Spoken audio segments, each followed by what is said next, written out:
Nobody. Absolutely nobody. Not a single person in the history of the world, colon. Your bathroom at the Champlain Heights, Illinois, Howard Johnson at 3:02 a.m.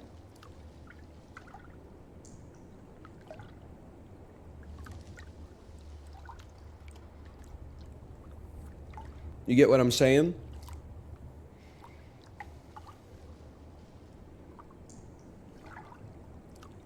Sorta. Why do hotel bathrooms always, you can always hear like a little. You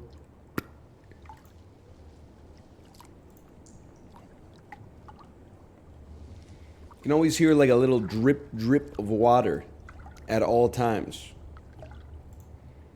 Howard Johnson mentioned. Can I tell you a story about the Howard Johnson?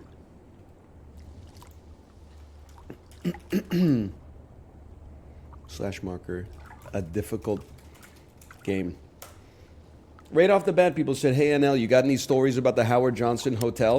Yes. One time, fairly early on, when Kate and I were dating, we stayed together at a Howard Johnson hotel for like 3 or 4 days. We went to check out on the last day, and we said, how much do we owe you? And they were like, oh, you guys are good.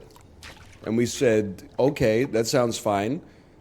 And then we left, and we're like, oh, like, did we just get the hotel stay for free? And we're like, no, it can't be like that. They must run your charge like the day later, or like run it the Monday after the weekend or something like that. God is my witness, never paid for that hotel room.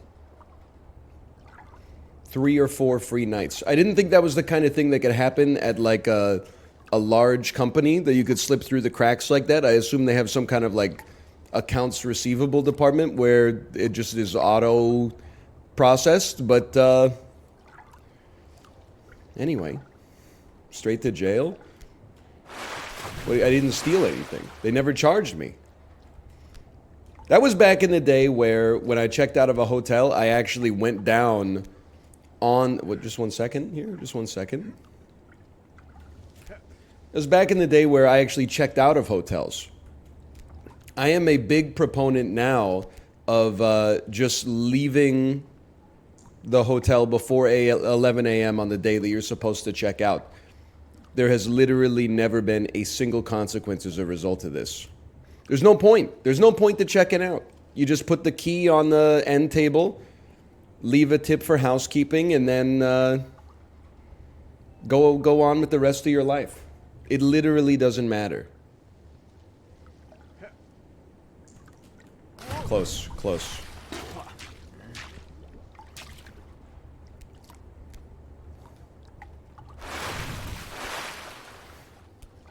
You go so far as to leave the key? Yeah, I'm not keeping it as like a souvenir. Oh, that was close.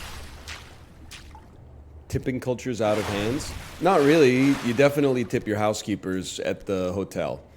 That one makes sense to me. They're cleaning your sheets. Oops. That one, it's hard to have the moral high ground on avoiding, I think.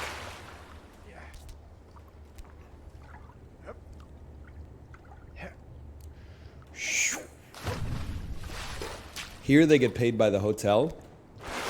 We got what, like $2.12 an hour? I read something insane about housekeeping at a hotel. Did you know that apparently they are expected to completely tear down and rebuild the room in like 8 minutes per room every single day? That's crazy, man. It probably takes me 15 minutes to change my own sheets if I'm doing it by myself.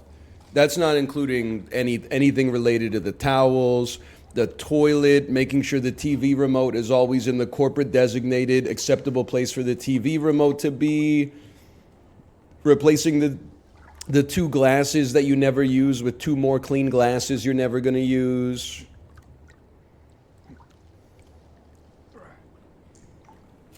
Oh, he had it too. He had it.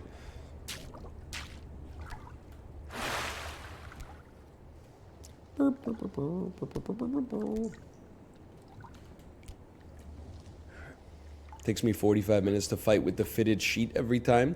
I hear ya. I hear ya. For me, the fitted sheet is not a problem for me. Replacing the duvet cover takes 70% of all of the sheet changing time.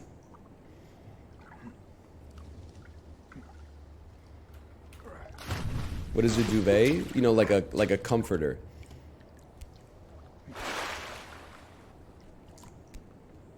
Then you get like all these duvet covers have like the 4 snaps inside of them on the corners.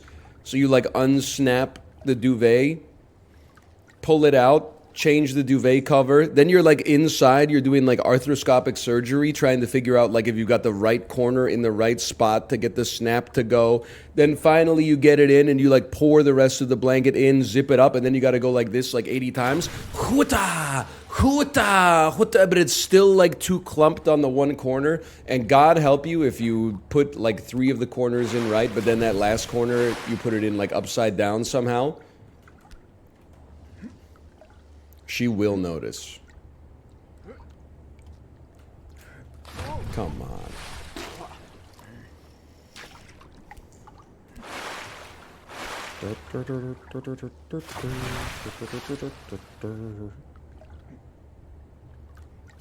Have you seen the bed making competitions?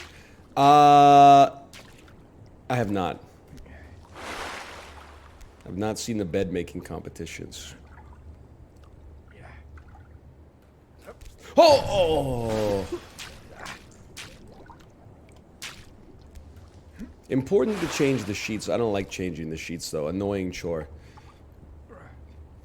Why is it that the sheets only feel clean for one night, even though I'm clean when I go to bed?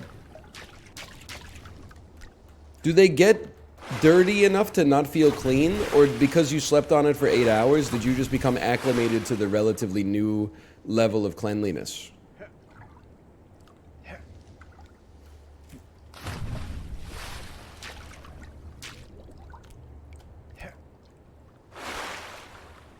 A little bit of both.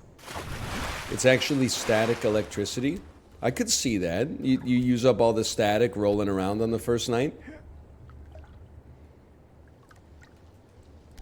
It's not the cleanliness, it's the rigidity. Oh, that's another. I bet maybe it is a texture thing. Picky eaters be like, no, it's not a flavor thing. It's a texture thing. Okay, we've made it.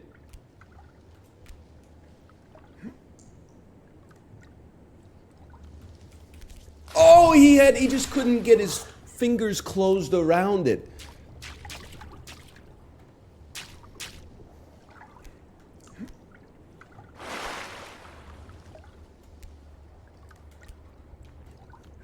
So we go again. It is, mashed potatoes are the one variety of potato I don't go for that reason. I'm sure a lot of people tell you this and you don't believe them, but I'm going to tell you this with authority. You're missing out.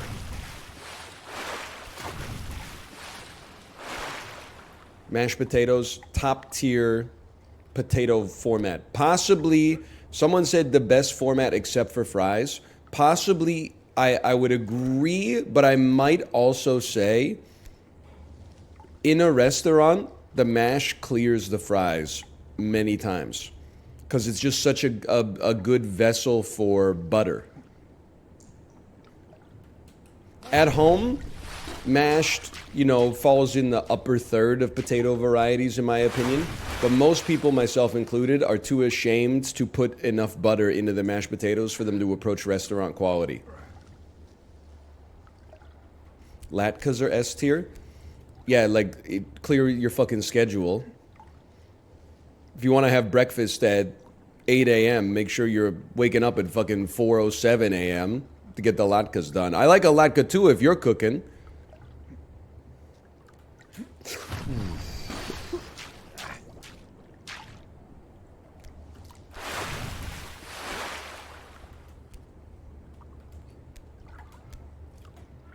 Bring enough for the rest of the class. It's not enough. You got to grate the whole potato, fucking Mr. Popeye forearms. Then you got to squeeze it all out in the damn cheesecloth.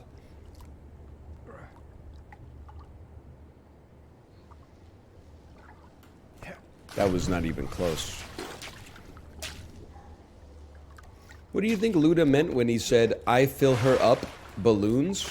I gotta tell you, you gotta go to Rap Genius for that one. That seems like an easy one. He fills her up either with the volume of his penis or possibly also with his semen.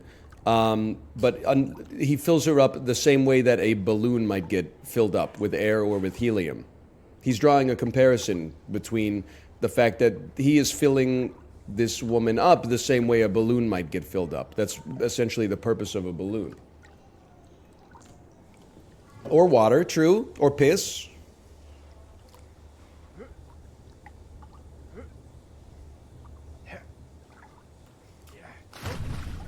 This is good info.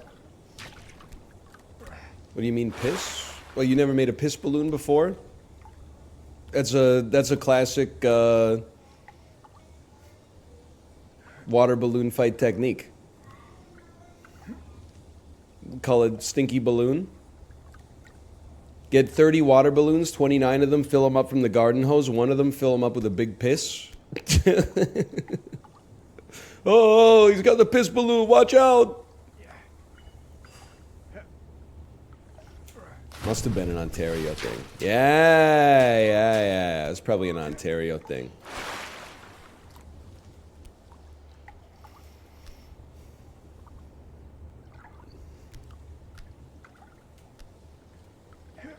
Okay. Someone said you must be from Alberta in response to the college bit. I'm not from Alberta. That's just, I mean, 15 years ago when I was in university, Canada just had like a shared cultural identity.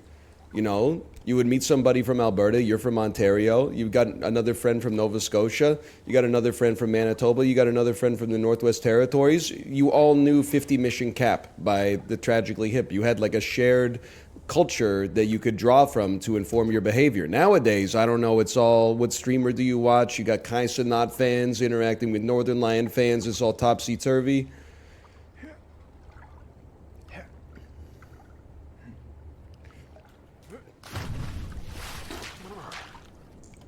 Hey Anel, I convinced my friend in Hawaii that people in the Midwest eat Mountain Dew chicken. So what's Mountain Dew chicken?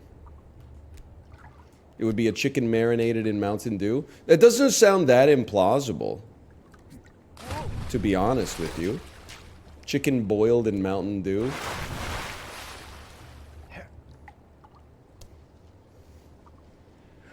Yum.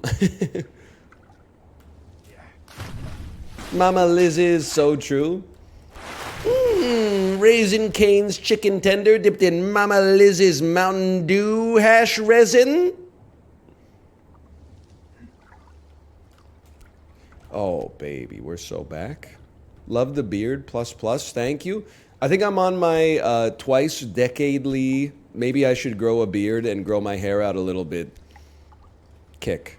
I'm not fully there yet, and I'm sure in like 3 days this shit's gonna itch and I'm gonna like shave it off. But right now I'm like, what if I fucking just started, what if I spent the summer looking like Raleigh St. Clair? Oh. It's a look. I'm not necessarily saying it's a great look for a 35-year-old man, but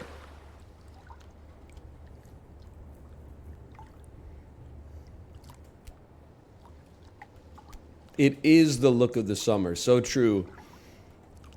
A big gray beard and male pattern baldness. Maybe like a tweed sport coat and shorts. That's the look, man.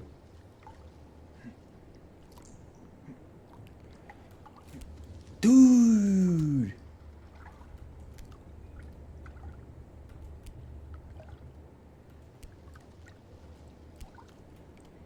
I'm not wearing the Friar look.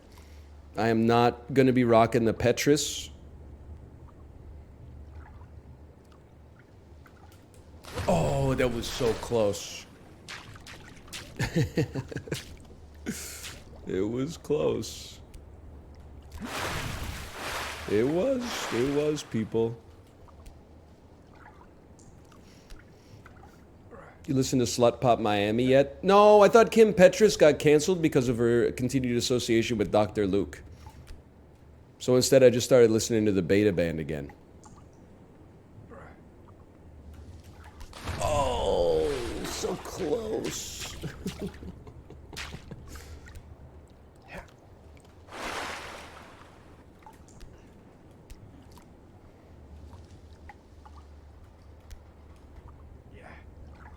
Again? How are you so hip with it? Well, you stay hip on Twitch, because sometimes you'll be like, hey, I just discovered this new artist, Kim Petras, and they're like, hey, she's not new, she's been around for like 18 months, and also, we already went through the phase of loving her, and now we hate her, and this is why. Like, if you ever bring up anything, people will be like, here's why you shouldn't interface with that piece of media. So as long as, basically my secret is that I know how to read. Oh.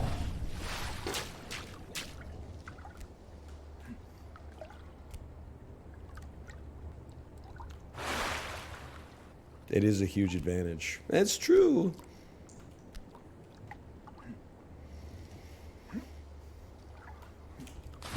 You can read cereal? Didn't you see me fucking nail those literature questions yesterday? Didn't you see me nail the question about Albert Camus' The Stranger? One of 30 actual classic novels I've read, not just become aware of via the Wikipedia synopsis.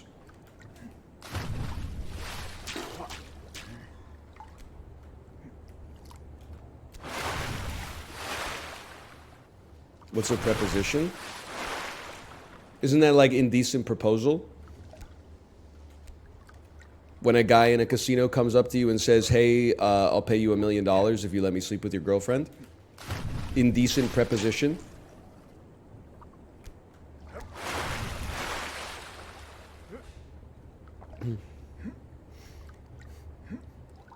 Talk about the plague next. Listen, I don't know all about, you know, I haven't read them all. I haven't made donations to the plague and the fall and the fucking old gray mare in her stall, okay?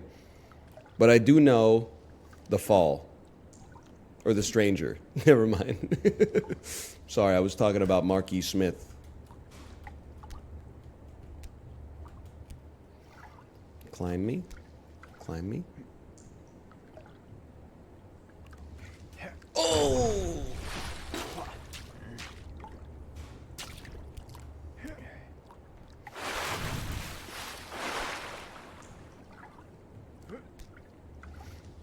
Again? Again?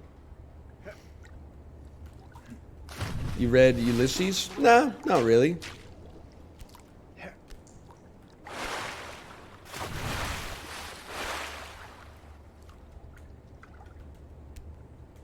I ain't past the bar, but I know a little bit.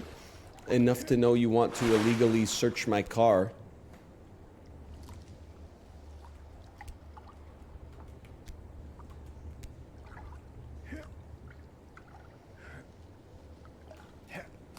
Peloton stats today.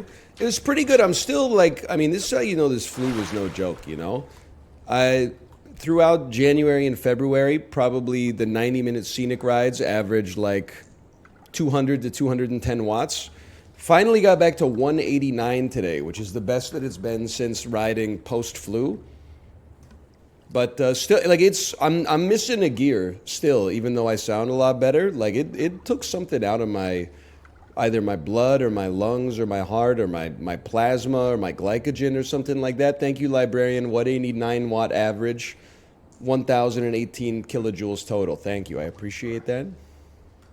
Oh.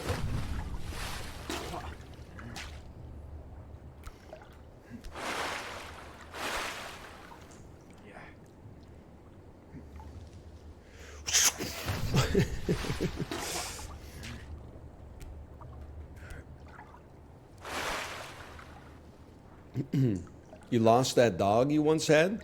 No, man. It has like genuine physiological impacts on you. Makes your blood thicker or something like that. I don't know. I'm not like a doctor, but something's like that. There's some vasoconstriction that goes on or something like that.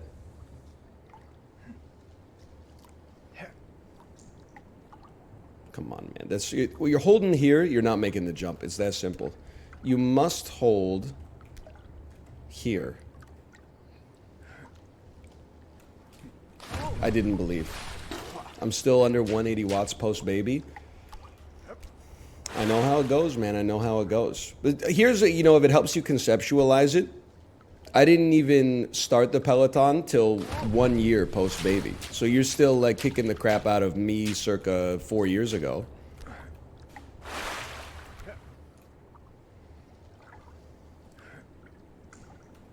Oh. Okay, roll up the sleeves. Roll up the sleeves.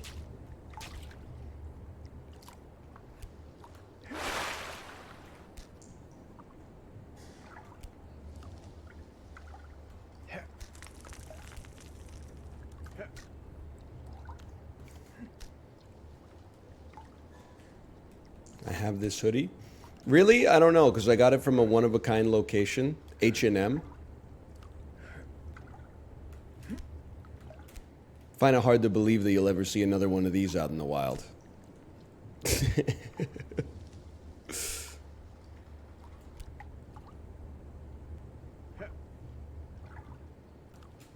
Okay, okay.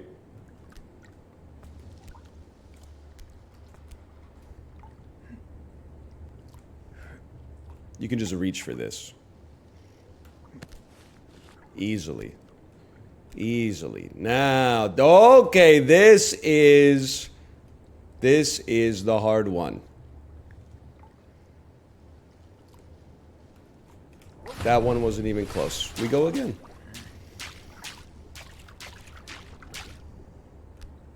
Oh, it's so tranquil here. You know what's nice is not hearing.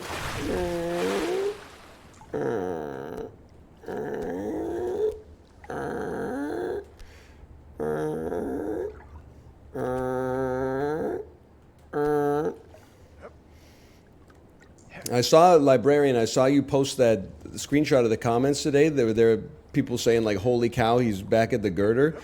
I just set, like, 2 more streams worth of videos on YouTube last night. And there's, like, I don't even know. There's, like, 4 more hours of girder content coming. So if they're getting cheesed off at the girder, like, those videos were recorded, like, last Friday or last Thursday or something like that. We got a long road. Oh, man.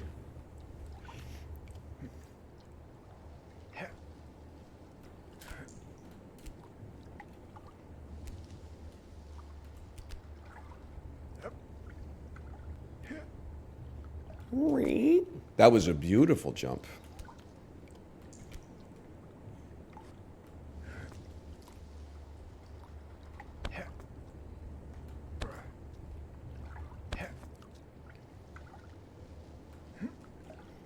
Hold. He can hold there. That's load bearing.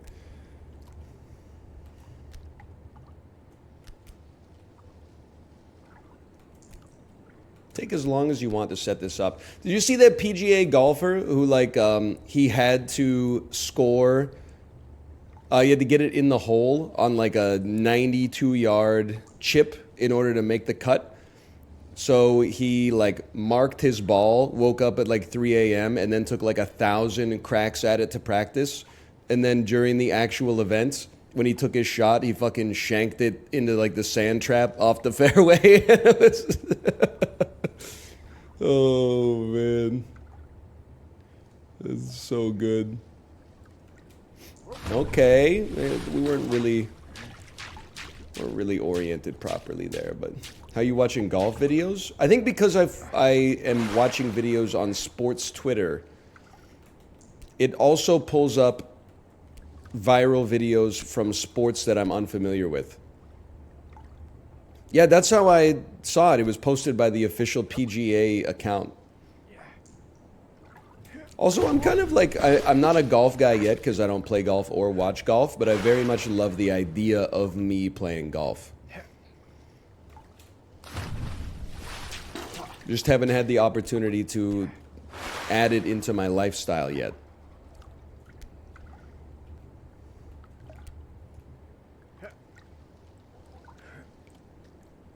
That doesn't feel right. Doesn't feel right.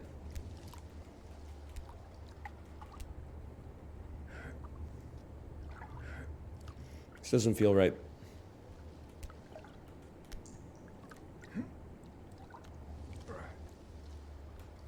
Oh, that was pretty good, actually.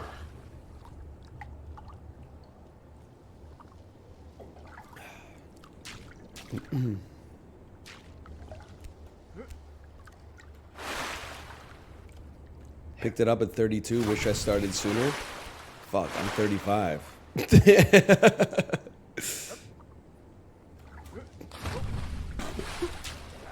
It's over.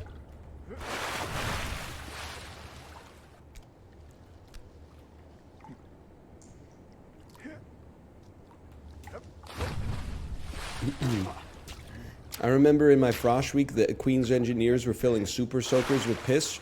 Listen, I'm not going to sit here and defend the mid-2000s, okay? I'm not going to sit here and be a vanguard and say, like, things were better back then when you were getting sprayed with 300 PSI piss just because you happen to be born 1 year later than the people who are in charge of the fucking events. It was a different time, okay? I wasn't spraying anybody with piss, so I wasn't a Frosh leader. I also feel like I wasn't getting sprayed with piss, because the engineering cultures at Queens is definitely different. Like, the art science culture was a lot of, like, let's talk about our feelings and, like, how are you guys doing today? But the engineers were, like, getting physically abused and, like, spiritually torn down and stuff like that.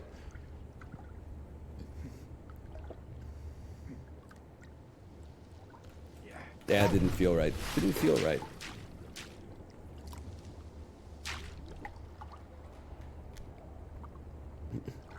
They used to fill the grease pole pit with horse guts back in the 80s. It's pretty disgusting.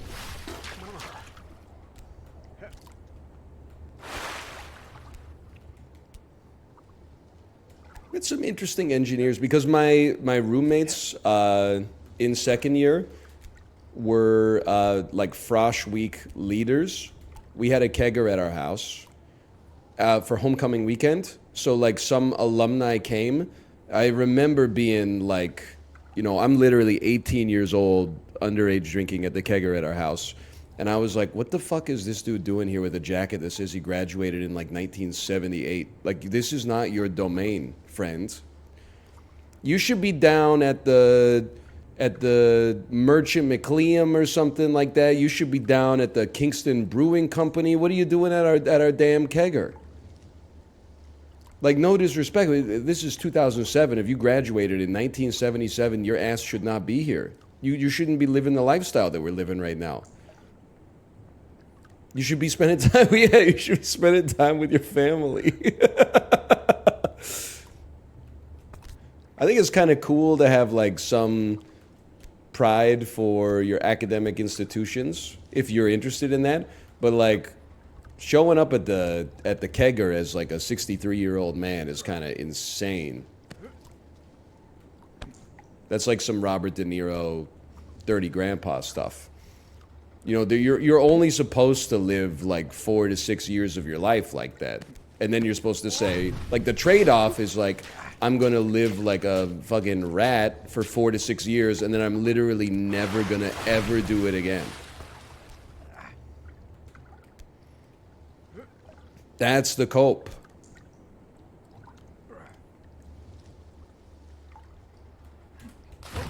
I went to Kingston once, and it did not look like a fun city. I gotta tell you that. I mean, being a Queens student in Kingston is actually a ton of fun, because in second year and beyond, nobody lives in the dorms. They all have their own houses. So the party opportunities are off the chain. The downtown of Kingston, I think it's pretty, I mean, if you're a university student, I think that there's a lot to do in downtown Kingston, as long as you love drinking.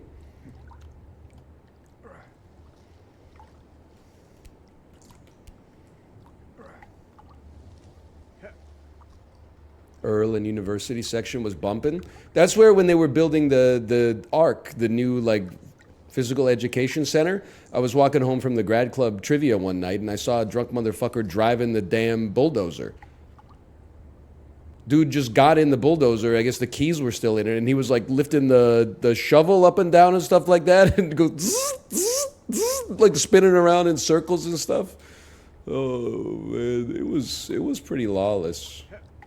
You were there before the Ark, old ass. Yeah, man. When we were there was no Ark. It was called the PEC, which was honestly kind of a sick acronym for a gym. But the PEC was pretty. It was pretty old when I was there.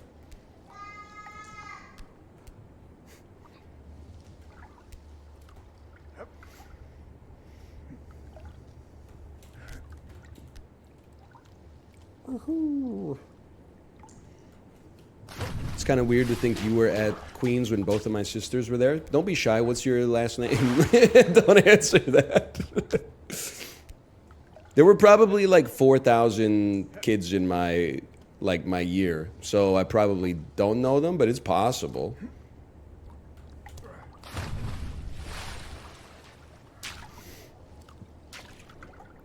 Possibly smashed? Nah, not likely.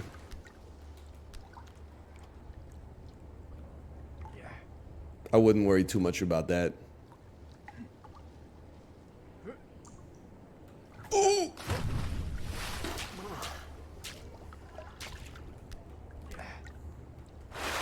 Cell phone? No, I'm just speaking truth.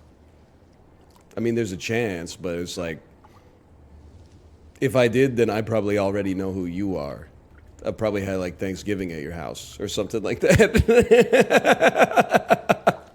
Wouldn't be it probably would not be like a surprise situation where I would be like, whoa, no way. I would probably be like, whoa, oh, Kevin, hi, long time.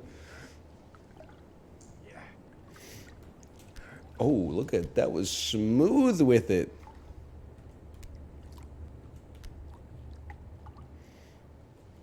Hey, champ.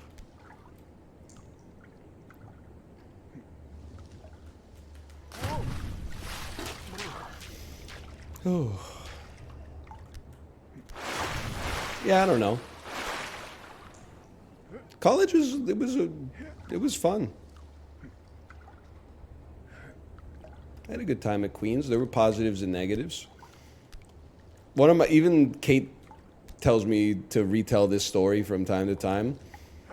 My third or fourth year, I had the great financial crisis hit, and a lot of classes that I wanted to take that worked towards my major just got pulled because there wasn't like enough interest to keep running them from like a profit motive. So I was like, fine, I guess I'll just knock out some of the stuff that I need to do, like some of the credits I need to round out my diploma. So 08 or 09, I took an intro to marketing class for non-business majors. So we only got the people that were like, I'm basically taking this class for fun. I'm not taking this class to ever be like part of the industry. So it was all for idiots, myself included. And I remember I had you had group projects, right? And the group that I got assigned to had one of the, I guess he was a himbo. Like in the pre-himbo era, he was a himbo. He was like a tall, hot guy who was dumb as like a bag of rocks, but was kind of like, he was easy to read, I guess. You were never like, what's his motive? You were like, his motive is he's hungry, so he's eating bread out of a bag full of bread, you know? Like that's what he does. So I just remember like one of the group meetings, he was like, you guys gotta come, we're throwing a party this weekend. It's beach themed. We were like, what does that mean that it's beach themed? Because it's like January in Ontario, Canada. And he's like, well, we got tarps and we staple gunned the tarps to our floor, and then we're getting like truckloads of sand and filling the house with sand, so it's like a real beach. And then we were like, is your landlord okay with that? And he was like, yeah, I'm pretty sure he's like gonna be cool with it. And then we showed up at his house, and it was like, he did not skimp on the fucking sand, dude. Like, it was not like a thin layer of sand. The whole thing was fucking coated in sand. So I don't know, I'd probably stay for like an hour. It wasn't really my scene, but I was like, man, he really went all out with this party. And then like a week later when we had our meeting, he was like, guys, I can't make it to this one. My fucking bitch landlord is taking me to small claims court or something like that. because of the sand. And we were like, what do you expect was going to happen, man?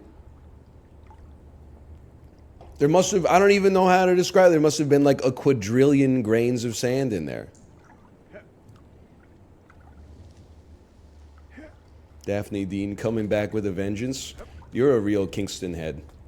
Daphne Dean was a landlord for many student houses who we were advised by like the staff at our university not to rent with because the rental contracts always said stuff that was like illegal. It was like, you know, you cannot have visitors at your house. You cannot like make any noise past 7 p.m. and stuff like that.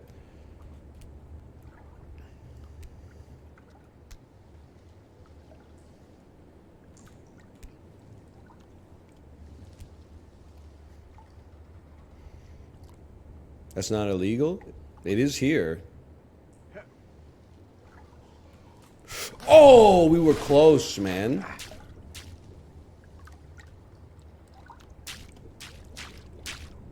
You cannot fill the house with 1.5 tons of sand. Oh. In Ontario, if there's anything illegal in the lease, you can just ignore it. Yeah, it's a common Ontario dub for sure. That's why like when like we had a seminar or something on like renters' rights before we all moved off campus, which I appreciate the school for doing.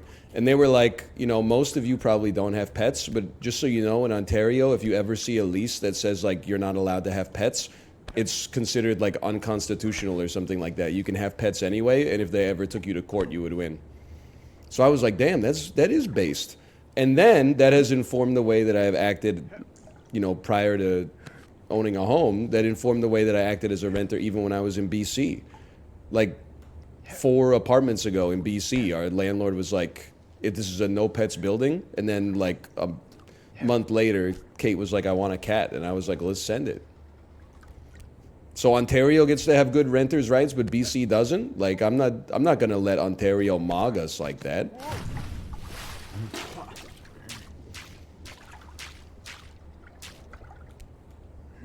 Like what are they gonna do? Exactly. And you know, you already know how this ends if you've been listening for a while, but when we moved out, our landlord was like, hey, did you guys have a cat? There was like some cat hair on the curtains. And I was like, yeah, we have 2 cats. And then she was like, oh, did you know like it's a no pets building? And I just went, oh, no, sorry, I didn't know that. The end.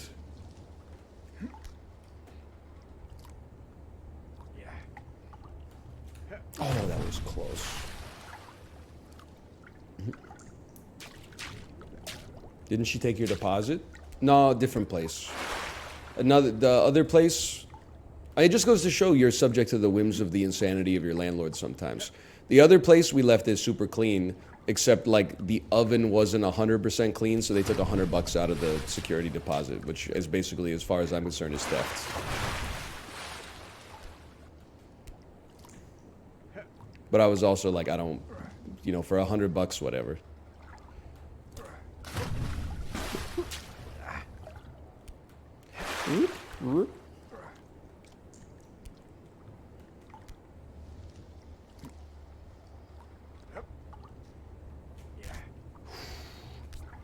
Hold.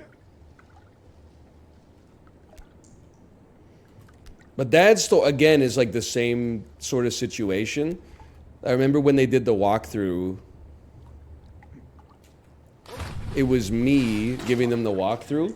And I was so sure, because like I had this acoustic foam duct tape to my office wall.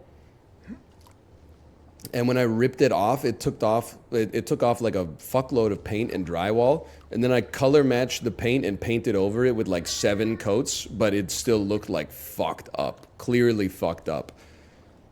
And when she poked her head in the office and she was like, yeah, looks good in here. And then she opened the oven and basically took like a gloved finger and was like, what is this? Could I get you to clean the oven, please? And I was like, yeah, we already moved. I'm not going to do that. And she's like, okay, well, I guess we'll just take some money out of your security deposit. And I was like, oh, whatever. I probably did like $300 worth of damage to the wall, so they'll just consider it a win.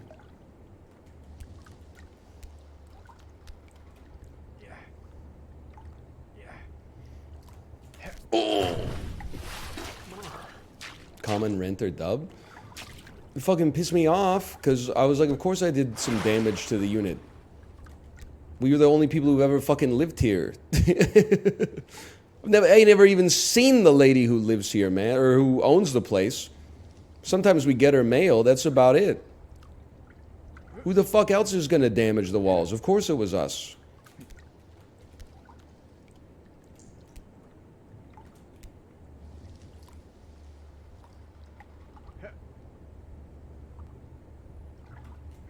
Let's go. Let's go.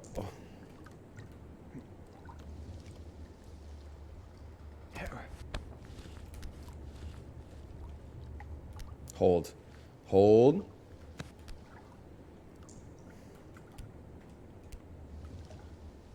And the so-called hardest jump in the game.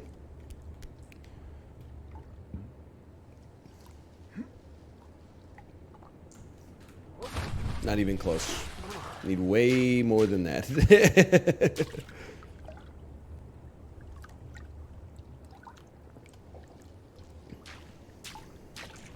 Sauceless.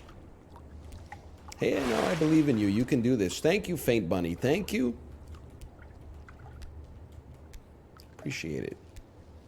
Is this past the bags? I'm happy to report it is past the bags.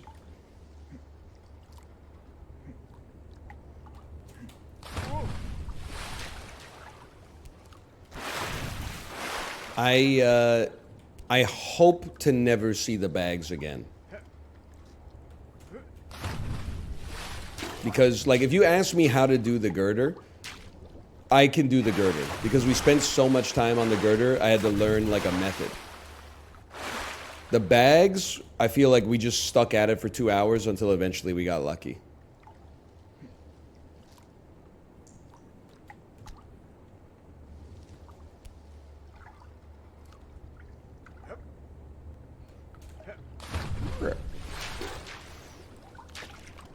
You ever grown out your beard past stubble? Yeah, I rocked like a little bit of a beard first 6 months of my child's life. Looking back in photos, I look fucking horrible. Straight up. But I can't tell. There's a lot that was going on at that time. I was like 40 to 50 pounds heavier than I am right now. I was getting like very, very little sleep. So I looked really tired. Now, I don't know if I would throw the baby out with the bathwater in terms of the, like, say never grow a beard because I grew a beard once, but might not be the beard's fault. I don't know. New dad syndrome. How was your ride today? We're getting there. We're getting there.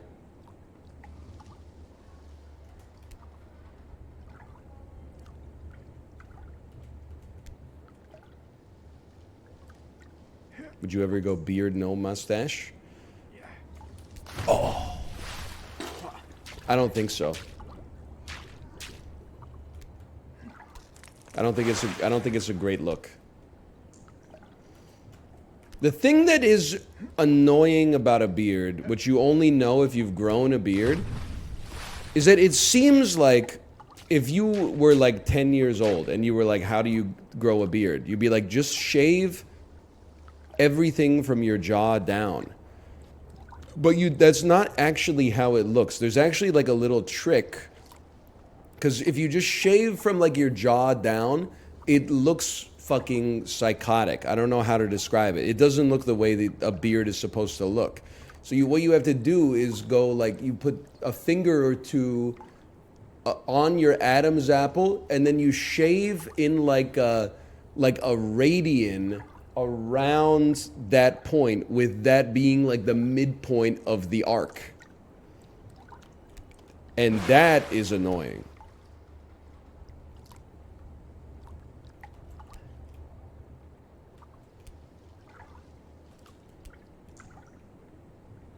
Just have a barber line it up and maintain the line.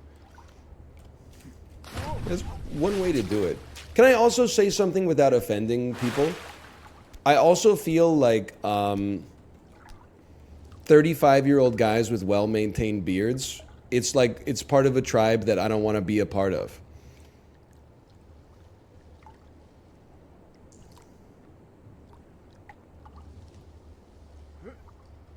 What do you mean by it? I don't know. It's just like it almost became kind of like a slick look. It became like a. It went from being like I'm lazy, I'm gonna get a beard, to like I'm like a realtor. I'm gonna have like a really well maintained beard. Like the culture has changed around beards.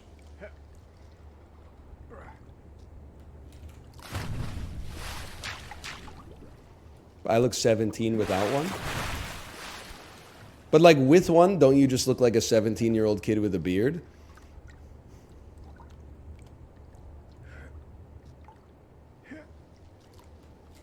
Like your eyes still have the sparkle in them, right?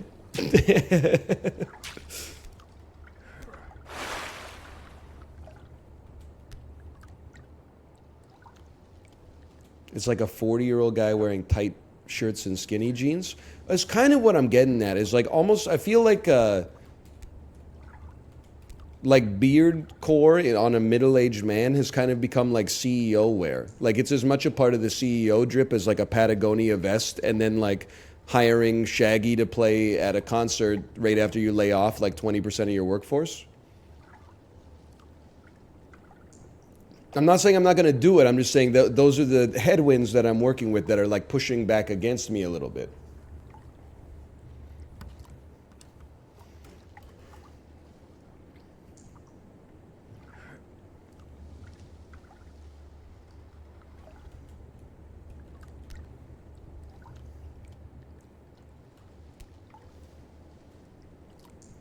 Salt and pepper beard. Salt and pepper beard dipped in Mama Liz's beard oil. Oh! I don't know. We'll see. I guess if it looks good, it looks good. That's why I want the Rally St. Clair, dude. Like, I don't want the Imagine Dragons, like, street magician type beard. Mama Liz died today? Or maybe it was yesterday. I see what you're doing. Albert Camus the Stranger dipped in stream inside joke references oil?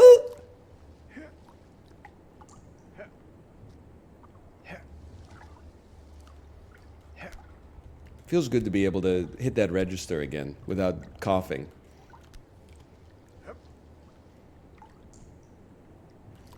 Oh!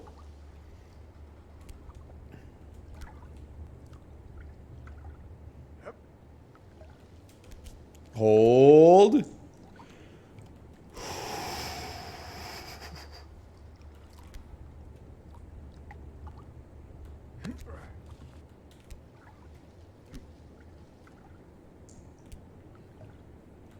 Start higher. But don't hit your head.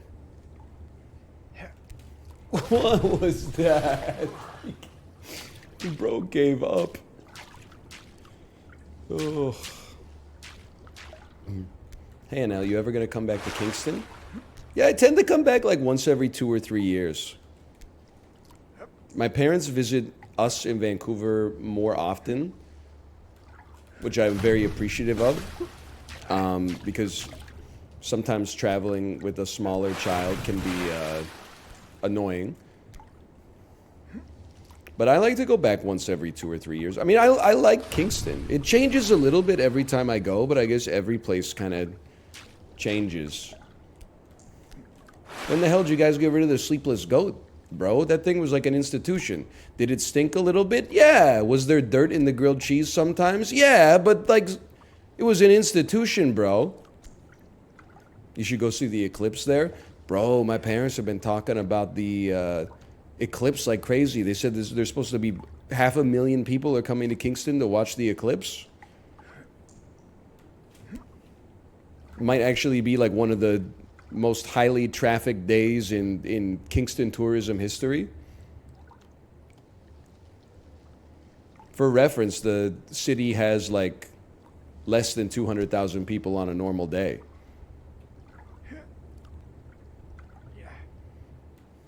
Oh, I hit the fucking top. Is it the best place to see it? Apparently, it's one of the best places to see it. That's what I've been told, at least.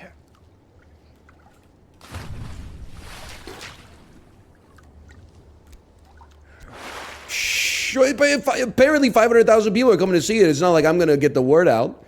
I didn't even know the eclipse was happening, man.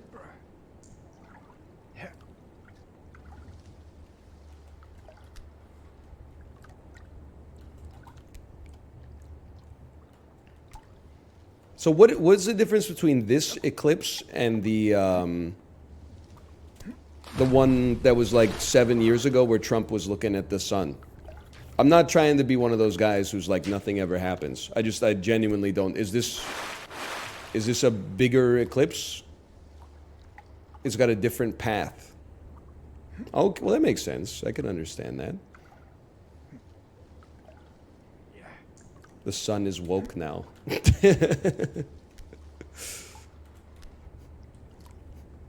It's the woke eclipse. For 2 minutes, the sun will turn into the daughter. I don't know. Did you hear about this one, Kevin? Did you hear about this one? Even the eclipse went woke.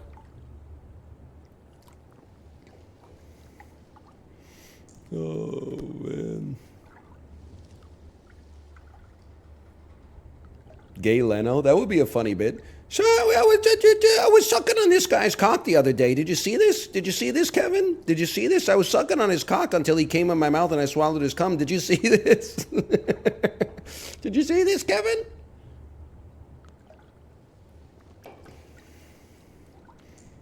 We said gray Leno? What the hell, bro? He's like the grayest man out there. Have you ever seen his hair?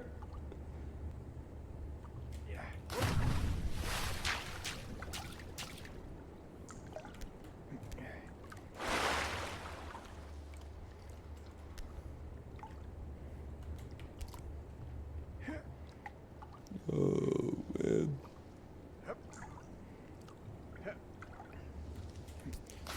I'm going to South Korea to live in Daegu and teach at a hagwon. Any advice? Yeah, you know, begin with the end in mind. Best case scenario, you enjoy it. Worst case scenario, it's only a year. It's not that long in the whole scheme of things. Make the best of it. You will probably never have the work schedule that you will have in Korea ever again. I worked 2 to 10 p.m. Monday through Friday. Fucking cooked working schedule, bro. But like it was kind of nice because 10 p.m. rolls around. You're like, let's head out to the bar. If you sleep in until 11, you still got 3 hours before work starts. Didn't you have to do lesson plans? The shit kind of like wrote itself. Hi, my name is blank. I'm fine, thank you, and you. I'll have a hamburger, please. Like it's once you got the gist of it down. Like after you did like a month of teaching, you could teach it with your eyes closed for sure.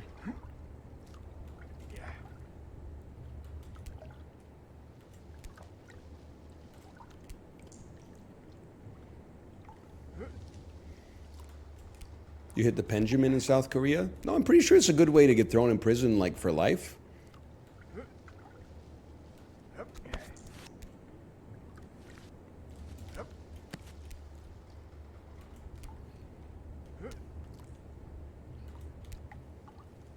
I literally almost just let go.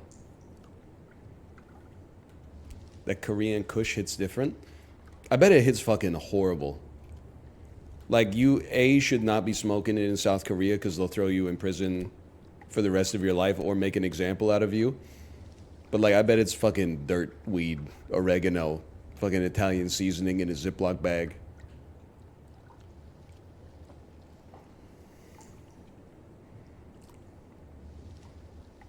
That's the best. When it's all stems. Look at this shit. Look at this nugget, bro. There's not a single crystal on this bitch. It's so pure. This shit is so fucking ass. Oh, I almost did a flip there. I don't participate in weed. But I find it hard to believe that it's not like a weed golden age right now. Isn't the problem that the weed is too good? One of my friends who is a devout weed head and purchased predominantly from illegal dispensaries before it became truly legal in Canada, he said that it's actually better now because in like 2014, it was the Wild West. And you would buy some shit with like an MS Paint label at an illegal dispensary. You'd get home and eat it, and then you look at the bag and it would be like, that's 500 milligrams. Nowadays, the government stepped in and said like fucking the maximum single dose is like 10 milligrams or something like that. He was telling me a story about how he ate an edible before he went to a concert and remembers nothing about the concert and then woke up the next day for work and he was still high. And like that sounds funny, and it is funny, but at the same time, that was like a fucking Thursday morning or something like that. Like that's scary, man. Dude was high for like 16 hours off of some shit that cost him $7.99 from a store.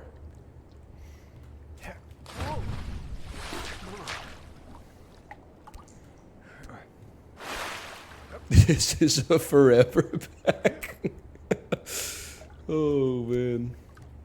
Is there a dose of weed that if you smoked it, you would live but be high forever? Like at some point, is there a mega dose large enough where your brain just goes like, it bootstraps its own cannabinoids or something? Like it starts its own fucking farm in there?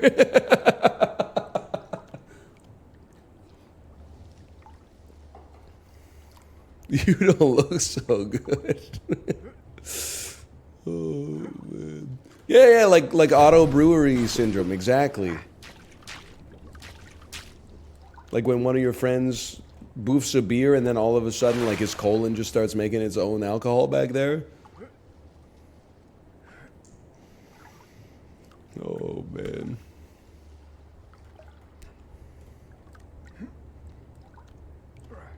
They had to make that shit legal just to stop the innovation, man.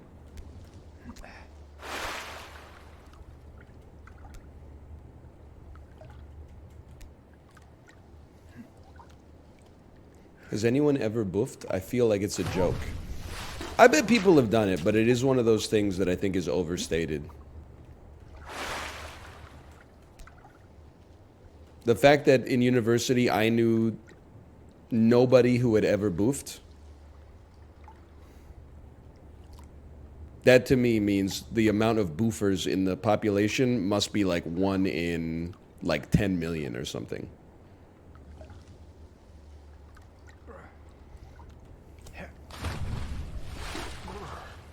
What is boofing? So this is one of those things where like you don't need me to say it, but I have to say it. It's something you should not ever do because you could easily suffer permanent health consequences, including death. But it's when you drink alcohol out of your butthole because it gets you drunker faster and cheaper. Oh, butt chugging. Yes, also known as butt chugging.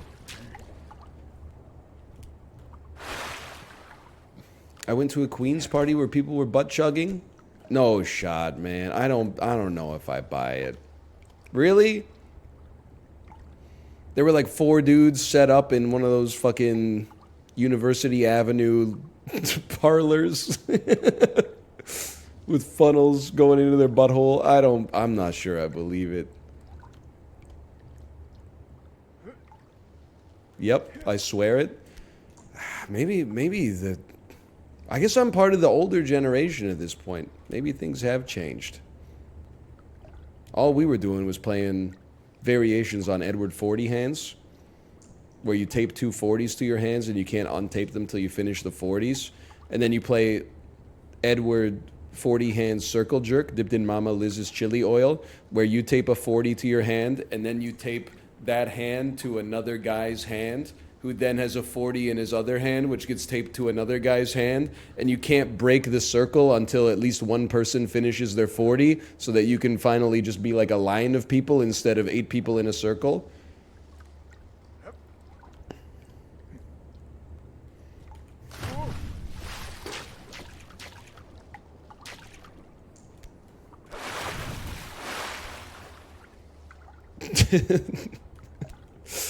Dudes will do anything to hold hands. It's pretty. I had a fun time. I was still tied to my friend when he started throwing up off our back deck, but that's just like, just part of the culture, bro. Oh!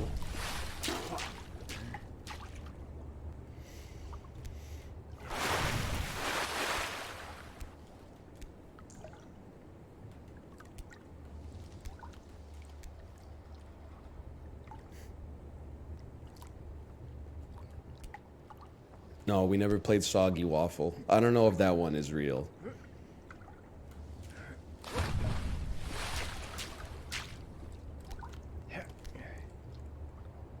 Sadly, it is. Really, it's like not just from a movie.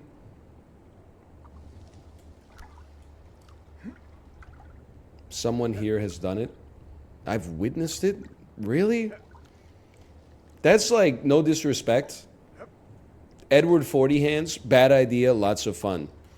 The second one of the motherfuckers at a party says, let's all jerk off onto a saltine and whoever goes last has to eat it, that dude's not invited back. That's a party foul, like, the capital offense.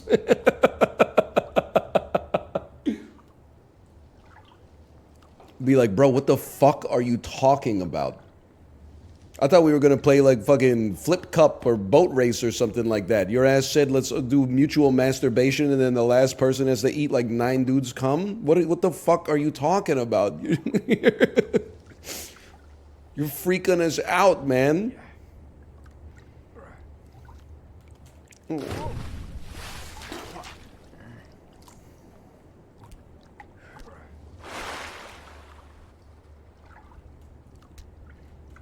You're the one who keeps bringing up the college stories? Well, that's what I'm saying. If we weren't doing it, my gut reaction is not that many people were doing it. So that one I always thought was overstated, but I don't know, maybe not.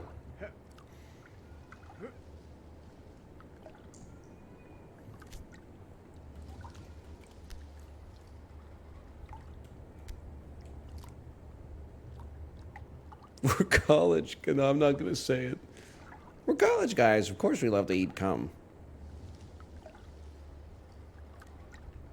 I guess I am saying it.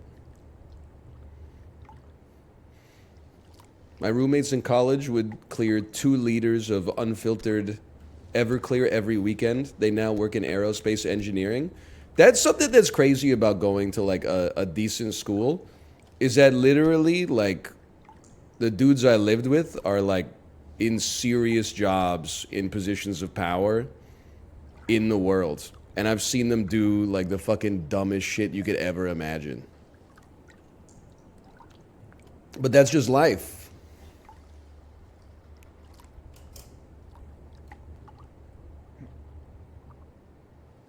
They still use the G chat at 11 a.m. on Tuesday. Well, listen, March is a slow month. There's not that many crowns, not that many cavities to fill. You know how it goes. I lived with a dude who didn't wash his socks. He would just buy new ones.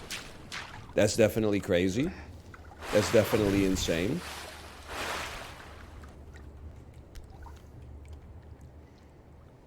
Was it XQC? I did see XQC say it's actually cheaper for him to buy new shirts than to do laundry. And the fucked up thing is that given the amount of money that he makes like per hour, it actually probably is. But you can't do that in your life. That's my advice to you. You can't start valuing it in lots of positions. If you have like a normal job, you can evaluate your time the way that like your business or your job evaluates your time. Like if you get paid $50 an hour and you're like, do I really want to do this thing on the weekend? It's going to take 2 hours. That's like $100 of my time. That might make sense. But if you make like $20,000 a day, you have to stop doing that or you will literally never do anything. The logic falls apart. I read that interview with Mr. Beast where he's like, he doesn't go out on dates with his girlfriend because he values his time at $100,000 an hour. So he's like, is this date worth $200,000? I'm like, buddy, if you might as well just fucking die at that point.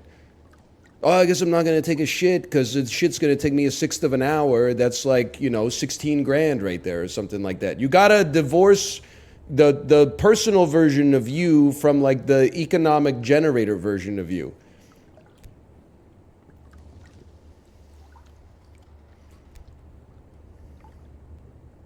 I'm not going after them. I mean, they're living in a different stratosphere than me. I'm just giving them a piece of advice. Or alternatively, like marry someone who won't put up with that logic. Because if I was ever like, if Kate was like mow the lawn, and I was like, well, I could mow the lawn, but mowing the lawn is going to take me an hour, and a sponsor would pay me, X dollars. Is it really worth this much money for me to mow the lawn? She would be like, what the fuck are you talking about? The grass is tall. Mow the lawn. Like, that's how real people live. Like, there's shit that you got to do, brother. It doesn't matter. You're fucking online alias Monday to Friday. There's shit to be done.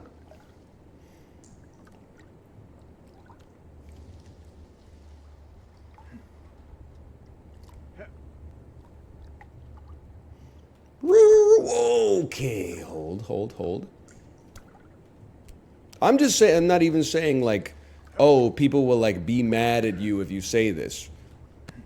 I'm saying like for you to have some quality of life and enjoyment out of your life outside of being a streamer. You got to remember that it's the real world that's real and it's the stream world that's fucking like fantasy land.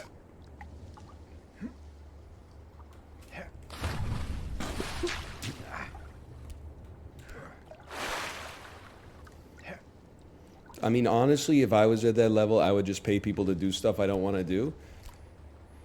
I don't know. I mean, this is where I now veer into like maybe insane territory, like armchair philosopher territory.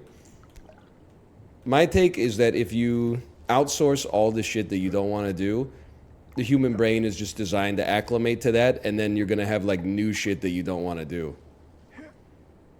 You can't outsource all of your pain because your brain is designed to make more, as sad as it is.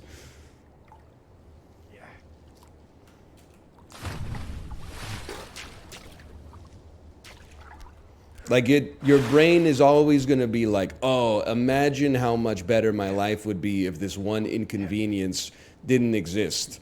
Then it's going to be like, wow, look at how good my life is because of these conveniences that I have access to. So I think that's like, you gotta, even if you're like a mega celebrity streamer, I think you gotta fucking do the dishes, bro. My 2 cents, you gotta do the dish. I think it's a fool's gamble to be like, I'm above that stuff now. Because you gotta stay normal. Because at the end of the day, like, well, I don't know, maybe this is getting a little too into the values that people have. Your values might be different. Like, what are the values that give people fulfillment in their life? What are the activities that give them fulfillment? Hobbies they find enjoyable, spending time with your family, exercising, reading books, whatever, like learning stuff. That stuff, I think, is basically the same whether you're poor or like a billionaire. So you got to maintain like some connection to the foundational human condition. Otherwise, you're destined to be miserable forever. Oh, that was a good jump.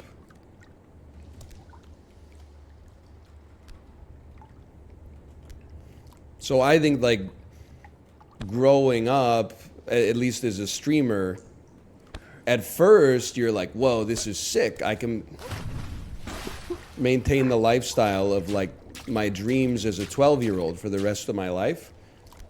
I could just play video games like 12 hours a day, and then like if shit gets dirty, I could just pay someone else to deal with it so I could play more video games. Like that, it sounds great, but then like the older you get, the more you're like, I don't know. I think the mature approach instead is to be like, You know, I'm going to accept that there's going to be times in life where I have to do things that I don't want to do, but that's the price you pay in order to also, you know, reap some sort of fulfillment out of it. Apparently Zuck just plays Civ in his free time and then watches videos about Civ. No, well, no. Like, I'm not saying you got to hand it to Mark Zuckerberg, but he also, like, hunts and butchers his own meat and is, like, a super insanely good, like, Brazilian jiu-jitsu practitioner and stuff like that. Like, he's got hobbies that I'm not that interested in, but he's doing something, you know? He runs a sub 25K. He's in like he's in like kill your ass shape. Like, I don't know if he has abs, but he definitely strikes me as like a 120-pound man that you don't want to get on the bad side of. Tech billionaire dipped in Mama Liz's kill your ass oil.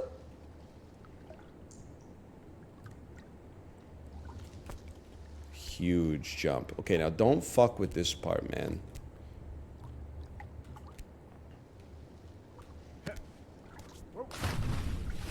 I'm gonna lose my mind.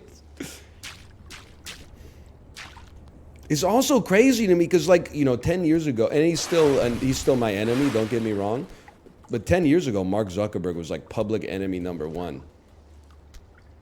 Is it that other tech billionaires have become so outwardly worse than him that he appears relatively normal by design? Like, he's still a quirked up dude, don't get me wrong, but it really seems like, looking at it now, and you compare Elon Musk to Mark Zuckerberg, you're like, Mark Zuckerberg seems to just be posting pictures of like his family and being like, we went camping this weekend.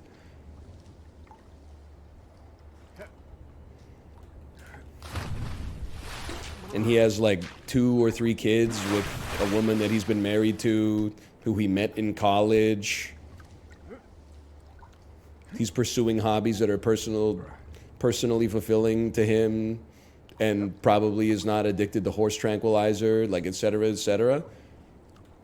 I don't hate divorcees, I'm just saying. I mean, Elon Musk has 12 kids. He's entered the weirdness zone for number of kids.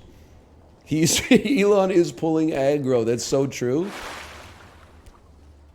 He actually might be one of the greatest tanks that the billionaire class has ever seen.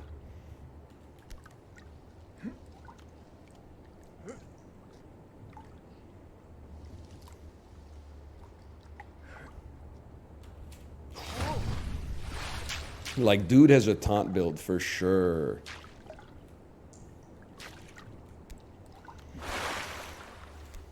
What are we at? 1022. Okay, okay.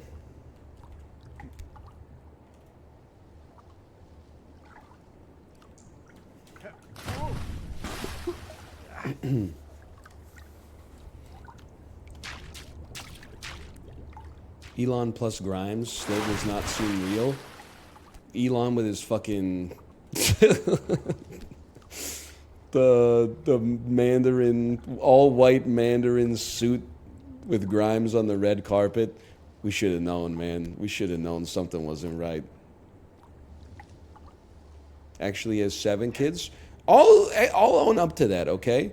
I literally thought he had 12 kids. 7's still like a lot, don't get me wrong. Is substantially less crazy than 12. 2 is a lot. No, it's not. 2 is normal. See, in the same way that you sometimes keep me tethered to the normal world, I have to keep you tethered to the normal world. Having 2 kids might actually be like the most normal number of kids to have. Is it a lot when your ass has shit to do? I'm sure it is.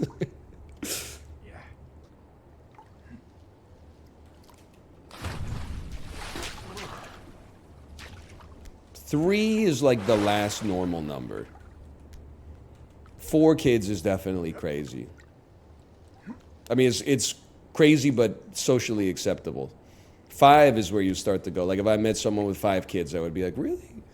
You're my age, you got 5 kids?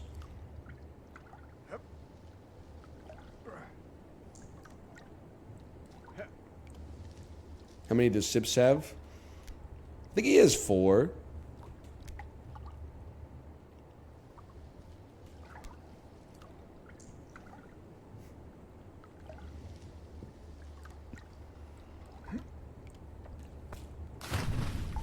I turned 32 this year. I have 5 kids, no joke. I don't have anything to say. Like, I don't have anything negative to say. I don't have anything positive to say. I guess what I would say is if you have 5 kids, I bet, like, that's fulfilling for you.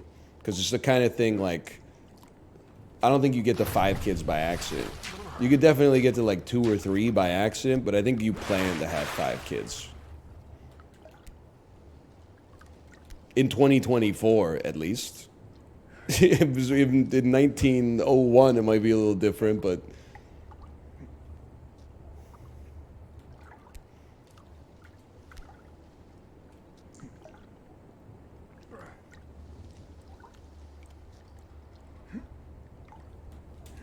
You can fuck up after planning, though? Yeah, but, like, come on. Like, listen. You can have, like, a prophylactic malfunction or something like that, or like a missed dose of birth control. But when you have 5 kids, if you were like 3 of them are accidents, I'm like, were they accidents or were you like raw dog fucking and then you got pregnant? Like, I don't know what you want me to say. I'm not gonna sit here and let you tell me lies. What do you mean 3 of them are accidents? What happened? Oh, well, you know, I had unprotected intercourse and came inside, but I just didn't want to conceive. That's not a fucking accident. That's on purpose. That's the way you do it on purpose. Oh.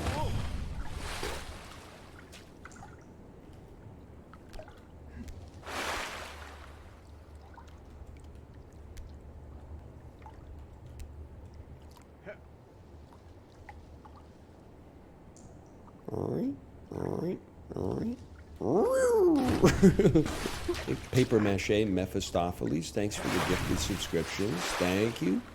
Thank you.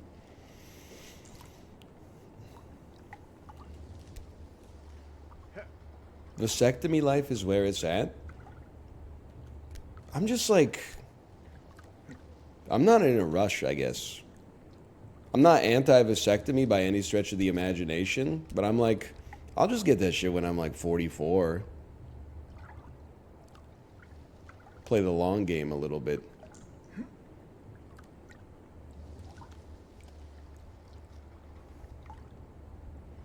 Why 44? I don't know, because it's like 10 years away. Then people, they always think that like I'm scared of the surgery or something like that.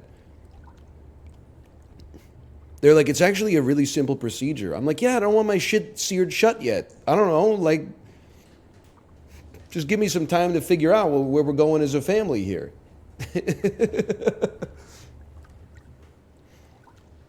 Like right now, we don't want more kids, but our kid is 3. Maybe when our kid is like fucking 11 and she's like, I don't want to talk to you anymore, mom and dad, we might feel differently.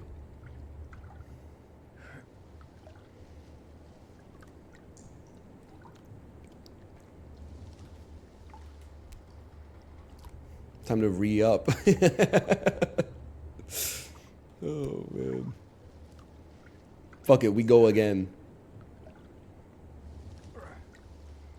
Hello, hospital? We'd like a new child. Our current one is mean. She's going through a mean phase.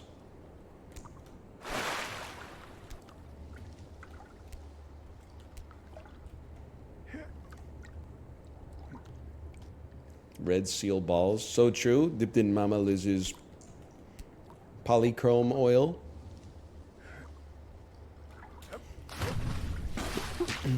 They can be reversed. Yeah, but like, I don't know. I just don't want to go through it if I don't like have to. You know, once I get the red seal of approval that is like, we're done, I'll set up the vasectomy for like the fastest possible time that I can. It'll probably be like 4.5 years from the date that we decide, but still. But I'm just chilling for now. I'm not that worried about it. Oh.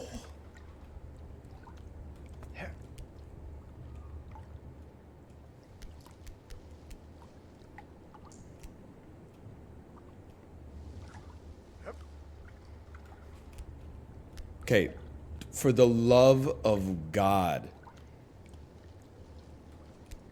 don't fall down without at least attempting the jump this time.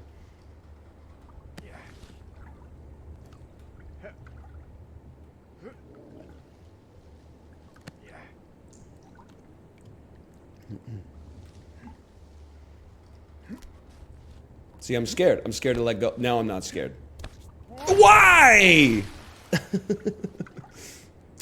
I had a vasectomy when I had 3 kids. Now I got 4. Well, like, isn't that the secret sauce of the vasectomy is that you have to shoot, like, not to be crass, but don't you have to shoot, like, 60 loads after that to empty the chamber? And then, like, the doctor is like, take your time, and then every single patient is like, I'll see you next week.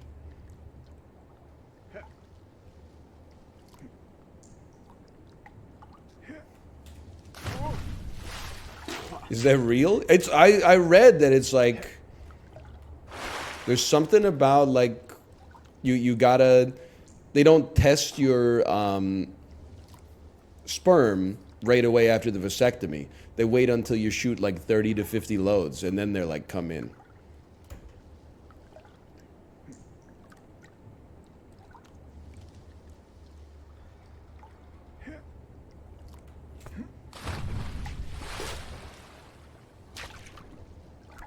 It's true, you gotta clear it all out. How sick would it be if, like, if you worked at Home Depot, the drug test was a semen test instead of a piss test? You'd be like, this fucking drug test, hey, let's go!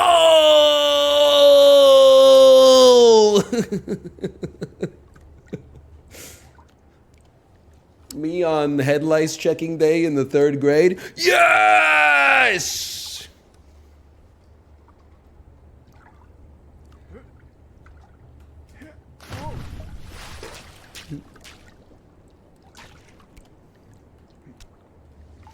Oh, man.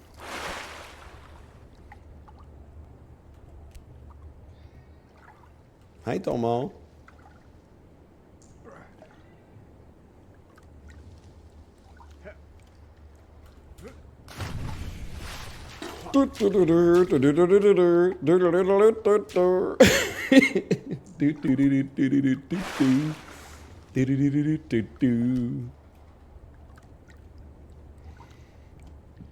You guys see the finale for season 2 of The Traitors? They really told MJ double it and give it to the next guy, huh? They fucking hate her ass, bro. The reunion? My ass will not watch the reunion because I do not have mental illness. But I did finally see the finale last night.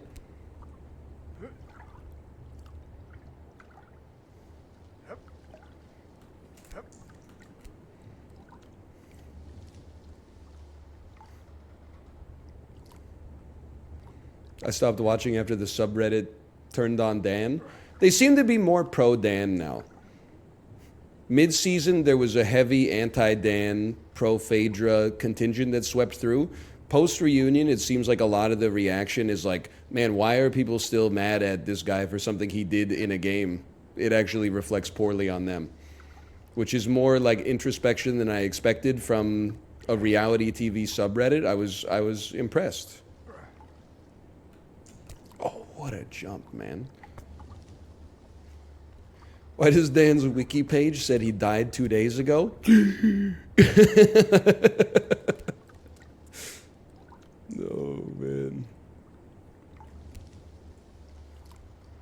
No! No, I don't trust it, bro. I don't trust it.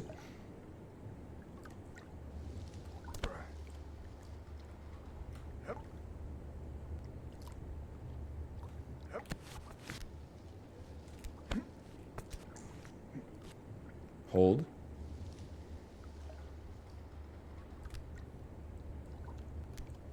He sucked out the plane live on stream. Oh, man. They're arguing about Jackbox in the Discord. It's over. Oh, no. What happened? They didn't like the joke? The invisible man looks like a cross between nothing and air?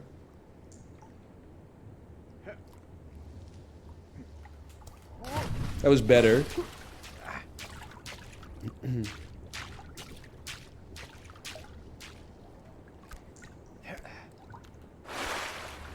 Was better.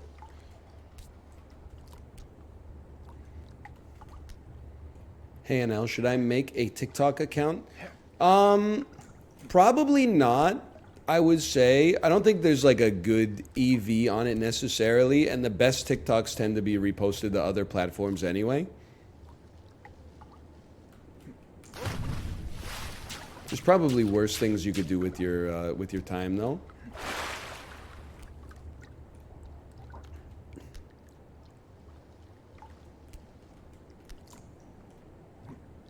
What about a Twitter account? 100% no. That's it. It's too late to get in and get anything good out of it.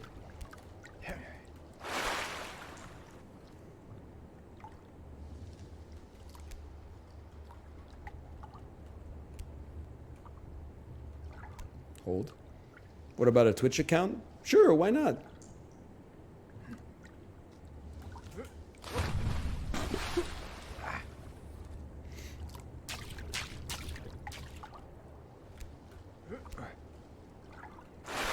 Hey, NL, you're like the Ludwig of Squeakses. So true. The Ludwig of Squeakses.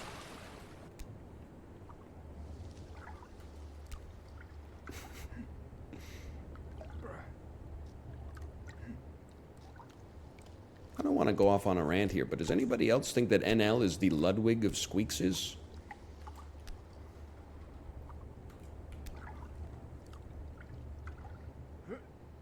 Sometimes you got to be careful, though. Squeaks might actually be here.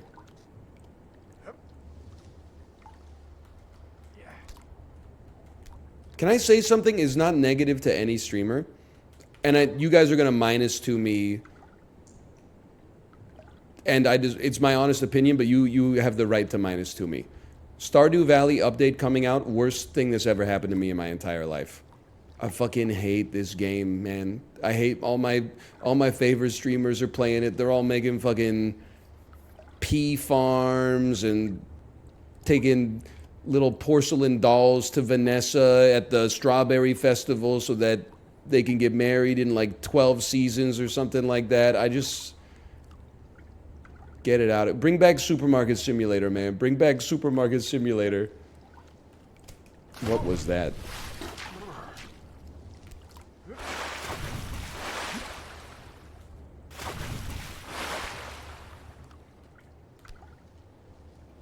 I thought you didn't watch anyone. I catch a little bit of Chib on occasion.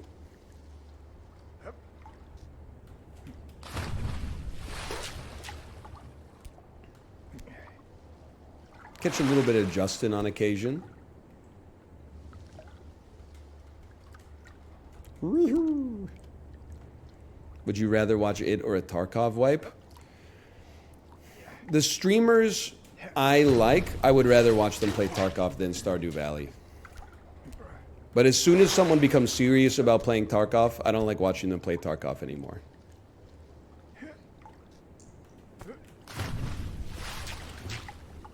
I don't know, I'm not trying to tear down Stardew Valley. I'm just taking up the vanguard of the Stardew Valley haters. I just think it fucking annoys me. The people who are like, I like it because it's cozy. And then when you watch them play the game, they have like 17 spreadsheets open. And they're like, I literally have to plant my edamame on day 3 of the fall cycle. Otherwise, I won't get enough gold in order to be able to buy the wooden hoe in order to get the prize from the Strawberry Festival that lets me break the rock. So in the first winter season, I can get to level 37 of the dungeon. Like it's... The min-maxing is cozy. All right, enjoy eating 999 mayonnaise. Like me personally, I just like to fucking... I just like the vibe, bro. I don't mind spending 3 hours on this jump.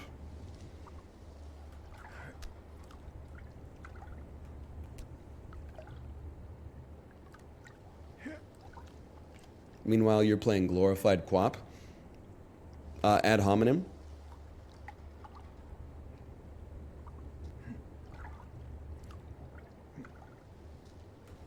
Oh.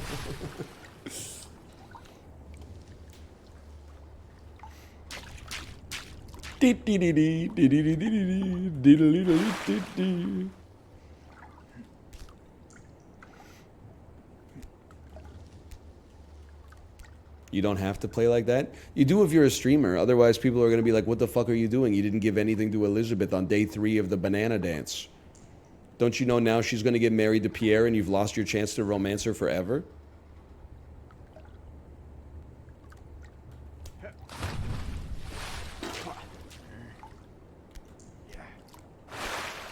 No!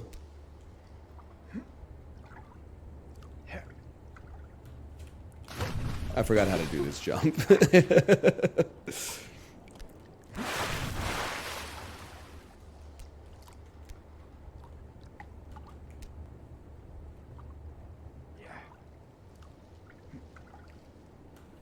Yep, I forgot how to do this jump.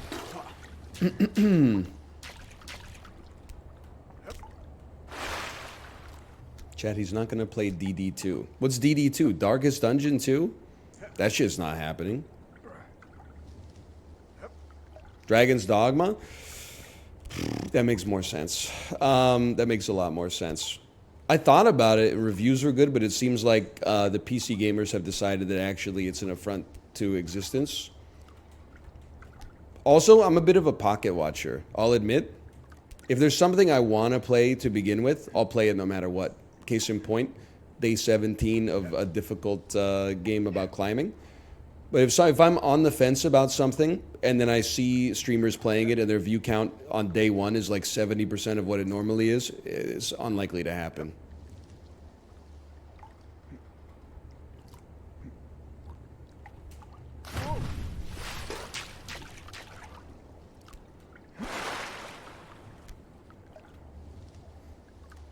What's wrong with Darkest Dungeon? Shit's too fucking hard.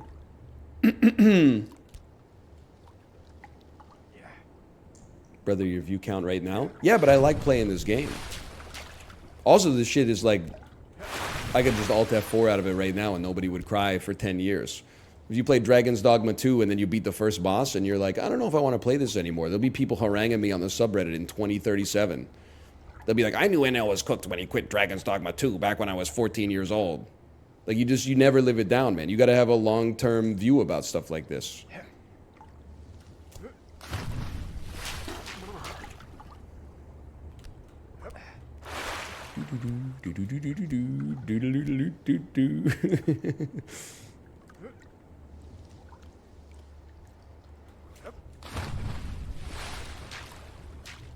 You should go the other route and play Starfield. Nope. Nope. It's not going to happen either.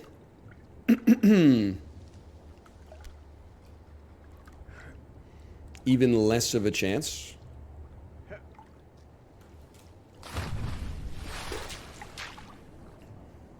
Not going to happen.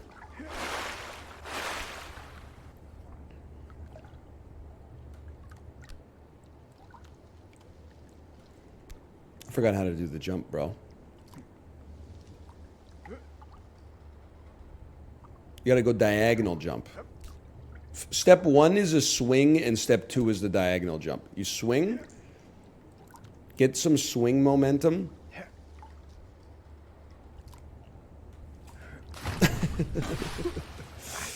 Oh, man. You should finish dredge. Nope, not gonna happen.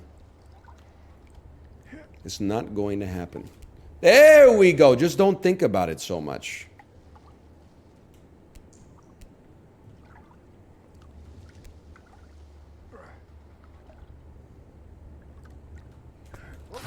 That was actually too good. I hit the damn wall.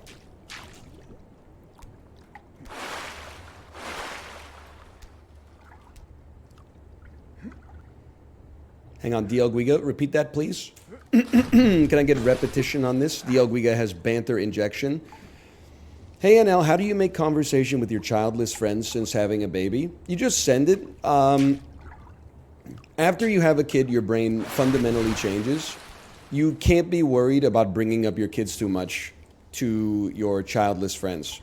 If they get sick about hearing about your kid, well, then fucking what do they expect is gonna? It's the most important thing in your life. The onus is not on the parent to bring interesting things to the conversation. The onus is on the child-free friend to tell you about all the interesting stuff that they're doing in their life because they don't have a child. They keep asking me about Dune 2, though. They don't. You just have to accept the Olguiga. They just don't understand. People, without kids, they don't understand. They'll be like, "What the fuck? You haven't seen Dune 2 yet? It's been out for 3 weeks." Bitch, I haven't seen Oppenheimer yet. Whoa!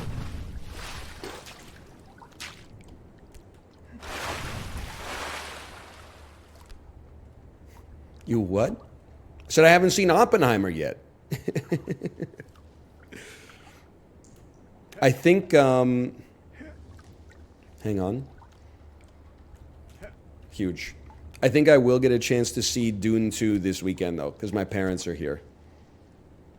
If all the theaters in the city haven't replaced their Dune showings on Saturday with Ghostbusters 17, I may get a chance to see it this weekend. That's my dream, at least. Didn't you say that last week?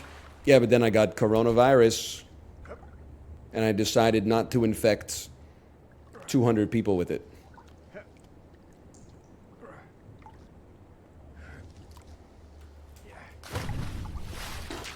Hero.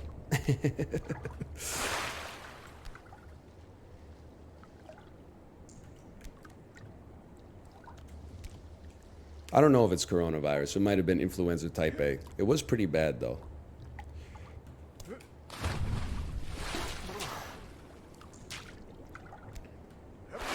How have you avoided Oppenheimer spoilers this long?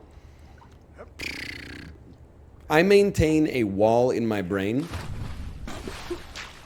You could literally like spoil anything for me. I can read it and know that I know it, but then during the movie just refuse to give my conscious brain access to the information. I got a brain wall. Exactly. Oh. I just set up a damn barrier. Surprise, he builds a bomb. See? I know that he builds a bomb. I'm just going to when I watch the movie, I'm going to choose to be surprised by that information.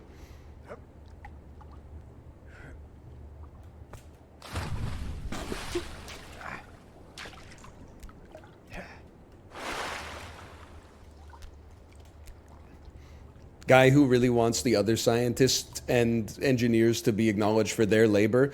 Excuse me, Oppie wasn't the only person who built the apocalypse machine, okay? Lots of people, some of whose names we know and some of whose names we don't, also contributed to building the doomsday machine. I know everybody loves a tour theory. A lot of labor went into building the human vaporizing bomb, okay? I just want to make sure everybody gets credit.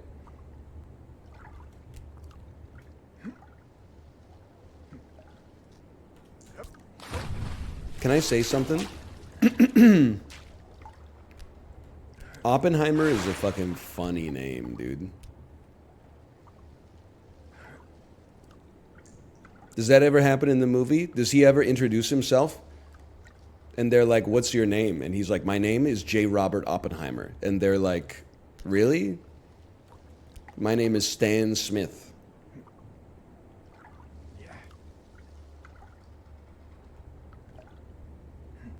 It does actually? Dude, maybe I have seen it.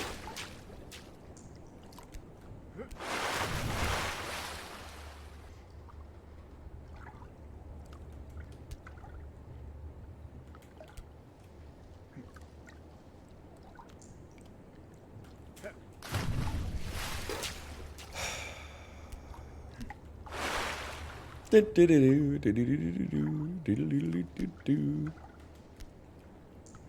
Anel, I haven't found a sport that I've liked, but I've only tried gym class. I mean, not everybody is into sport to begin with. If you're looking for something fun to do that's also exercise, I could see sport being like intriguing you.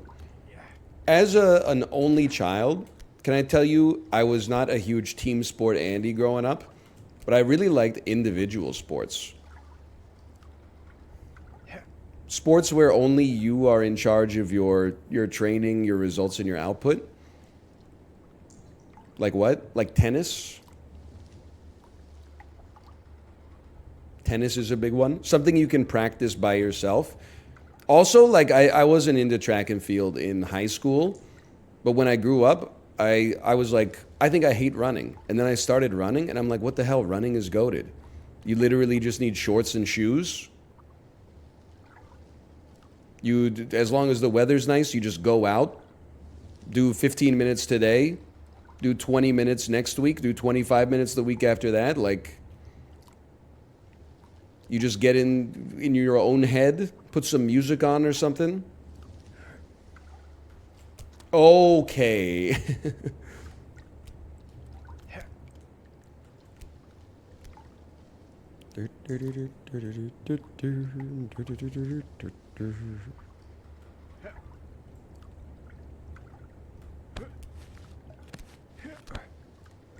You got a good grip there, brother? I don't know. I don't trust you.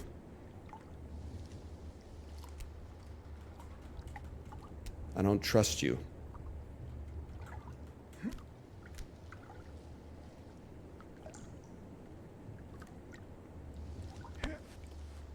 I still don't trust. I don't trust you. Grab and hold. Grab and hold. Release the space bar. Release the space bar.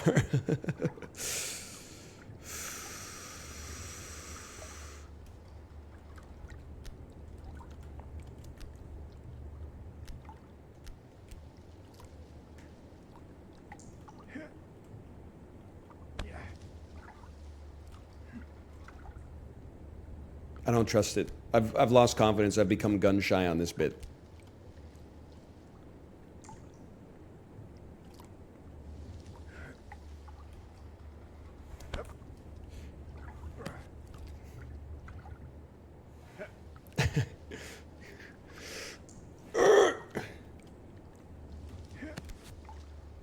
Hold.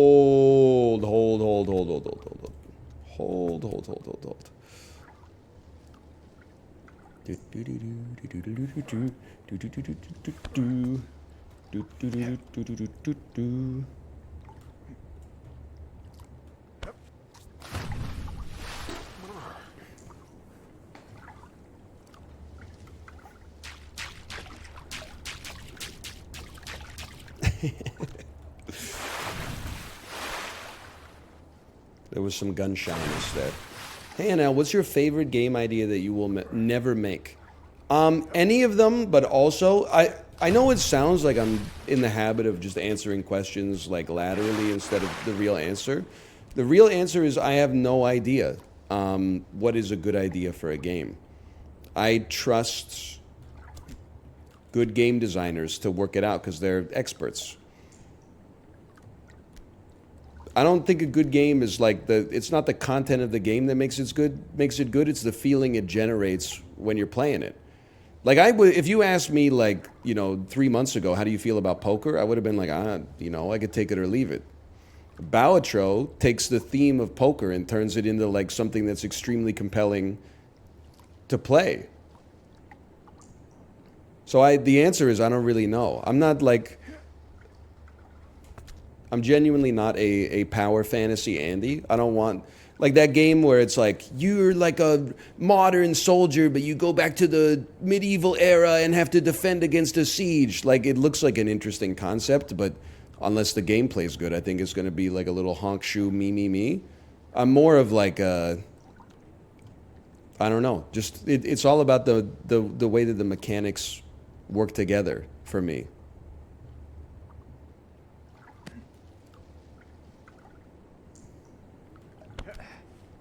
Hold.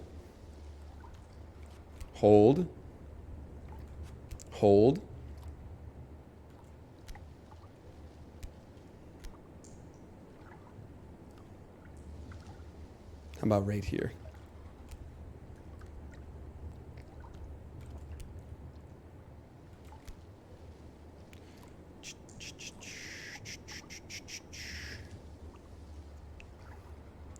Maybe you do want to be a little bit more over, just in case.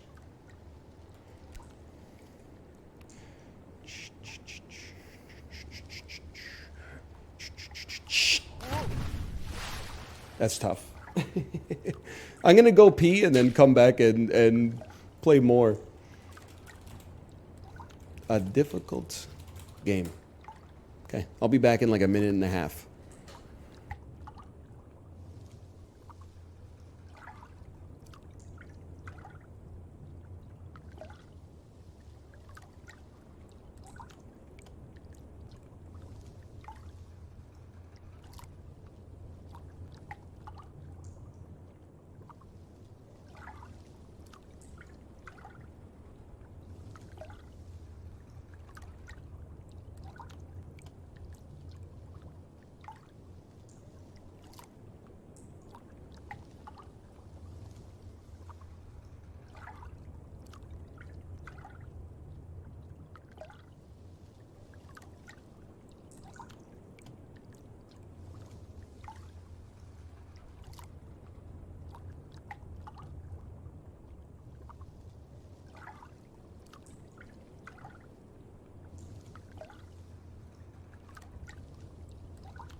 Hello. Difficult game. All right. Imagine if you could just swim to the right.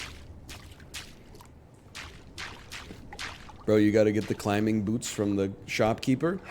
It's so funny that there are people out there, and they're not wrong, I just disagree with them, that think that this is a fake game because it doesn't have shit like that.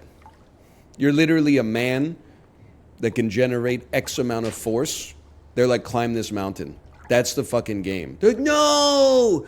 There's not even shit that you can buy from the shopkeeper that can adjust the values of your strength and agility? Yeah, bro. It's called real life.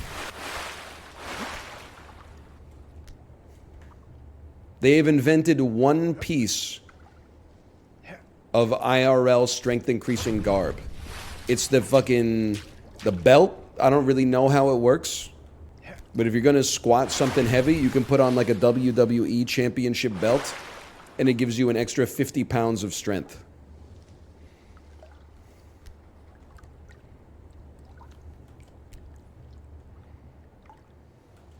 Hold. Hold.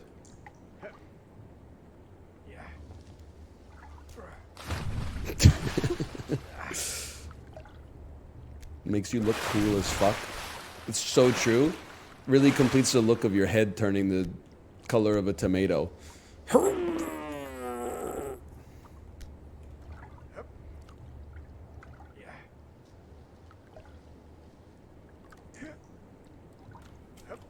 What was that? Oh, man.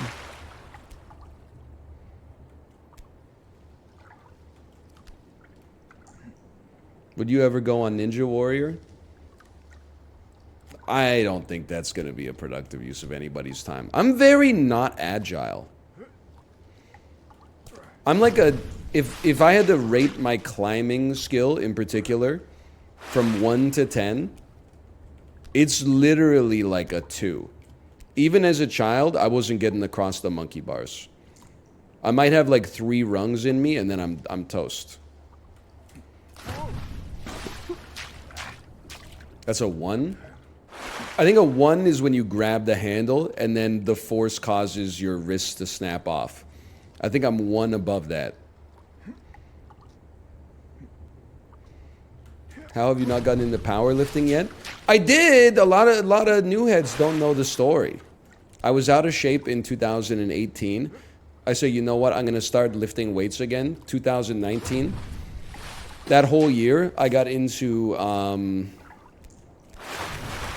don't know what you would call it. Compound lifts, I guess. I wasn't really a power lifter, but I was squatting, deadlifting, overhead pressing, and bench pressing as the basis of my workouts, right? And I was eating like a fucking, like a lot of peanut butter. Like a lot of peanut butter. To the point where I got in shape, like I got muscular. I was probably like 205. And then that shit continued until March 2020. And you can probably figure out what happened after that, right? I tweeted like, hey, this COVID stuff is popping off. Maybe I'll take a week off from the gym. Did not work out again until like November 2022. But did not adjust my peanut butter consumption levels appropriately. Hold.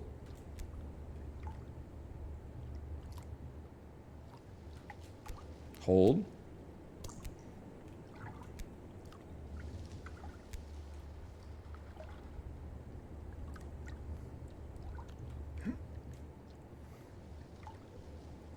Hold. Not holdable, not holdable. It's crazy your head was like twice as big. It is pretty crazy. You're not wrong. It was like twice as big.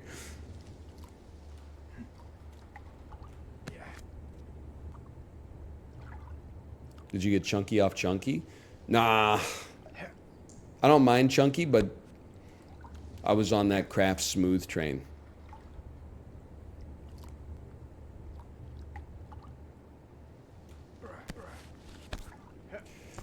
Hold. Ooh. Oh, what do you eat, DL Guiga? Mama Liz's fucking peanut oil?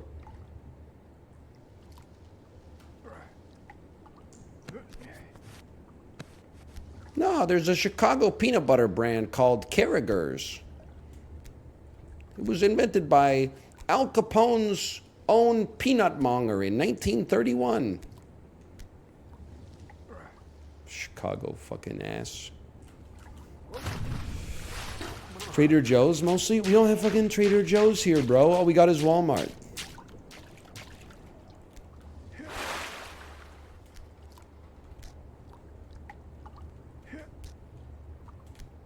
It's tragic.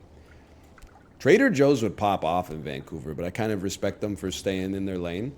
You're right, DL Guiga, there was a fake one when you were here. It's called Pirate Joe's. It's on West 4th Avenue in sunny Kitsilano. I believe that Pirate Joe's got shut down by like a federal injunction maybe 3 or 4 years ago.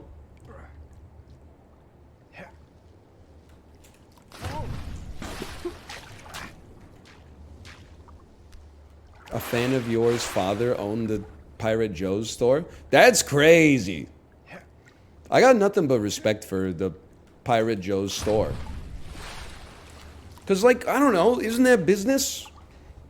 People fucking love Trader Joe's. They're like, please come to Canada. Trader Joe's is like, no, we're busy fucking making Mama Liz's kicking cauliflower wings or something like that. They said, fuck it, we're going to start our own Trader Joe's. They're like, you can't do that. Watch me, bitch.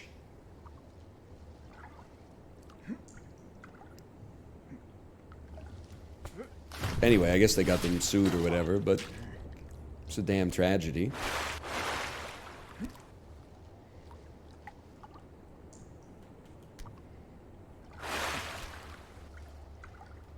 Whee.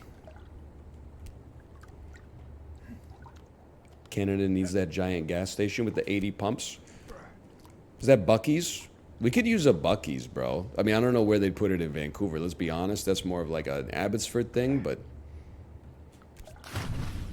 I don't think that there is a gas station in Canada with good food.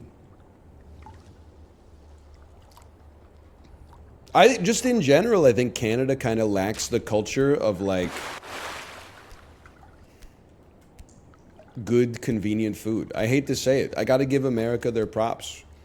They're actually undefeated in like being able to get tasty food from almost any establishment. I mean, why the fuck should you be able to get tasty food at a gas station? And yet they've managed to make it happen. Like multiple times. There's Wawa, Buc-ee's, Sheetz, like it's crazy.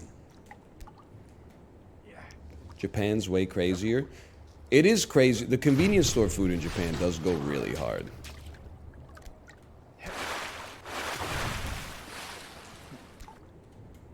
We don't have that in Canada. Like, if you go to a Canadian gas station, you're eating fucking dirt. Oh, let's go.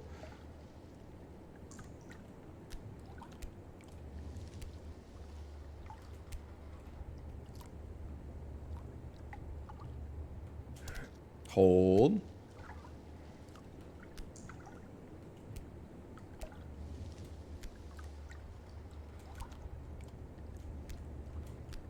They should study like why 7-Eleven in North America is so ass and 7-Eleven in Japan is so good. Why can't they just sell onigiri here? We got fucking rice. We got seaweed. Make it happen, bro. Why does it have to be like microwaved boiled pizza and shit like that?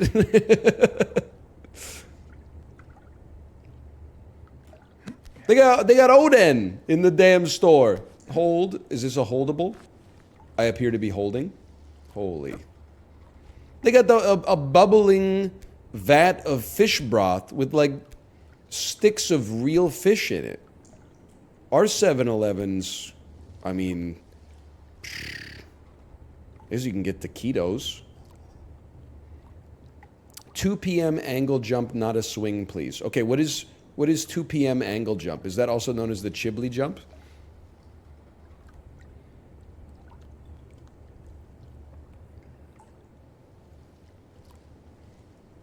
I can't alt-tab. Take as many times as you need for me to be able to read it.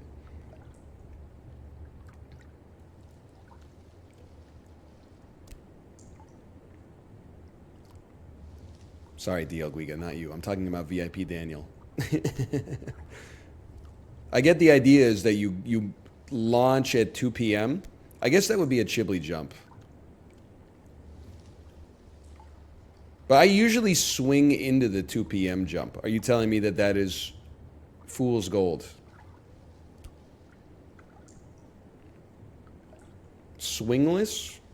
So just like down and up.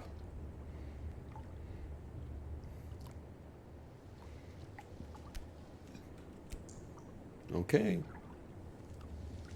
I have, this is not fair. I have no confidence in it.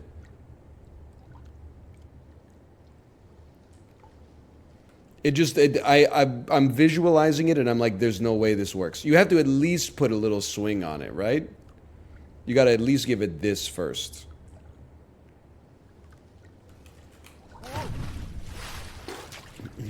Next time. A little semi-swing. Okay.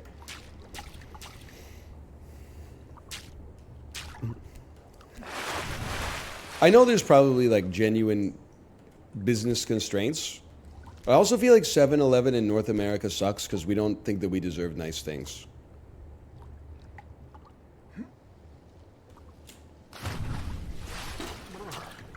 Like if you're like, the food at 7-Eleven sucks, they're like, of course it sucks. It's a gas station. It's 7-Eleven. What do you expect?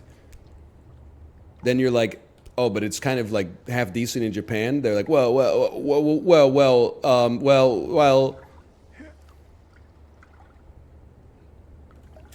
Oh.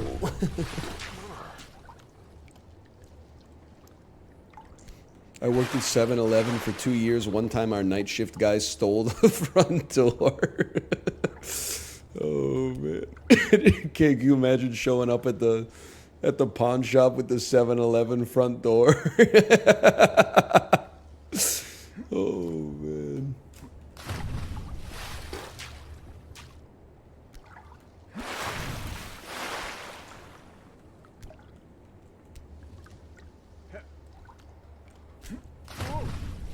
That would go crazy on your house, though.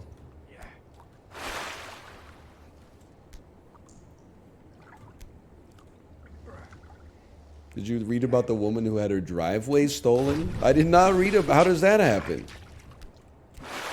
I thought it was bad enough that like once a year on r/Vancouver, someone will post CCTV footage of someone stealing like a tree from their front yard.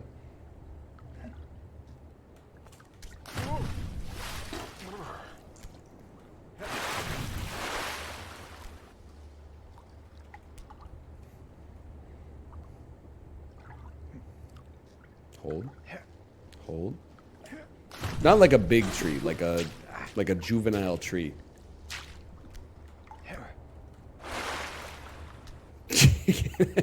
Shit in Detroit. Oh, man. My friends and I have stolen tons of spare street signs and mounted them to our walls. The problem is, I think if like a police officer ever finds out about that, you might actually get charged with a felony. Like, I got no problem with it. But I think like if a cop ever sees inside of your house, you may go to prison. Plus it's ugly decor. Yeah, unless like you're named one of the streets. Like if your name is like Main or something like that and you're like, check it out, it's Main Street. Bro, my brother stole hundreds of vinyl records from Walmart. That shit's not even, I mean, that's just illegal. I don't know. I guess you're bringing it up because it's illegal, but that's just stealing. Which is fine, I guess, but...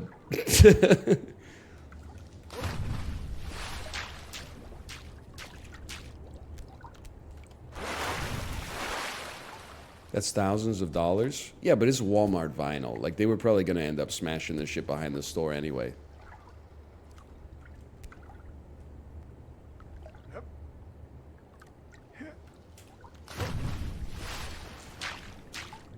Have you ever shoplifted, NL? Not on purpose. But there have definitely been times where, like, I've paid for my groceries and then realized... Like, not even a self-checkout, like normie checkout. Realized, like, I forgot to load tortillas onto the conveyor belt or something like that, but I've already loaded all the groceries back in my car. And I just feel like you could consider this a moral failing if you want. My ass is not walking back into the grocery store with tortillas and going like, hey, just so you know, I'm sorry, I forgot to pay for these tortillas. Like, can you ring me up? I'm more like... If they didn't notice, then fucking no harm, no foul.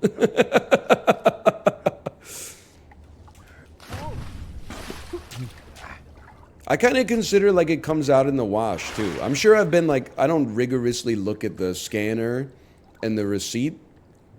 So I'm sure I've been like double scanned for shit in the past and paid twice as much for something. I consider it like it's a take an item, leave an item type situation.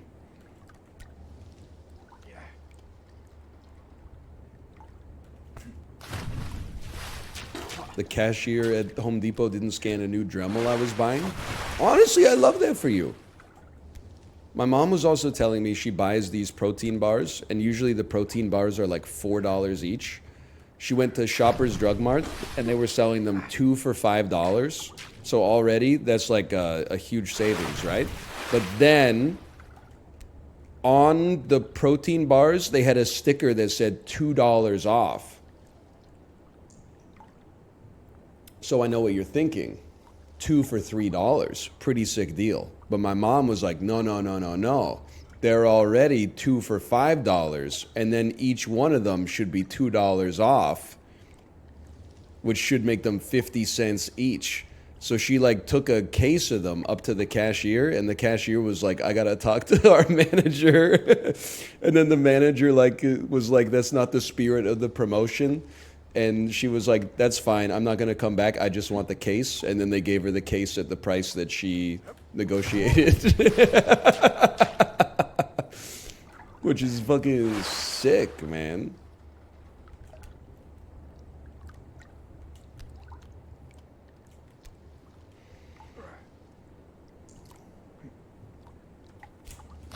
I lost the sauce. You're not acting in the spirit of the promotion. So true.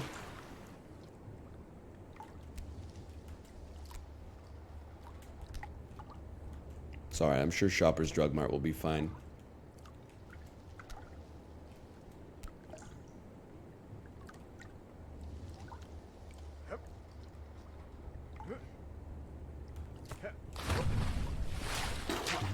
Imagine having to barter for your groceries. Yeah, I don't know, we're kind of slipping back into some kind of like joke country status. You see the article about the dude who had a stroke while he was driving? And the 911 dispatcher was like, just drive to the hospital, forehead. So he drove to the hospital, and then when he got there, he didn't get treated for 9 fucking hours? Are you kidding me, man? The dude had a damn stroke. How could you make him wait for 9 hours at the hospital? There was 9 hours of more urgent shit in front of that dude? Oh, he didn't advocate for himself in the waiting room.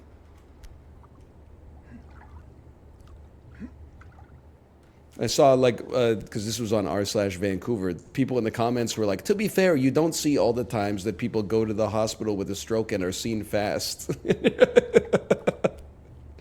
Because that's the way the fucking shit's supposed to work, idiot. I'm not going to write an article. 94% of people who have strokes are seen quickly at the hospital. That's a fucking weird article, man. That's literally, like, it reeks of propaganda.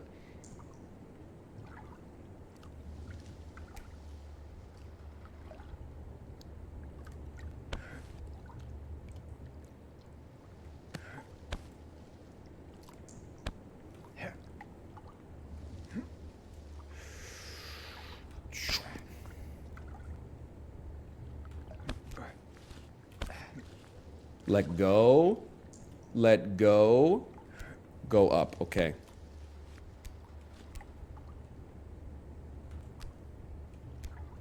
And hold.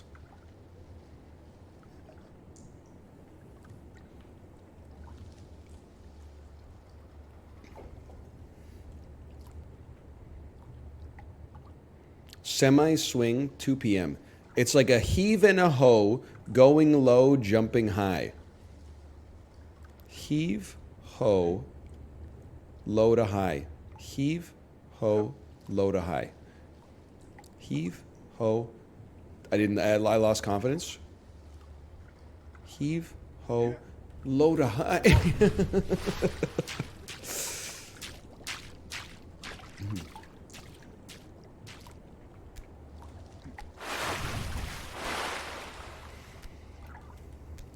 It's okay.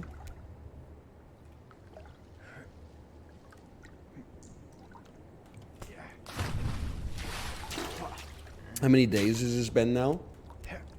Less than 1?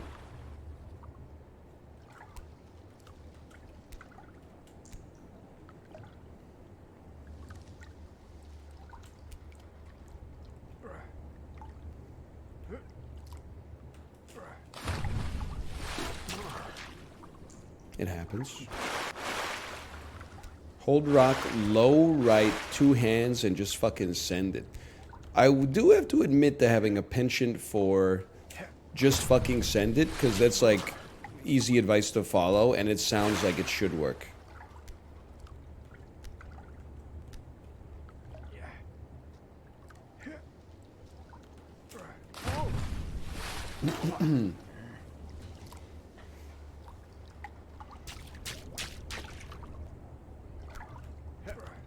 Go back to having confidence. I am going to make this jump. That was better.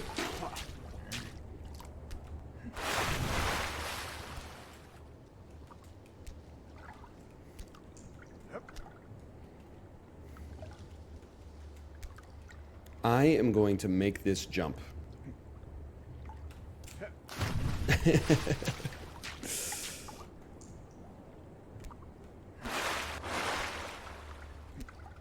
How far into the game are you? Apparently there's like 2 more pools after this one.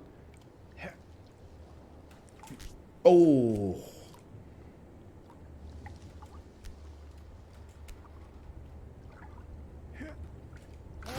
Okay, okay.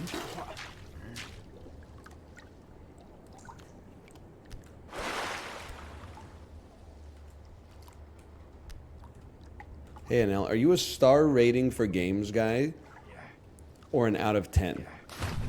I don't know. I don't have an answer for you. I guess I'm an out of 10. I tend to default to out of 10.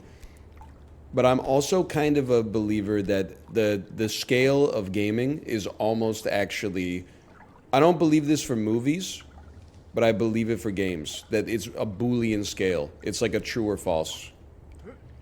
Should you or should you not play this? And a difficult game about climbing, you should play it.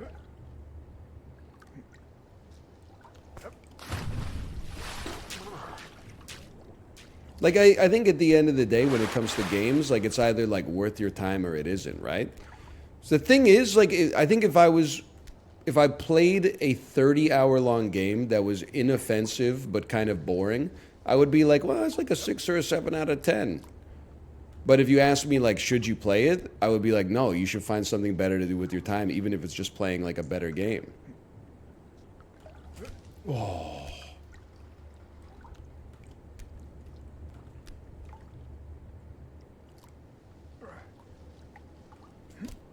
Huge. Huge.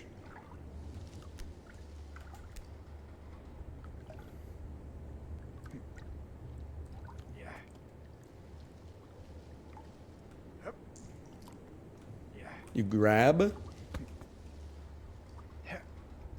You grab.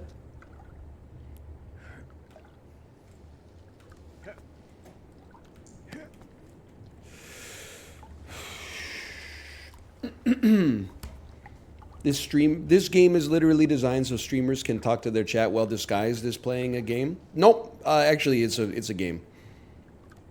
It's you play it using a controller or your keyboard and mouse.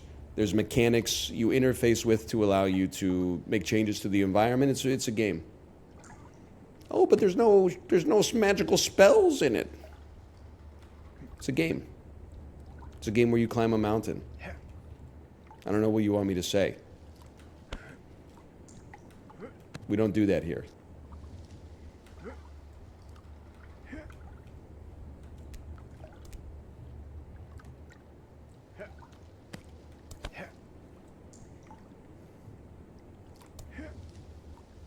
But they don't even have 17 junior quest designers working on it.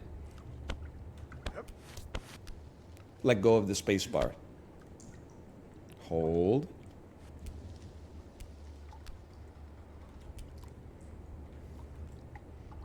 Two hands, just fucking send it. You are a saboteur.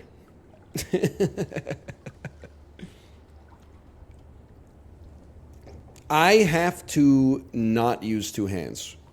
Unless you can compel me to use two hands. Because many times people have been like, this is a two-hand jump. And I've never had a two-hander actually manifest in the game. The one hand has always been the way for me. Maybe it's like a tennis thing. You can be a one-handed or a two-handed guy. I'm a one-handed backhand sort of guy. Improves your slice.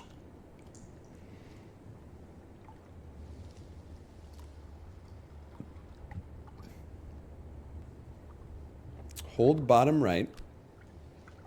One-handed baby swing heave ho. Baby swing.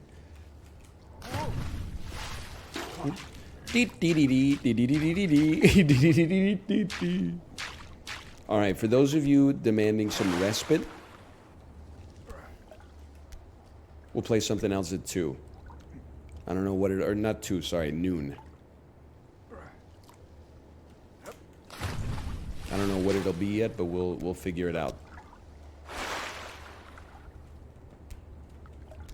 I know many things that it won't be, though, because we've discussed them over the stream thus far.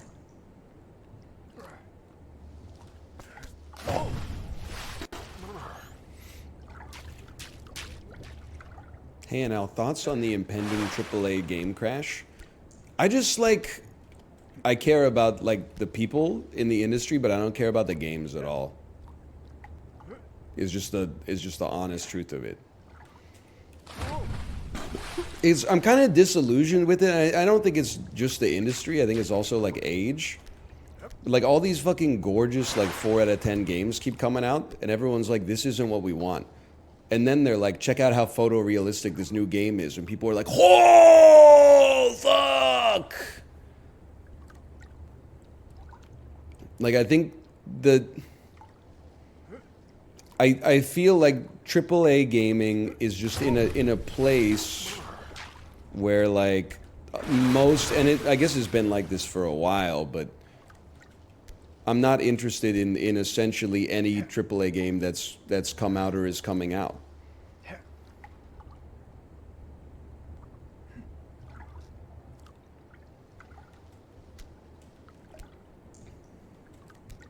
Like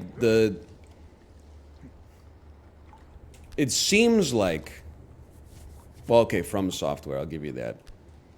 But it seems like those games should be able to take the biggest swings because they have the most resources. But what inevitably ends up happening is they have to please shareholders, so they have to make something that has like all the edges rounded off so that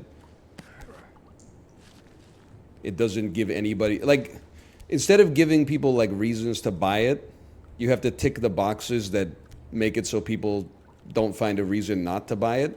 I always think back to like Titanfall 1. I know Titanfall 2 is the one that people like, you know, keep a light on for, but for me, part of this started in Titanfall 1, where like it had amazing multiplayer and it didn't have a single player campaign.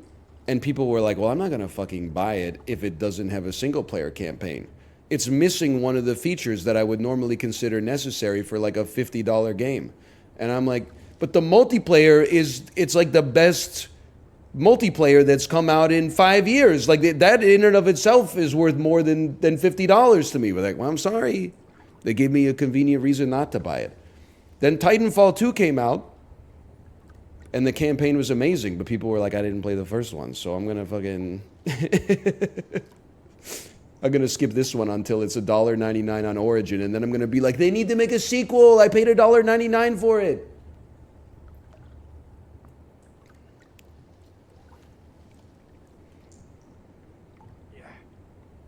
Baby swing and ascend. Okay, okay.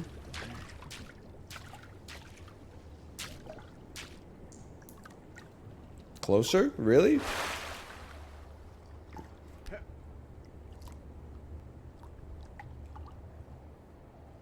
So I was just reading the tech.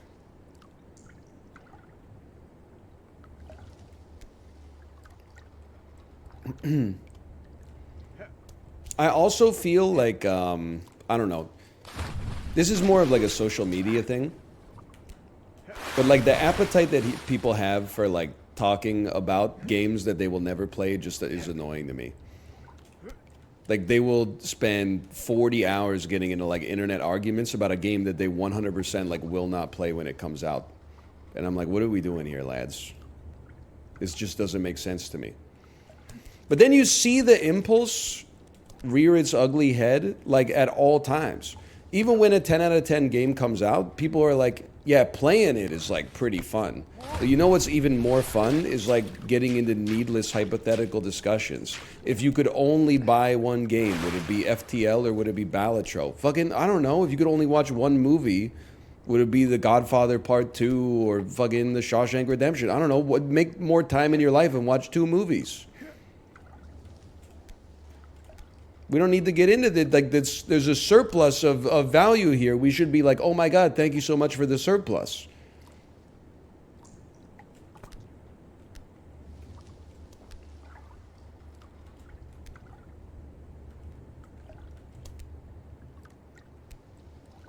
Indie games still crushing it though. Hold, hold, hold. Okay.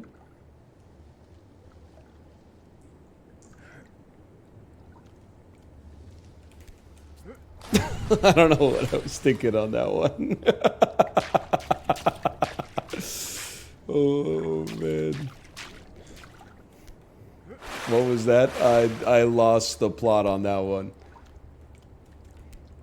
You got to get as far right on the rock as possible. Okay, thank you, thank you.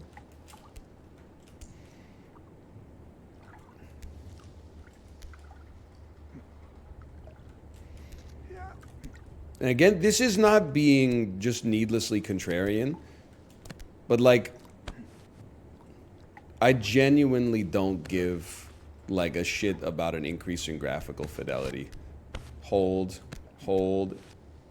at all. Like, everybody has their line. A game would probably have to be like a 15 out of 10 to get me to pog up over ASCII art.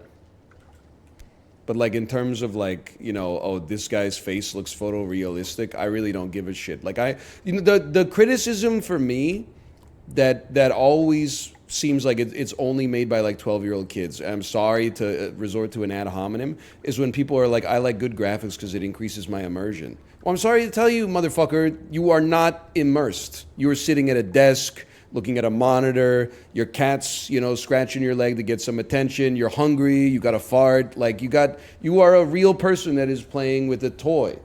So like I don't like when I see this in my video game. It really makes me feel like I'm not actually a luchador in 1910 Mexico. Well, you fucking aren't, bitch.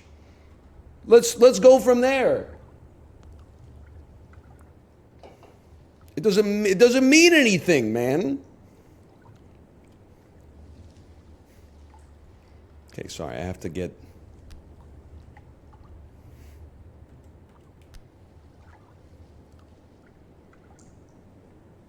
Hold. You just sound grumpy? I'm actually like one of the most positive gamers out there, which is crazy. Everybody else is like, I love gaming so much. Oh yeah? Really? How do you spend your time? Arguing about how shit it is? telling someone enjoying a game that what they're playing isn't actually a game. It's just streamer bait. Getting really, really jaded about stuff that's already out and pinning all of my hopes and dreams on the sequel that comes out next year. When the sequel comes out, giving it a negative review on Steam because it has DRM.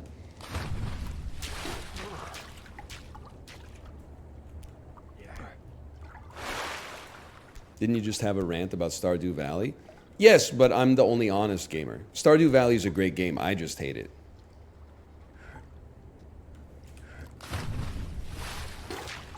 That's just my, like, you're allowed to have a few of those.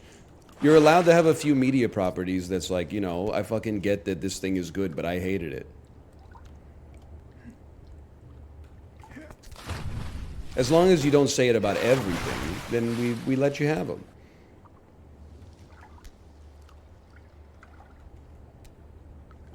Dan and Hades. It bothers me, but in order to stay intellectually consistent, I will say yes. But I really don't understand Dan's hatred for Hades, because it's so good.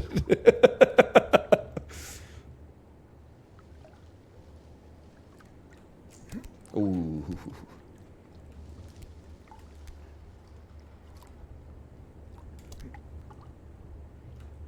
It's fine to say I don't like it. It's not fine to say it's bad.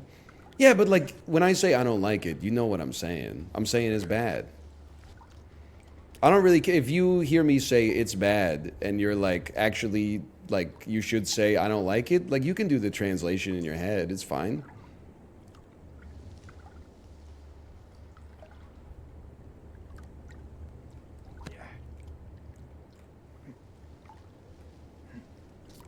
No!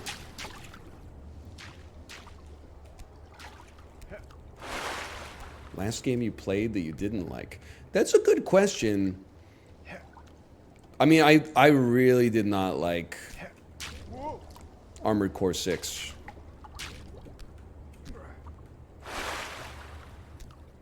I think usually I do a pretty good job of knowing whether or not I'm gonna like a game before I choose to play it, but Armored Core 6 I definitely like, you know, by the time I got a third of the way into it, I was like, I'm not sure I like this at all.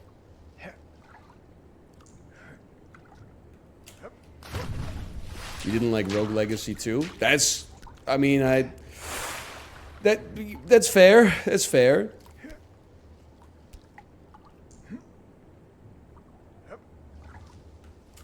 What? I had so much momentum, bro. Why? I don't know. It wasn't releasing dopamine when I played it.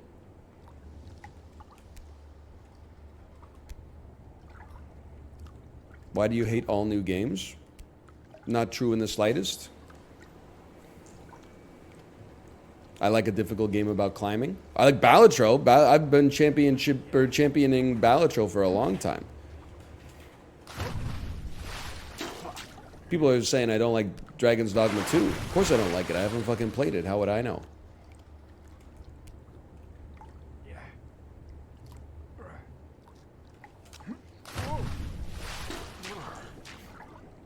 Hold. I'm going to bat for a difficult game about climbing, bro. This is a good game. And you have preconceived biases about what is and isn't a real game that are coloring your ability to judge it.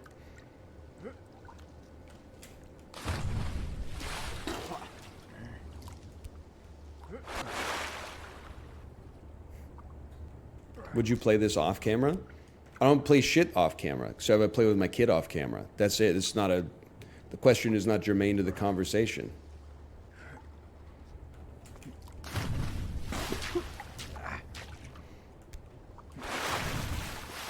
It's a victim of circumstance, you know. If you were 12 years old and this came out on GameRabbit.com, you would still be posting about it as a 35-year-old. You would be like, remember a difficult game about climbing? That was classic in the middle school classroom. But instead, you're 35 and it came out on Steam, and you're like, it doesn't even have a sword in it. Like, you know, we have to grow past this. We have to expand our horizons so we can enjoy different things.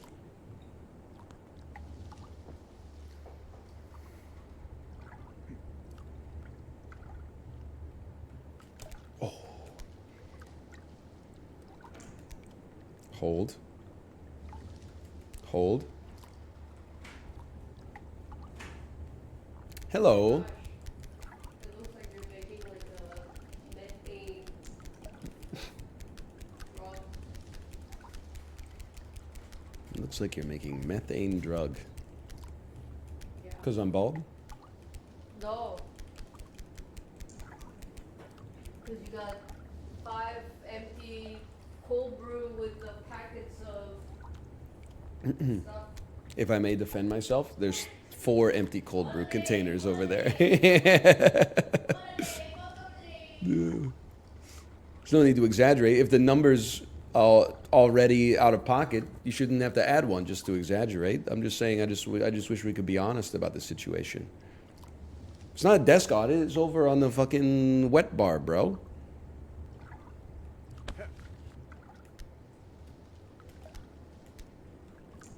Hold.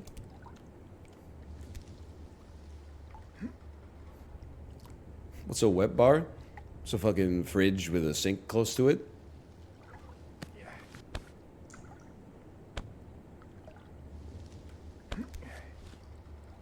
Let go.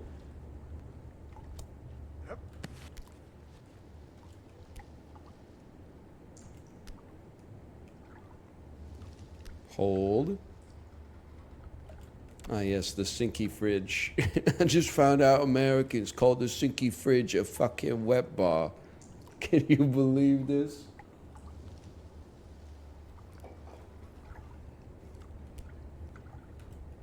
Just found out Americans call a flicky flicky point and wiki a fucking light switch.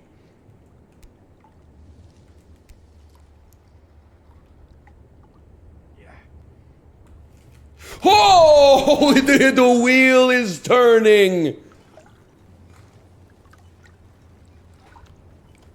It's geese bruv pronouns all over again. Who the fuck you call his son? I'll go by geese bruv pronouns now. Sorry, mate. Sorry, I didn't mean anything by it. It's alright, just don't do it again or I'll fucking smash you.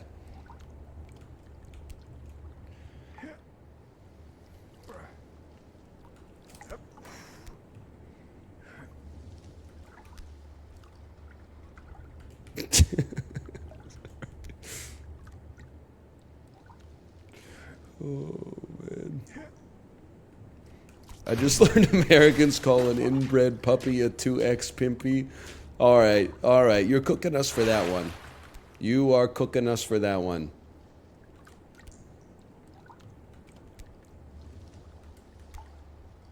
I just learned Americans call a fucking dog a Mewtwo X Elsa.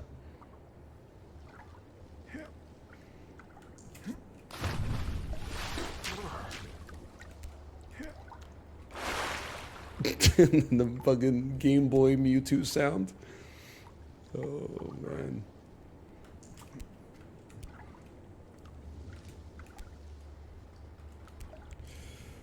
Oh, man. I watched some of those videos. It's just YouTube poops for TikTok, right? YouTube poops? Don't you mean non-sequitorious sketch comedy? NL, would you describe yourself as an Americophile? I'm in a bad place here, guys. Never mind, we're chilling. Yeah, I mean, online, if you were to compare me to the normal, or I should say the average internet person, including Americans, I think I'm more pro-America. It doesn't mean I'm defending every decision Ronald Reagan ever made. But I do think this America gets bad raps for things they deserve, but they also get a lot of collateral damage for stuff in America that actually owns. A huge surplus of cheap, delicious food is actually like a good thing. People deserve treats.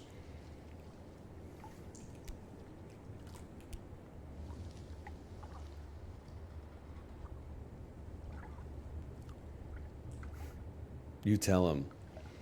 Also, there are aspects of American culture that I think people online kind of find cringe, but I actually think is like inspiring.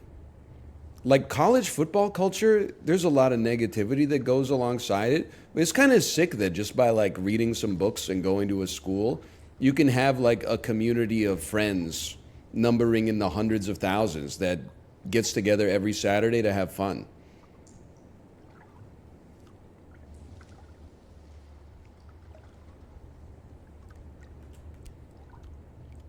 Also, as much as I hate people who tweet about college sports is crazy, especially March Madness. Like, I don't even watch college basketball, but I think it's fucking sick that like future NBA players are getting, like 1 in 30 of them is going to have their super team get cooked by like a dude who's going to be the chief marketing officer of a startup in like 2 years. Like, he's not even going to be like a dude who plays basketball. He's going to be like a wealth management consultant or something like that. But like for one day, he's unbeatable on the hard court and he's a legend forever. Like, that's crazy.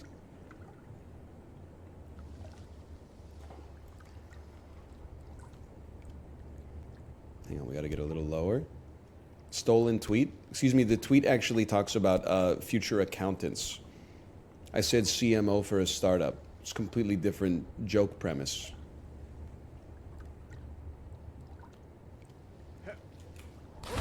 It's 2X pimpy.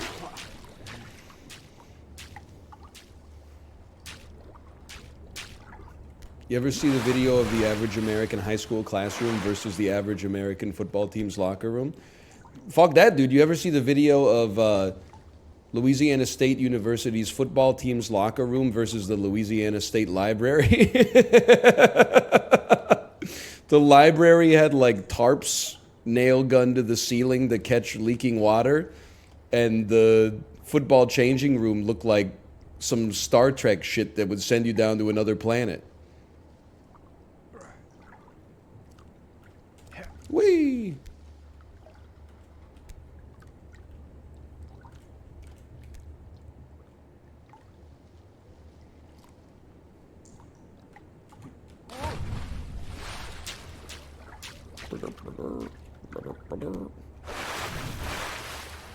Football makes the school more money, though. Guy standing up, Norman Rockwell painting.jpg. I think schools should be predominantly concerned with education.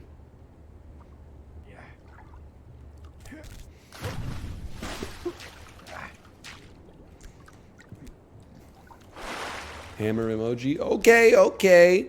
Let's kill him. Let's kill this guy with hammers. You gotta up those numbers, library. Can I say something that might get me in trouble?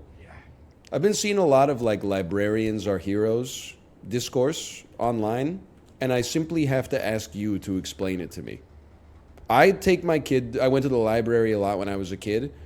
I take my kid to the library 3 times a month. They're doing work, don't get me wrong. They're putting the books out and like cool displays and stuff like that and leading story time. But like heroes is like it's a strong word. Firefighters, yeah. Paramedics, without a doubt.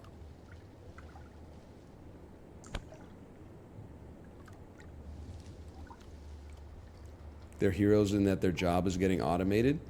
Bro, no chat GPT is setting up a Easter-themed scavenger hunt, okay? Robot can't understand the beauty of that. What about teachers? Some teachers are heroes, for sure. Some teachers are just kind of like, you know, doing their job, which is also totally fine. Which one were you? I was just doing my job. Hold.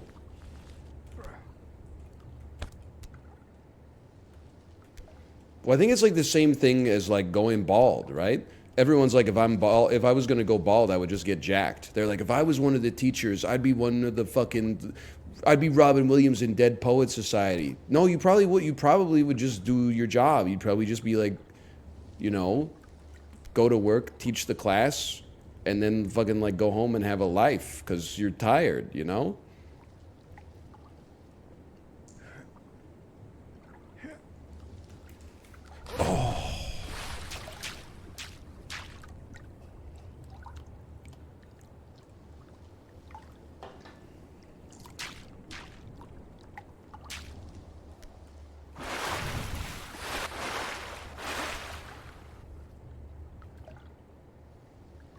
It is true. Libraries are cool because you can just like sit there for free, which is becoming increasingly rare.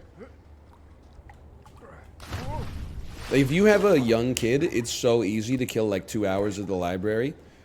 Get some books. They'll usually have like, you know, some coloring pages out there. They usually have like board games. One of the libraries I took my kid to recently had like a cool, like kind of almost a programming game for toddlers, which was sick.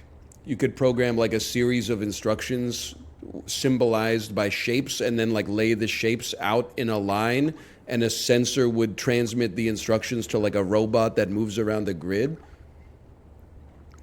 My kid was just like picking her nose, and I was like, this is pretty cool.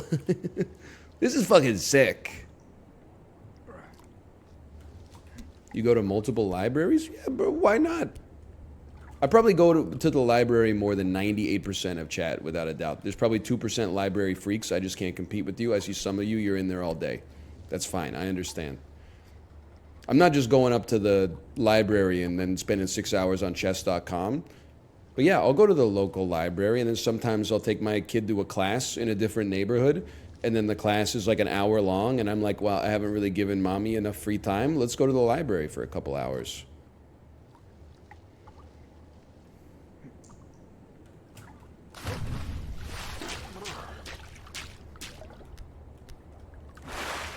You ever go by yourself? No. No, that's not gonna happen. Although every time I'm in the library, I do look at the fucking, the posters. I'm like, I wonder if there's some interesting classes coming up. And then like without fail, every single one is like, how to use Gmail for seniors. And I'm like, I'm sorry, I'm not driving downtown for that.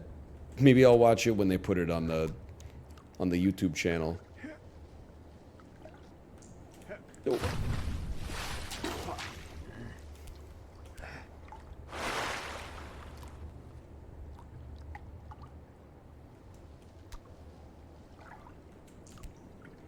How's the people watching? Certainly one of the worst places to people watch because nobody's talking.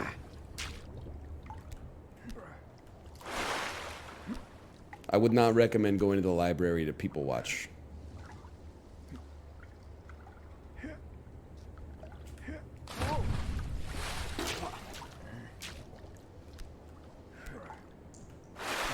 Best place to people watch? I don't know. I'm normalized letting people live their lives.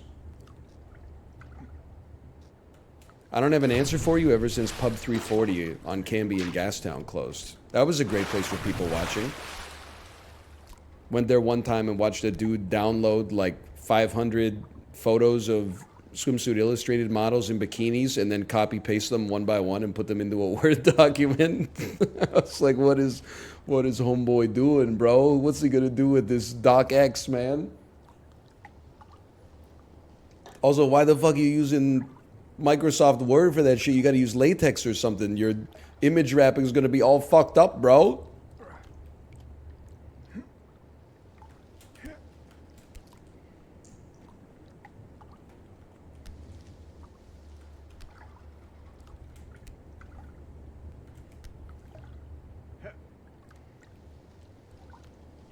What about Robson Street?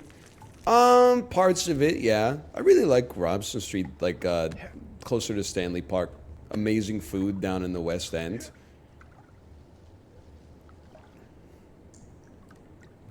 That's all I gotta say about that.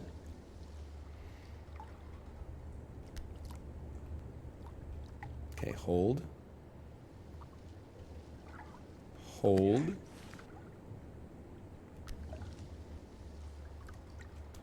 So this is what the homie from Built to Spill's been up to. I think they're still making music, asshole. I don't know if if they got new Randy Describes Eternities in them, but still. I think they're still cooking something up. They're probably on tour or something.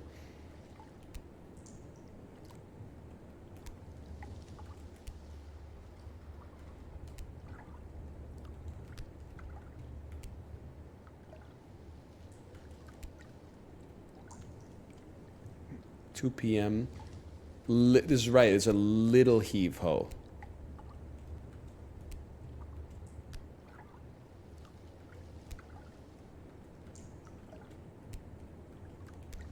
Hold.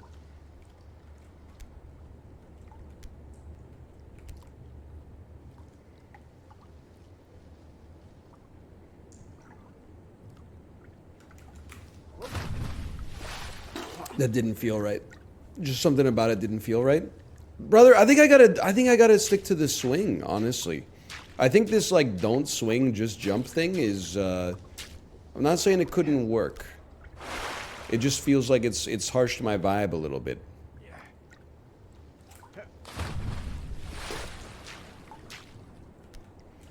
Did you know if you wear the stone thunderplate ring, you actually get plus 2% aerial hang time, which allows you to make that jump more reliably?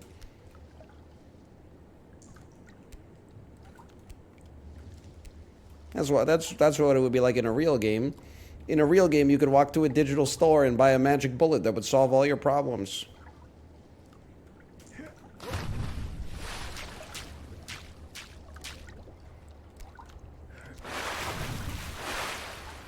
Do North Americans get ice cream vans going around where you live around 7 p.m.?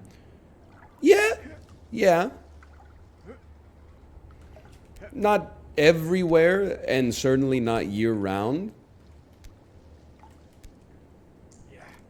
But we have ice cream trucks here.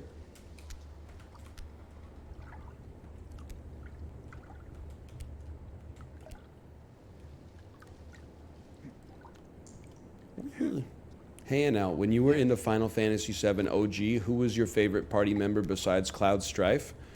I was always Disc 1. I'm a Cloud, Barrett, Tifa sort of guy. Disc 2...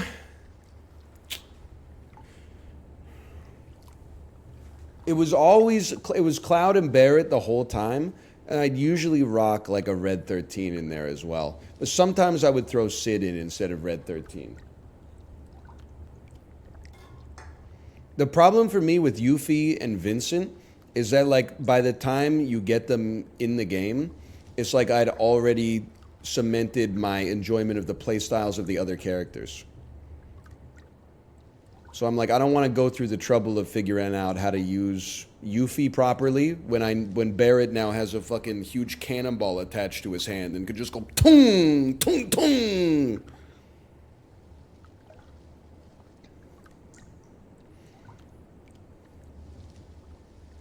I appreciated Vincent's energy. He's edgy for sure. I mean, he has good reason to be edgy, don't get me wrong. Vincent is a mod on r/cuckold psychology. Come on now, don't do him dirty like that, man. Don't do Lucretia dirty like that, okay? She didn't ask for that. That was pretty close, bro. Hey, NL, you will get more viewers playing a different game. I'm just looking out for you. Faint Bunny, you're getting a little close to the edge now, okay? Just so you know. I know this has been a problem for you historically. Just letting you know. Oh.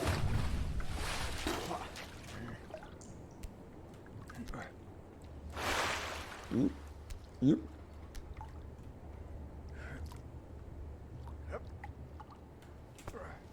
Next time. Next time.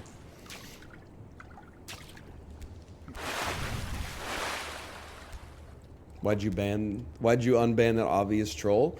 They're okay. They just want some attention.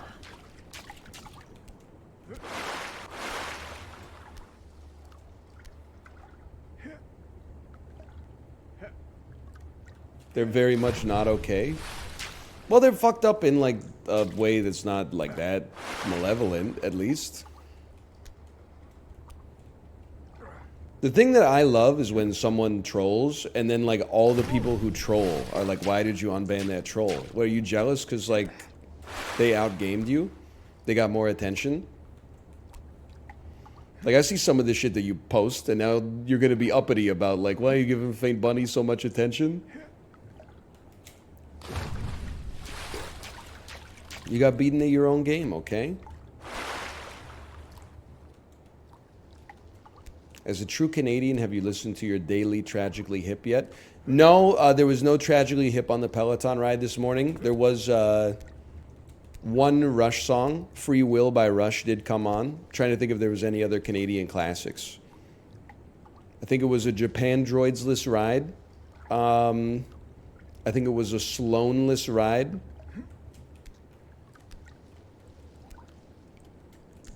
Might have been very, very low on the Canadian coefficient today.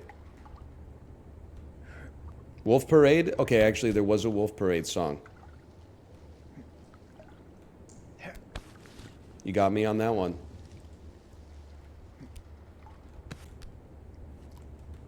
Hold, hold, hold, hold. Which Japan Droids album is better? It's tough, okay? It's hard to compete with the raw debut of Post Nothing. I do think that they benefited from a little bit more polish on, I can't remember the name of the second one. Celebration Rock. Yeah, I mean, I think, don't get me wrong, Post Nothing's got some incredible songs. Young Hearts Spark Fire, Sovereignty, Heart Sweats, The Boys Are Leaving Town, etc., etc. I feel like, I simply put, I feel like The House That Heaven Built is probably the best song they've ever done.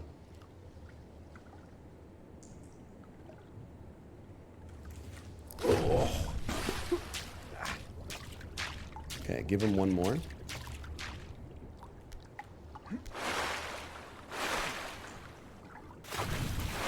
What is it? 11:59. We got one more.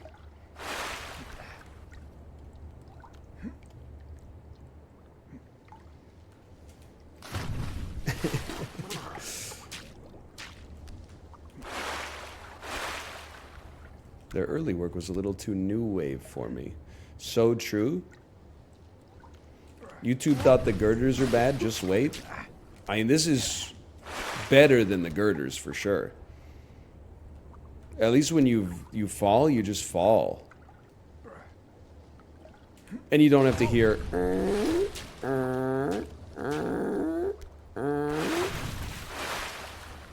This is pleasant, man.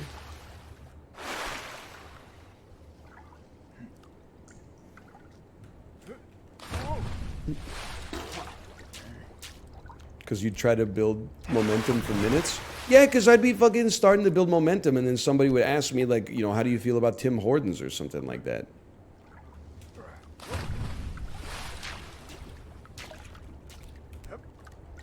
How do you feel about Tim Hortons? I don't like it.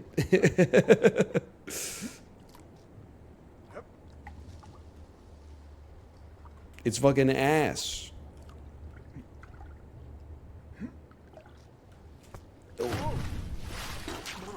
How do you feel about Galen Weston? I don't like him.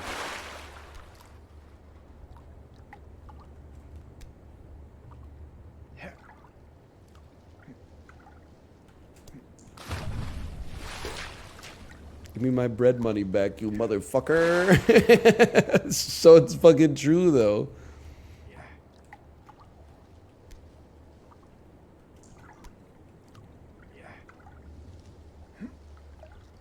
One more. Do you hate them for their pro-Canada stance or their terrible coffee? I hate every aspect of it, quite frankly. The food and coffee are not good.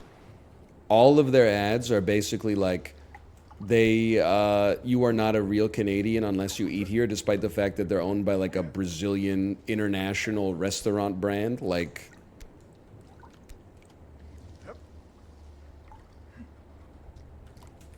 hold.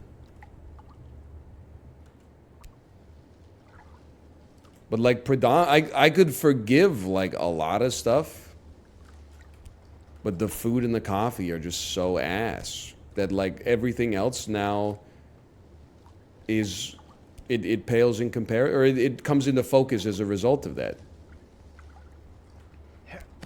Hey Anel, my coworkers are all your age or older and they all have small children that they talk about all the time. Please help me. You don't need help, you just need to be a human being.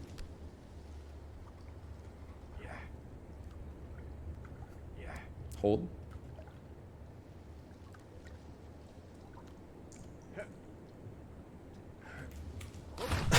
Maybe one more real quick, one more.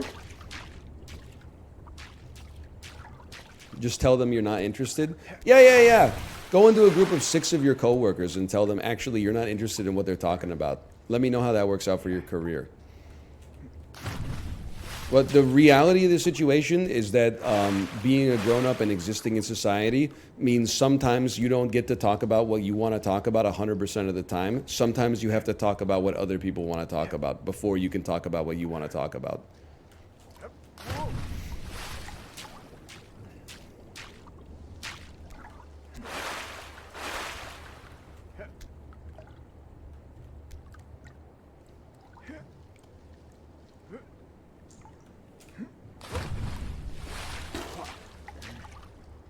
I don't know what you want me to say. What about the reverse? What's the reverse? People with kids only want to talk about their kids? Okay, motherfucker, what do you want to talk about? End of Evangelion? Like, people spend all day with their fucking kids. They wake up, take care of their kid, send their kid to school, go to work, come home, pick up their kid from school, spend all night with their kid, go to sleep, do it all again for fucking 40 years. What do you want them to talk about? There's nothing else going on, bro. They're talking about what they're interested in.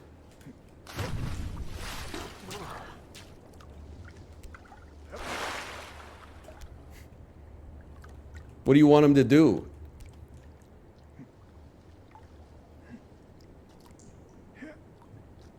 Woo! Literally have a single hobby? What's your hobby, motherfucker? Why don't you talk more then? Seems like your hobby's getting pissed off at normal people just doing their best.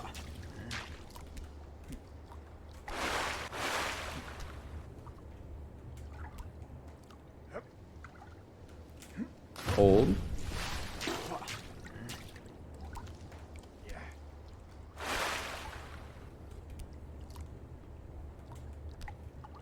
Me when the person who is only talking me because they're contractually obligated to be nice to me talks about what they did on their weekend, but what they did on their weekend isn't that interesting to me. I'm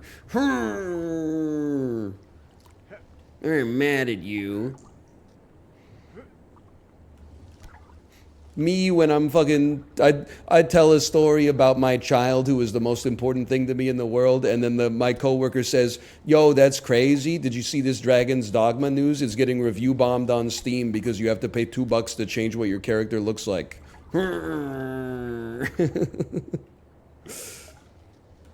Yes!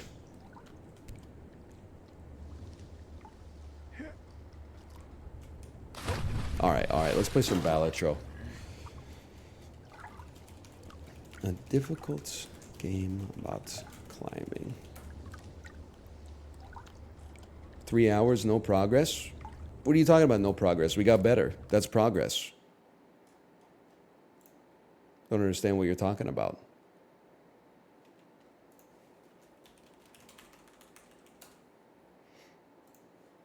The needle has been moved.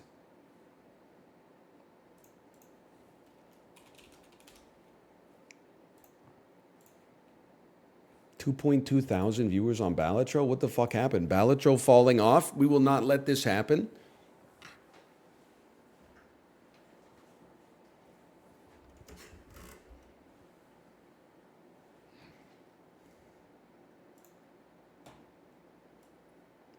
Bingle Bingle sends its regards.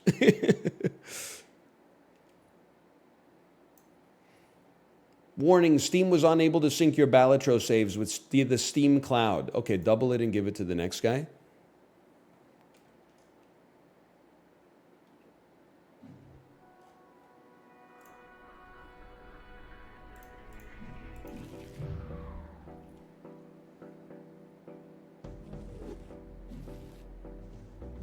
Do people still say that? Do people still say double it and give it to the next guy?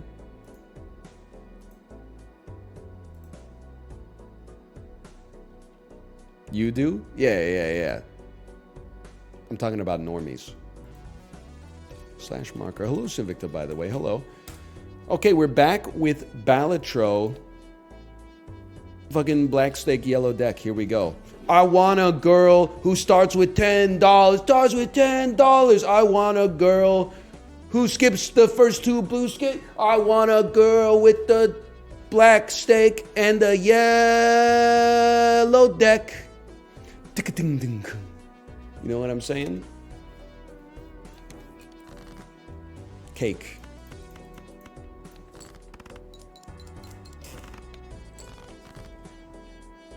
It's cake, bitch. Cake moss. 2, 3, 4, 5, 6. We play straights in this house. We're Costco guys. Of course we play straights in this bitch. Queen. What the hell are you talking about? I don't know. First couple antes, you don't have to lock in. We do have $21. I mean, I think, what have we played the most? We played 2 straights. Early Telescope by the Celestial Pack by Saturn. Clarify on straight builds immediately.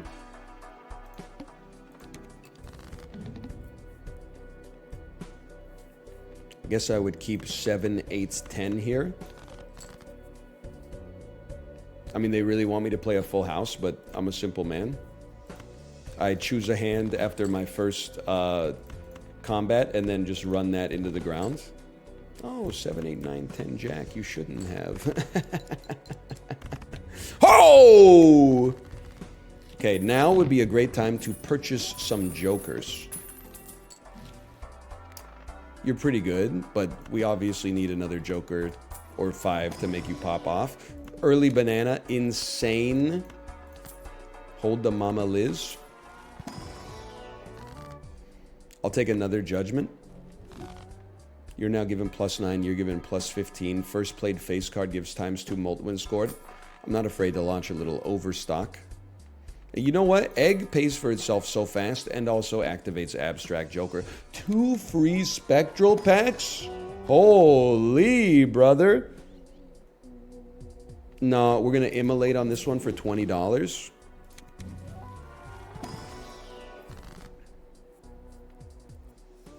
We're going to add a purple seal to a 2. We're Costco guys. Of course, we add purple seals to 2s. And then we hold 10 Jack Queen. Cards drawn face down after each hand played. That's bad.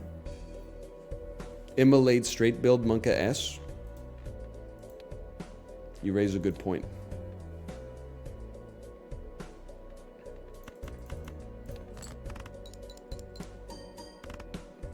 It's pretty good.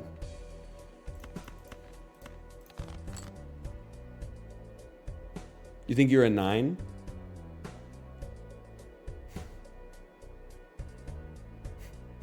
Could be a 7, 8, 9, or a 10. Imagine it's 100% a 9. Okay, I trust you. Oh, you fucked me. Come on, man. This is my life. We'll go lucky 6.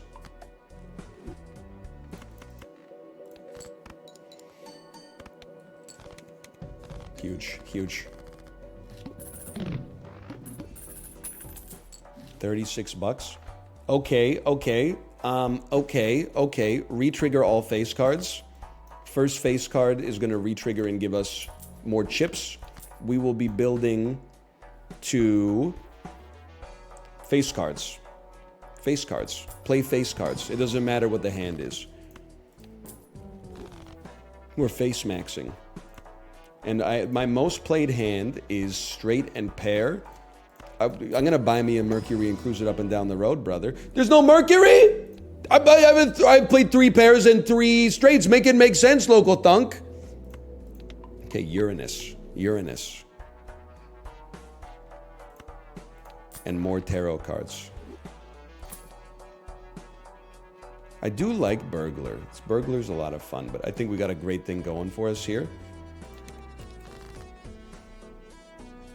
10 Jack, Queen, Ace. I mean, I'm a pretty simple guy. I would even launch one of these right down Main Street. Pair of jacks. Let's see how this looks. Oh, it looks good. It looks good.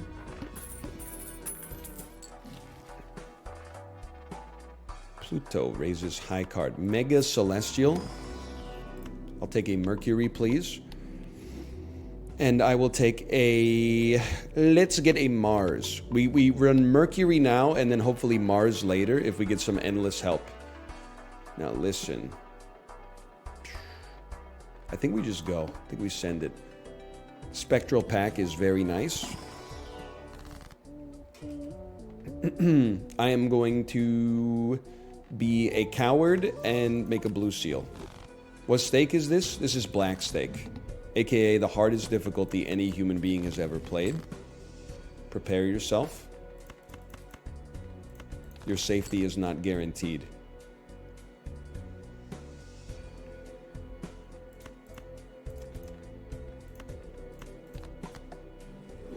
Aubrey Plaza Pog. What do you mean by that, Aubrey Plaza Pog? I mean, I get what you're saying. I do, brother, I do, but...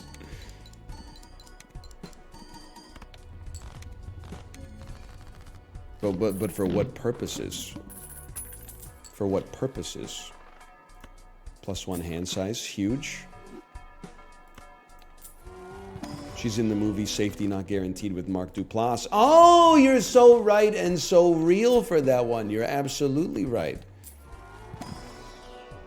Huge face cards. We'll definitely take a steel. Oh, I thought we could take 2. I don't know, but that's still the one I would want to take, I suppose.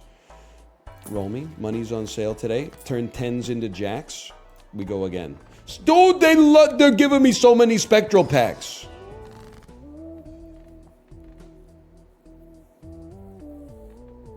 I wish we had like an enhanced card in here, but that's okay. Honestly, give me 2 enhanced aces, but don't... Oh, the one thing you weren't supposed to destroy was a king or a queen, you fool.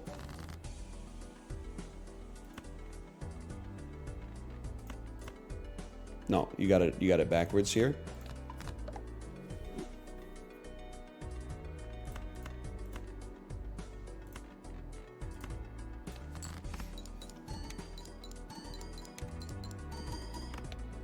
Still good. This is Pog City. Lover's card. I mean, listen. I don't want to use my death card until we have a card. Like, I think the death card might actually go down in history as the greatest possible tarot card you can get. But we need to use it to duplicate our best card, or alternatively, at least have a very, very good card. Like, I'm not going to use it to just make one extra queen or something. That's just a bridge too far for me.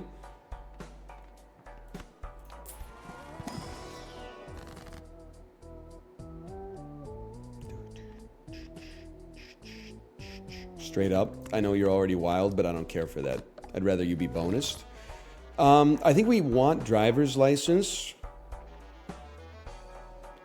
I'm willing to sack Abstract Joker for driver's license for the moment.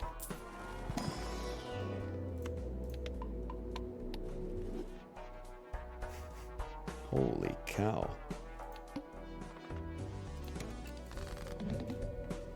Did you see The Sopranos in Costco? What are you talking about? We're Costco guys. Of course we fucking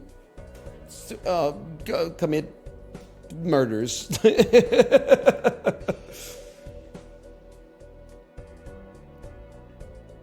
mean, I guess you could do worse than this.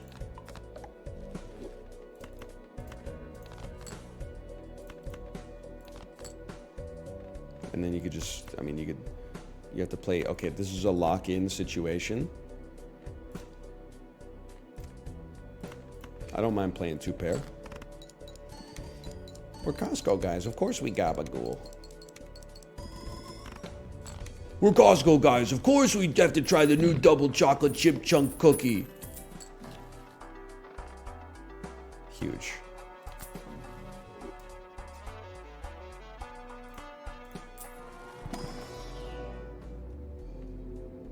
You know, I think we would love to get some support on 2-pair as well.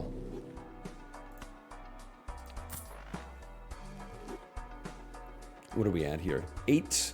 Once driver's license pops, we're straight chilling, bro. Genetic freak banana. Don't you say that. You're not wrong, though. It has stuck around for a long-ass time.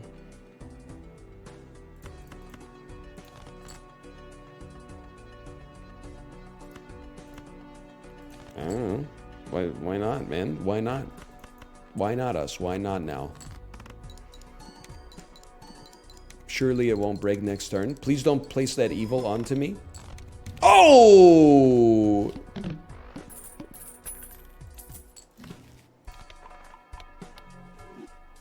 Sheesh. I definitely should have. Just buy the Fool card, but don't use it. You buy the Spectral pack. We add Aura to a face card. Oh, that's the best Aura! Me watching JoJo's Bizarre Adventure. Is that the show that Aura comes from? Yes, okay. I'm gonna do something crazy. Watch this.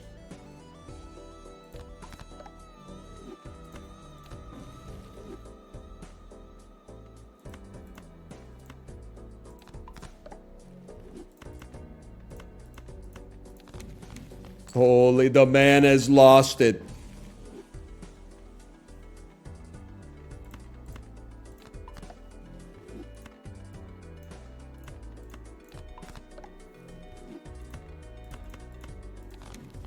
Star.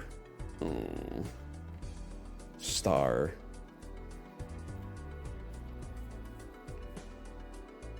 Hey, now, you ever hear of penis and cock? I'm not going to dignify that with a response. Thank you very much.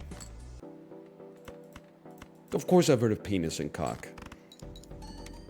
That's the magician guys in Las Vegas, right?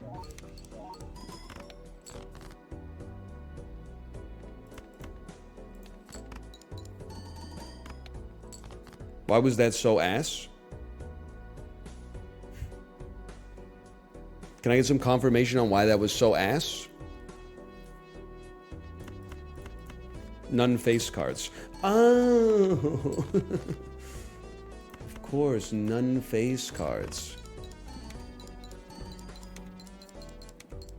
Don't break. Banana, do not break. No! Okay, we need molt immediately. Thank you so much. Oh, but you are Andrew's greatest gift. I don't think we can afford it, though. Oh, but the... it's so good, though. It's so good. It's so good, man. Sorry, I think you got to hold for now. It would be really nice to get driver's license to activate.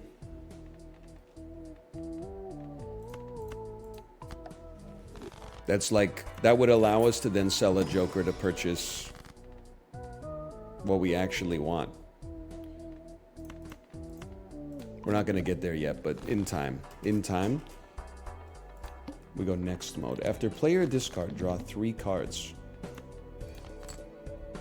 Huge. Huge. If anything, I think I'd rather, like, play a hand.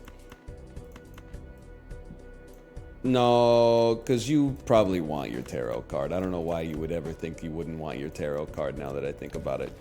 And it's a justice card.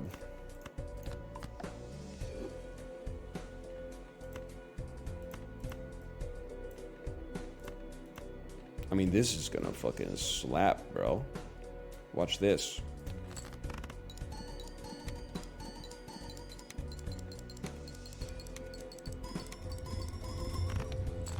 None of them broke.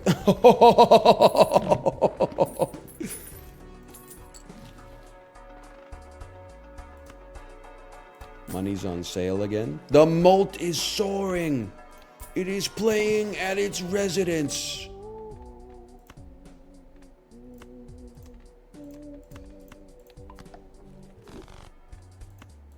Please. Please. I just need 2 more cards. I love this fucking dude right here. I've never seen him, but I love... You know what? Why not make him lucky?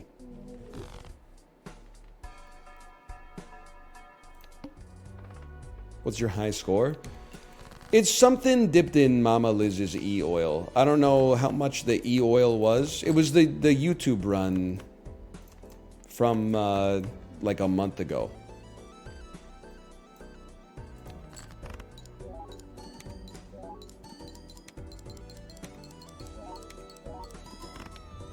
Pretty good. Pretty good. It was E to the 17. Okay, E to the 17.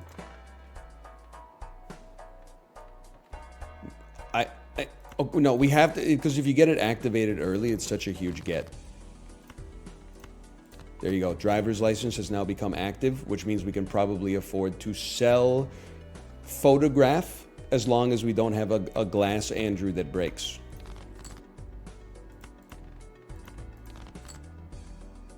No breaking Andrews, if you don't mind.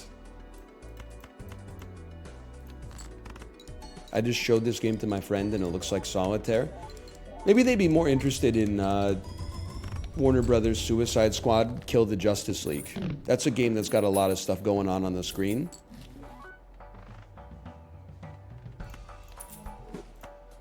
Seems like that might be... I'm not even knocking them. It seems like something that might be more up their alley.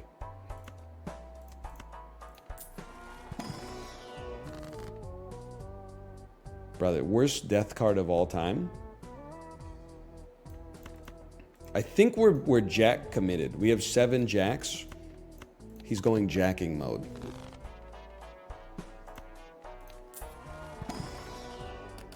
It's a good jack. Skip the other one. 8 mults. 8 mults. 8 multi-snooze.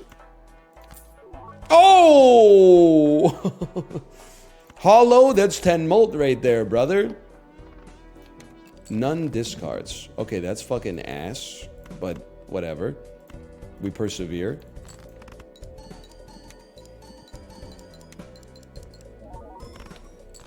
It's actually pretty good.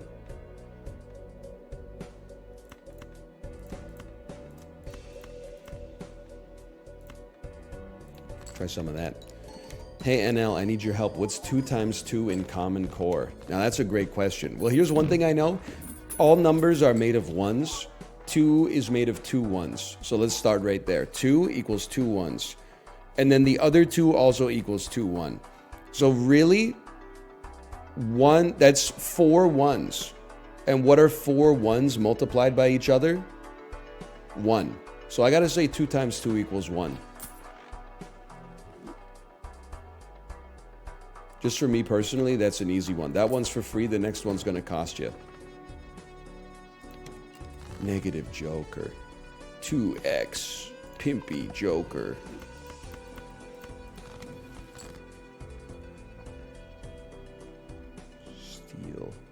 Steel Andrew, huh? Okay, hang on. Would love to use Empress productively. I'm just not sure we have the opportunity here.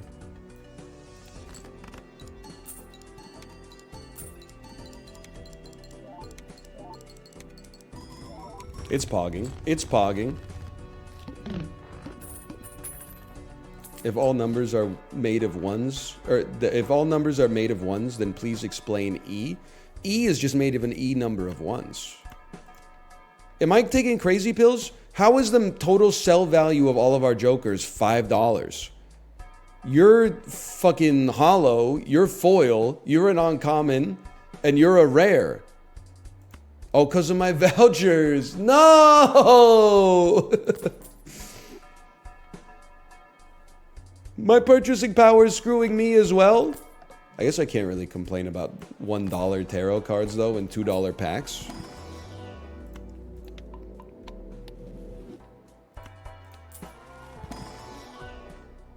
Face cards give 4 mult when scored. See you in hell.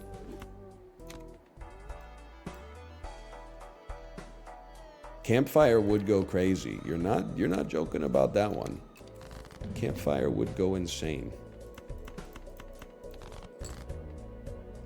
I almost was like, what am I looking at here? I guess I would discard you. Devil card? Straight up, I just don't know what to do with you, man.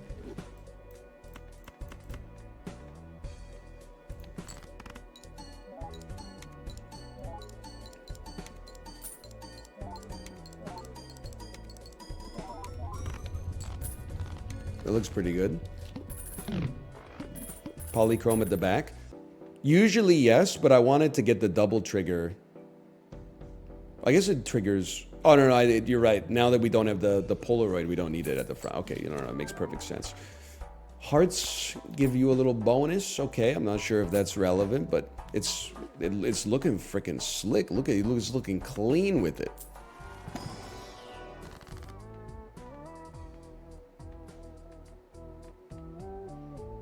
Straight up, I feel like, I mean, I guess $7 is worth a lot to us because everything's so cheap. Is Campfire your favorite Joker? I do feel like it's probably, like, outside of Blueprint, it's probably the best Joker in the game. Speaking of which, it's really good.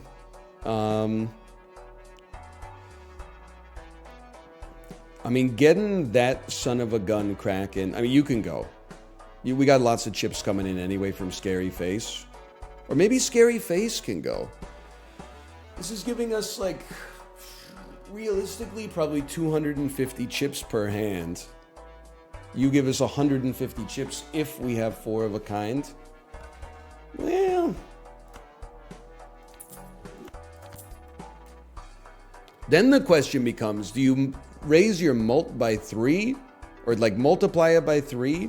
Or do you trigger all face cards 2 times?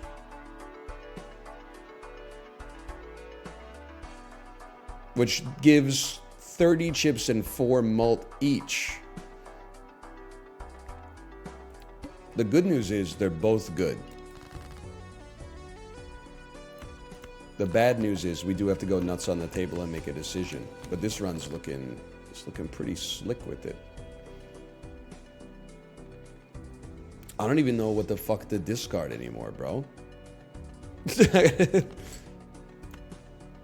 My swag's too high.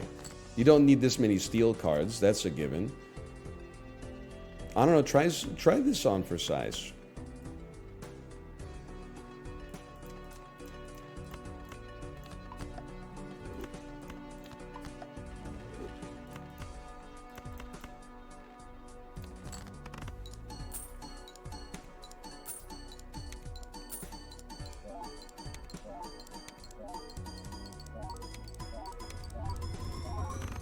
Yeah, that was like really good.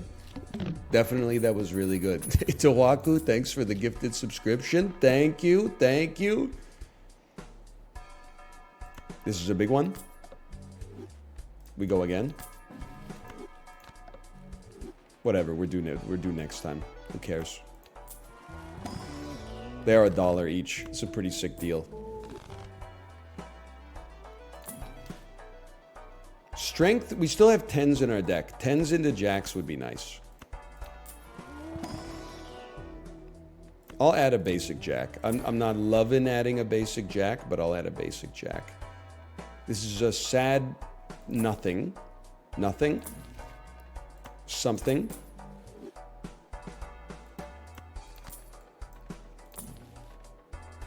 I would love to destroy 2 cards, but I gotta wait. Thoughts on things like pity rolls that obscure true randomness in games? I have to say, I am a true randomness denier. Or at least I think it should be like a toggle. I know how it sounds. Like it sounds counterintuitive, and I mean, I guess it is counterintuitive, but I want it to, I don't want it to be random. I want it to feel random to me, which probably means that I want, if it's like a 1 in 20 chance of something happening, I want it to happen 1 in 18 times. If it's good. If it's bad, I want it to happen 1 in 25 times.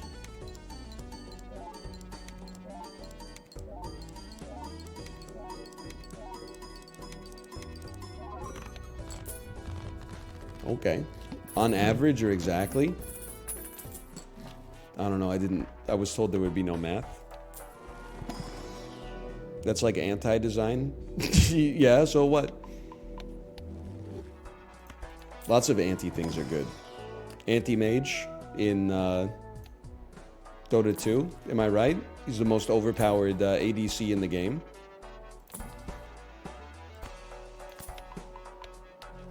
Antibodies. Yeah, it turns out it doesn't make any sense to me, but antibodies are actually like good for your body. Flips and shuffles all jokers. Yeah, does it though? Does it? I don't think it did. Sorry.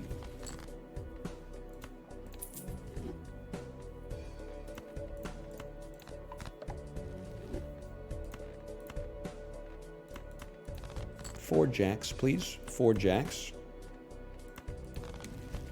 Judgment ass. Whatever. If this doesn't win, this is a crime against humanity.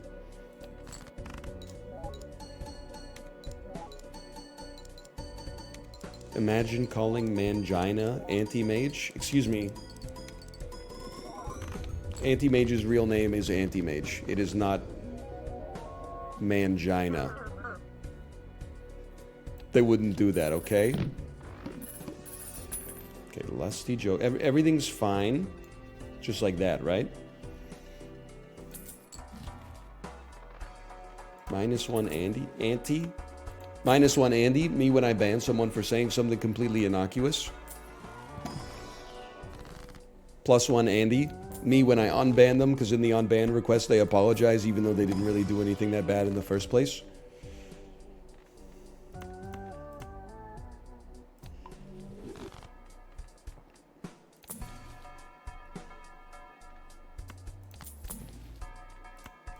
Send it, brother. Ooh, $8. Yes! I think we have to dump Scary Face. ×3 mult is just great. Losing the chips kind of sucks, but it's just the way of the world, brother. Plus, it only costs $2. Upgrade 4 of a kind by 3 levels. I mean, that's a given. Whoa, all cards debuffed until 1 Joker sold? No. I'm sorry. I'll honestly, I'll sell my negative, though it is annoying to do so. Or maybe I'll just fucking tank it, bro. You're right. Maybe I'll just tank it. It's a good point. Sun and Whirled. Well, honestly, considering we have Lusty Joker, probably makes sense to at least do that.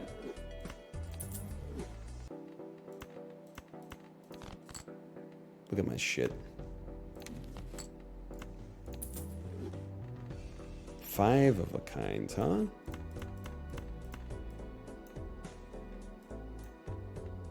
Doesn't matter. It doesn't matter. If we're gonna level up 5 of a kind, we gotta play a 5 of a kind at some point. So let's get it out there.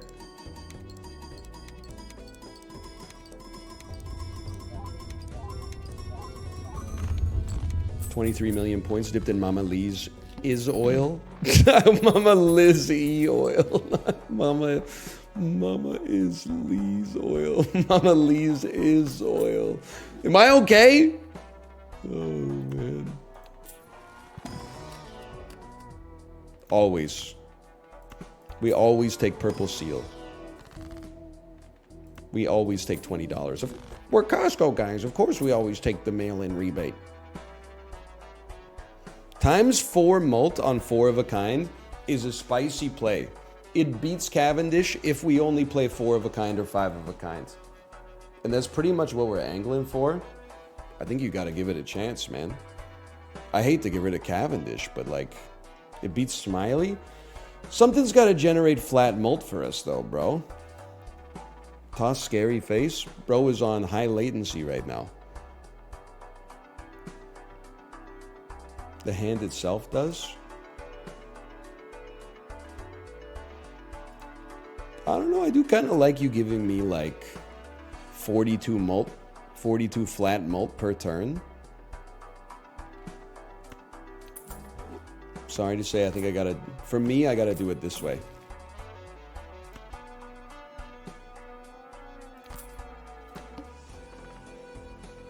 And I will simply attempt not to sell a Joker.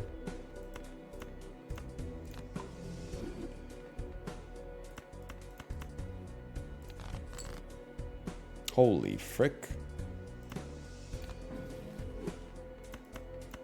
Sorry to my lucky card, but, you know, with God as my witness, it's our intention never to play you anyway.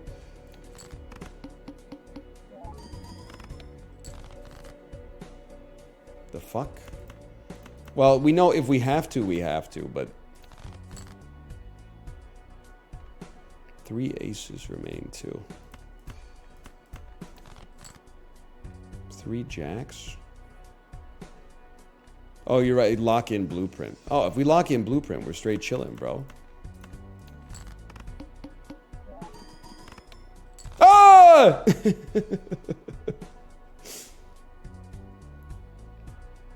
Why was that so fucking ass?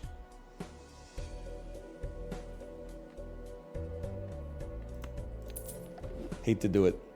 Hate to do it.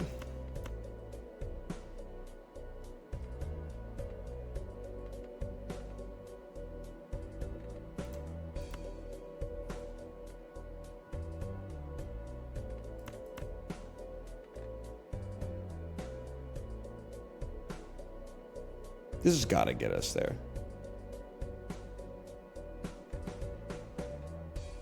This has got to get us there.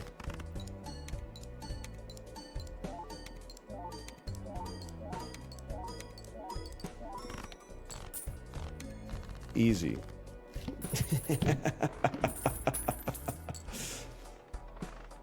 The cheapest rerolls God has ever seen. $1 rerolls to buy $1 tarot cards.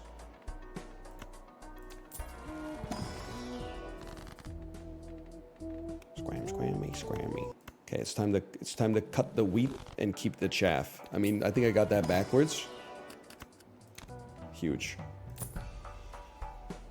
All cards are face cards. It's in our deck. All cards are face cards anyway. It's too late. It's too late for that bullshit. Death card, insanely pog. Chariot card. At some point may be playing to his residence. Hanged Man, more important than Chariot, IMO. We go next.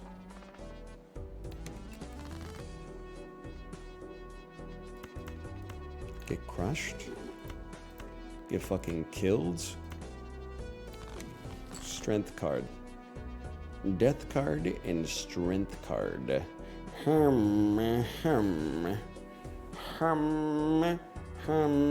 I think our strength card is not as important as our death card.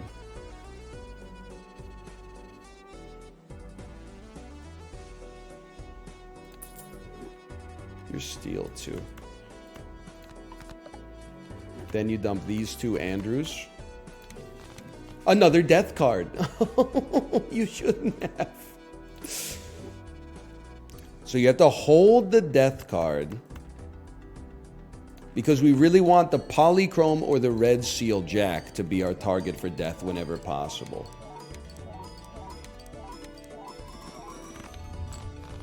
We still got it.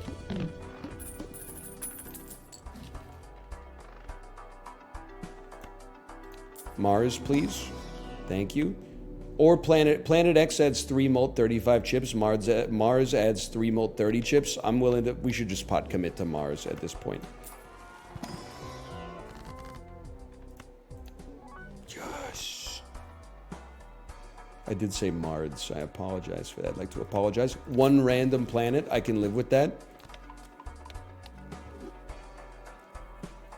3 of a kind Joker does go kind of crazy too, but I think at this point we need it to be negative, unfortunately.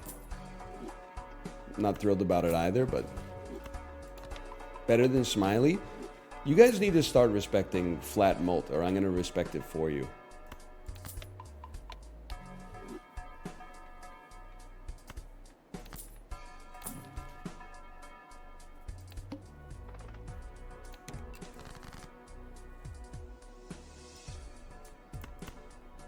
This is what it's all about right here.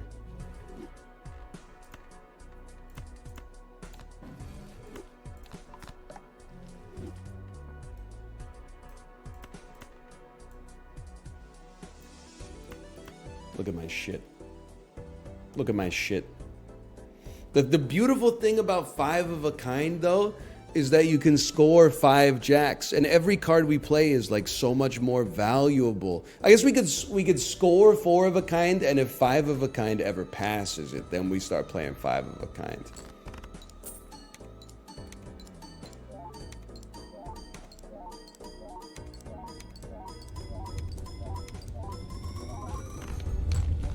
$47 million points slipped in Mama Liz's E-oil. Please. You know, this is a great use for a Fool card as far as I'm concerned. Money well spent. I'll do it again.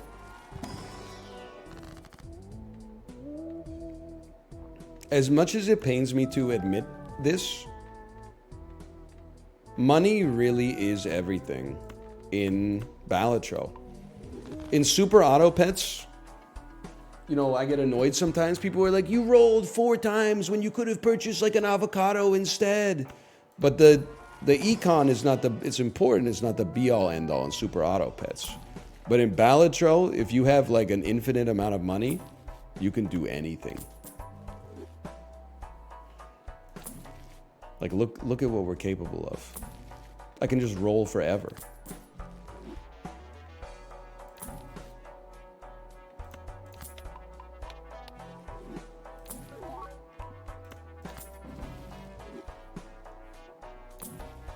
forever.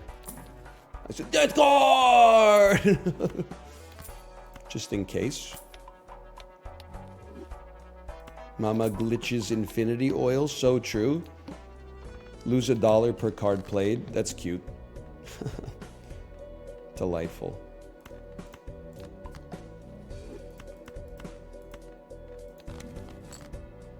Oh, thank you so much. You shouldn't have. I thought the old lady threw it in the motherfucking ocean at the end. Yeah, I went down and got it for you. BOG!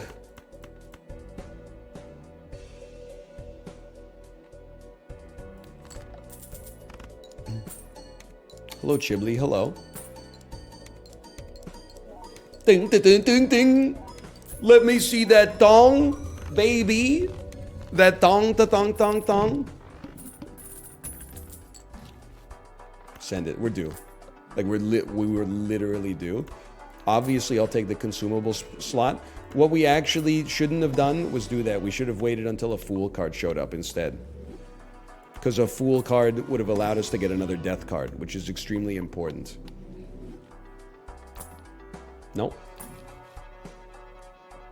I would love to start seeing some negative jokers. Not in the chat, mind you. We're so fucking due.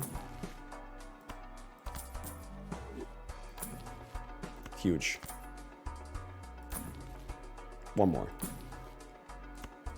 It's simple. You give me something good, we roll one more time.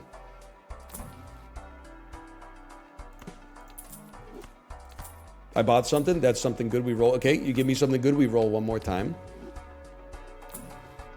Okay, now we're tapped. That was pretty solid, though. I appreciate that. You have 3 spots.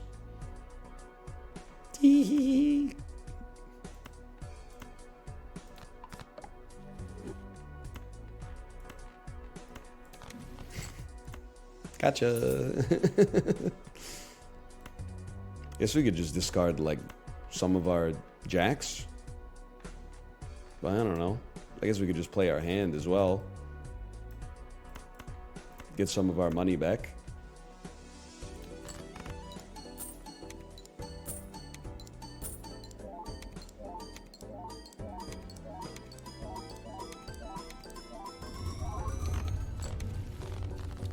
Still pretty good.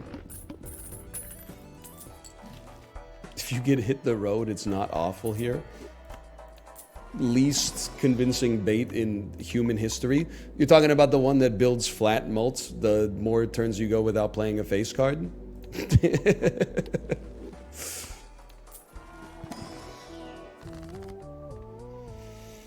You have to try. We're due anyway. Oh no, you're right, that's Ride the Bus. I thought you were trolling me, but actually you were telling me something sincere. It's the one that gives you a benefit for discarding jacks. Oh, why didn't you say so? It's plus 0.5x mult per discarded jack. You're not telling any lies. That would go crazy. It's not this one, huh?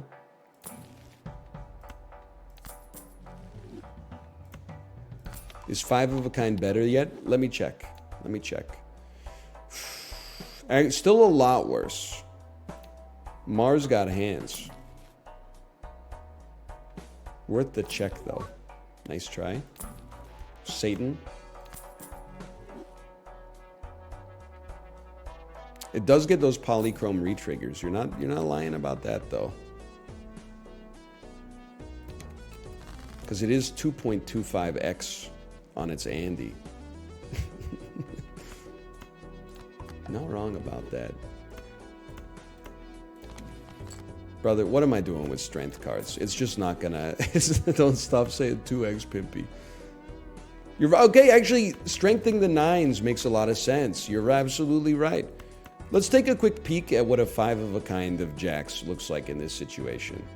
So we were previously, I think we put down 22 million. Let's just see what this looks like. There's a lot of... Oh, wait, this is a flush 5. You're right. That's not even... That was actually really good.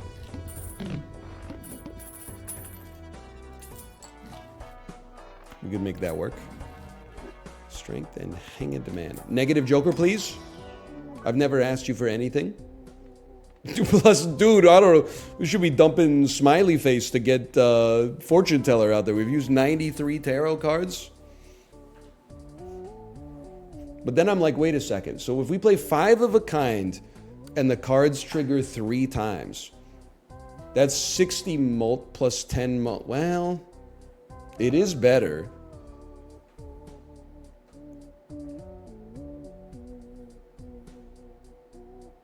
Smiley scales with blueprint. Yeah, but even like as much as it's, well, it doesn't really scale. It just gets more triggers. Fortune Teller actually scales. It scales with steel. Oh, because it goes first. Oh, you're right. Grabbing the mults in where it shows up in the order of operations with Smiley so that the polychrome can multiply a bigger mult. Yes, you're right. You're right. It's not an apples to apples comparison. We got there. Now I gotta take a look. Hang on. Flush 5. You scale at 3 mult 40 chips. I'm sorry, I gotta stick with 4 of a kind. Now, maybe we could get a little of each. Because playing 5 cards does go crazy. This is the most economically... I don't even want it. This is the most economically powerful run I've ever had in my entire life. We can do anything.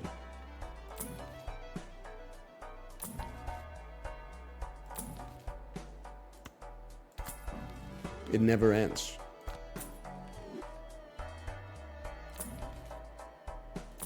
I'm kind of stunned. I haven't seen a single negative Joker up to this point, but so be it. Oh, you're right. Mime would have gone crazy too. I feel like strength is not as good. Well, maybe it's okay. Let's send it. What are we doing here? Decrease level of played poker hands. It'd be nice to have you outfitted with something before we start the duping. So if anything, we probably want like this. Flush 5 is still level 1. Oh, delightful.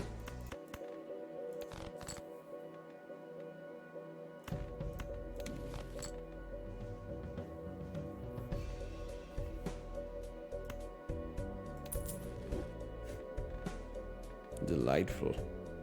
Get ready to learn it, buddy. Hey, Dan, how about you get ready to learn a little bit about this?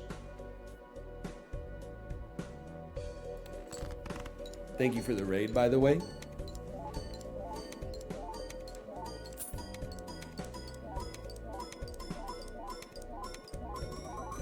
Oh, we're chilling.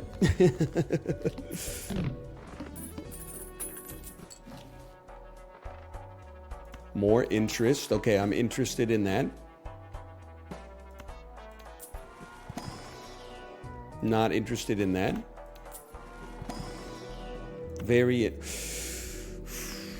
I'm interested in it. I'm interested in it. There's a lot I'm interested in.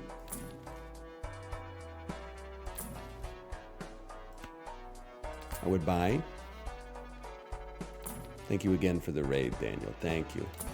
So I'm lost in the Balatro sauce. You know how it gets at ante 11? Stuff gets a little crazy up here. We're leveling 5 of a kind. Come on. Come on. It's got to be better.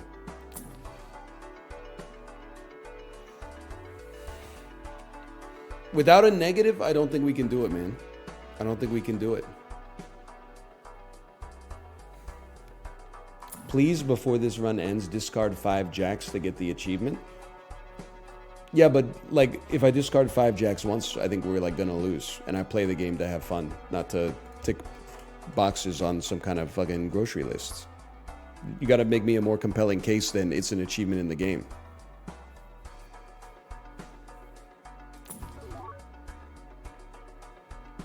We go next. Upgrade 5 of a kind by 3 levels. We can't not. You unlock a new Joker. I remain unsold.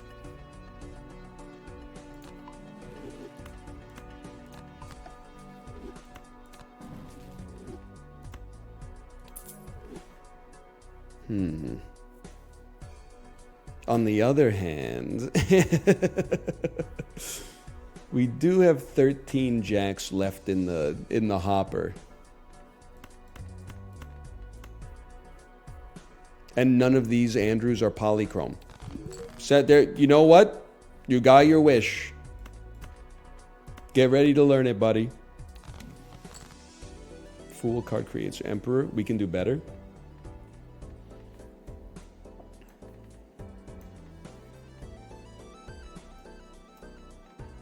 One, two, three, four, five. Flush five. Okay, 4 of a kind is obviously better. Does anybody out here have an Excel spreadsheet that can tell me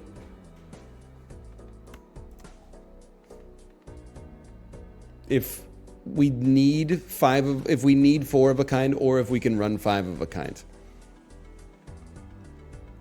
Glass on the end. Check. Can we get a mathematics check?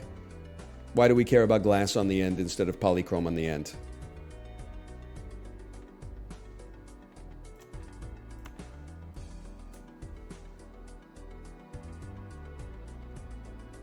Lucky could add. Oh, compelling. You've compelled me. You're right. The Luckies could trigger a plus 20 mult first. Flush 5 gets you to 30 million. I just checked. Okay, you know what? I trust you then.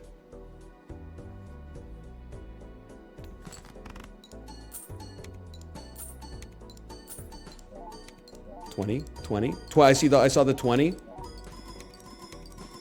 I didn't have glass on the end. Actually, it got me to 165 million. Holy cow.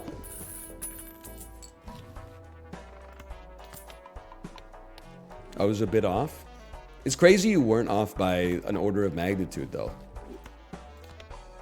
You were only off by 5. $2 spectral packs? Sure, why not? Me personally, I probably wouldn't destroy anything. Because I might add like a blue steel on a jack.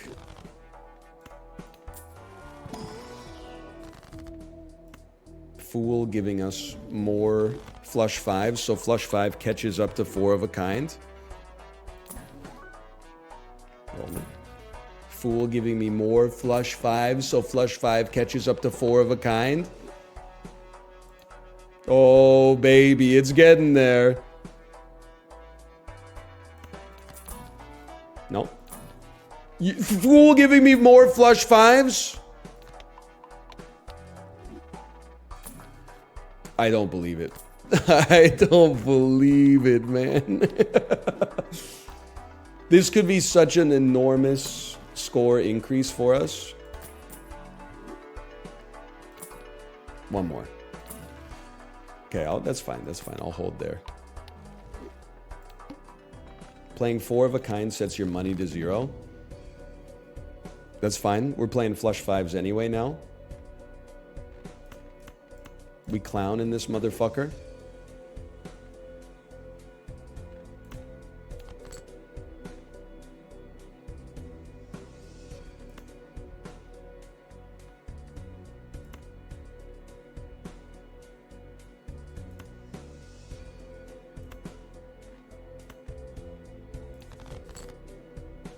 Oh, baby.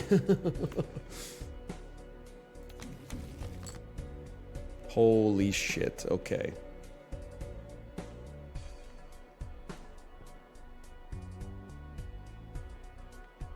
You do better as glass.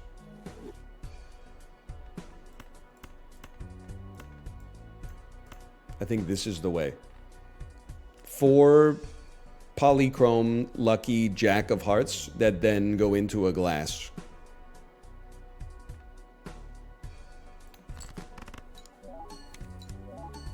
Let me see some. There's a plus 20 and a $20.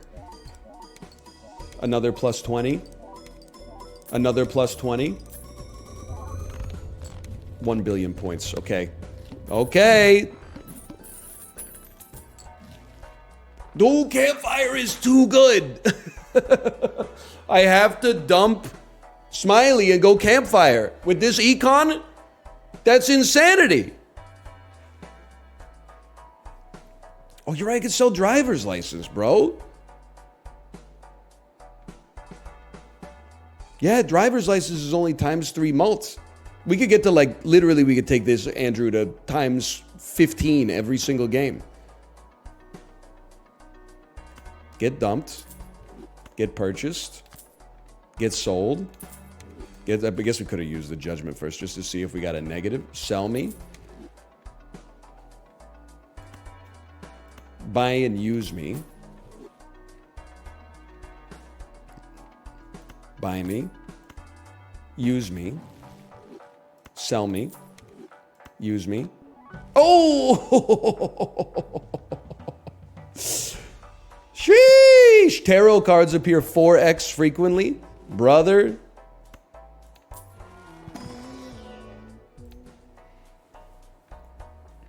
Well, I might as well look for a jack anyway. Me personally, that jack's not good enough. Probably buy and use. Probably buy. Probably sell. Probably buy and use. Probably use. Probably sell. Are you chilling? 3.5x, and I think we're up on money. Buy me, but don't sell me or use me. We can do magic with our Fool card. $1 tarot cards that sell for $1. Look at this. I'm sorry, you fucking suck and I hate you.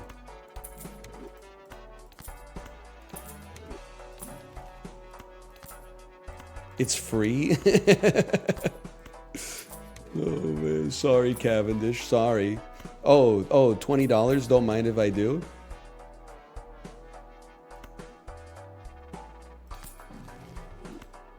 Whatever.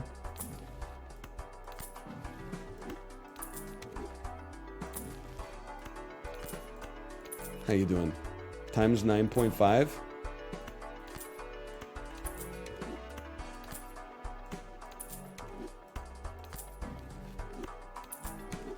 One more. Oh! I don't even want the devil card. Okay. Times 11.5 mult already on Campfire. We spent like $3 on it. What do you need? 540 million? That is a lot. I guess we got $1 billion on our last, but... Alright, I'll move this over one because it adds. Okay, I can see that. I can see that. I can see I can understand what you're talking about there. What was the boss blinds? Face cards are debuffed?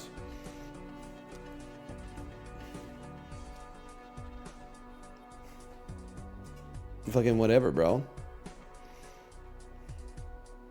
Actually, that's horrible. I don't know what we can do about that. Either way, for now, we just send it. I don't have the reroll Andy, unfortunately. I wish I did. I wish I did.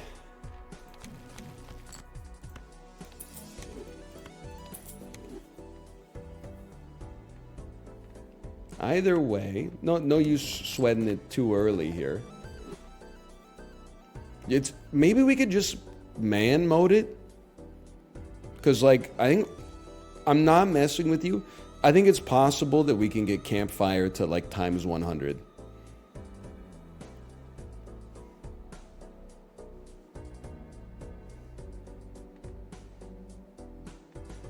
The question, do we want to re-trigger all face cards again, or do we want to... I mean, 12.5 times 2 is like a times 100 on our mults. Well, I don't know. I think we'll just send it as is for now.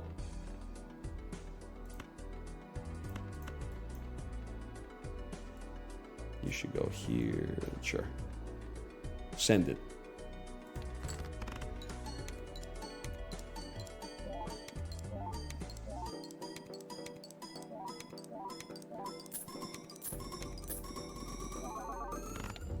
1 billion points.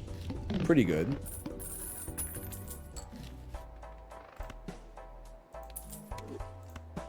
How about buffing my flush 5?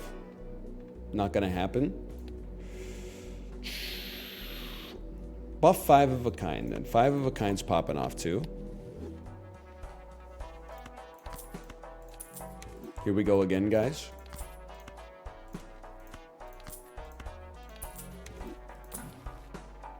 Death card is a must use. Well, they even, I was gonna say, do I even get to use this shit? Oh, man. She'd probably sell this too and buy this so that you got this combo. They won't even let me do this shit with the Wheel of Fortune anymore, bro.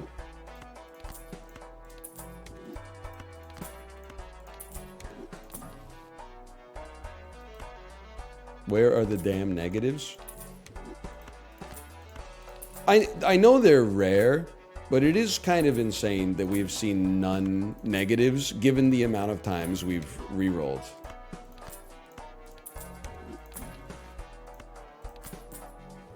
They're 1 in 300 jokers. Okay, maybe it's not that insane.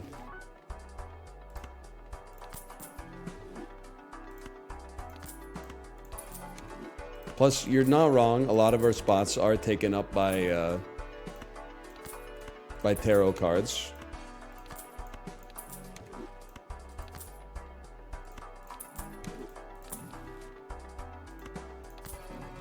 Huge.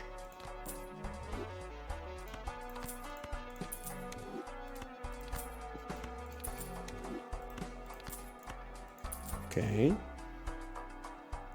Times 23.5. Thank you so much. Money's on sale again.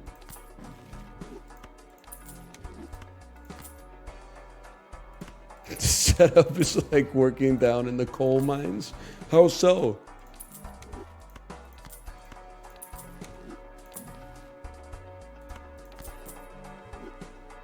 If you blueprint it, that's 400x mult. I mean, there is a mathematical point at which it's better to blueprint Campfire than get 1 extra re-trigger on all face cards. I'm simply too lazy to figure out what the point is. Like what the crossover point is. But realistically, we're probably past it if I had to guess. If I had to guess.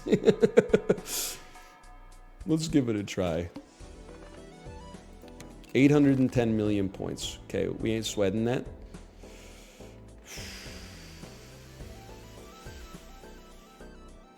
Strange position where I feel like I can't duplicate like any of my cards. I guess we never care about getting tarot cards anymore.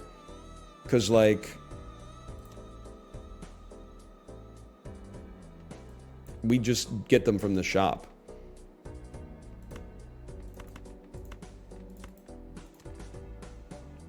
I can't believe I just threw away 4 jacks, but I straight up think it's like the right thing to do.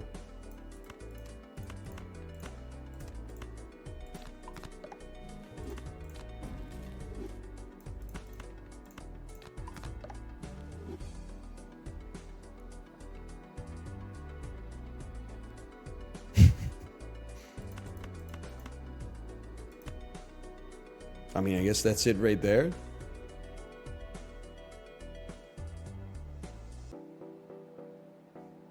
Let's see. I want to see Mama Liz's E-oil again.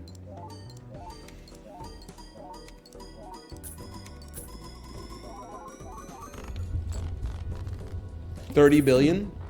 That's really good. 30 billion is a really high score. Here we go again.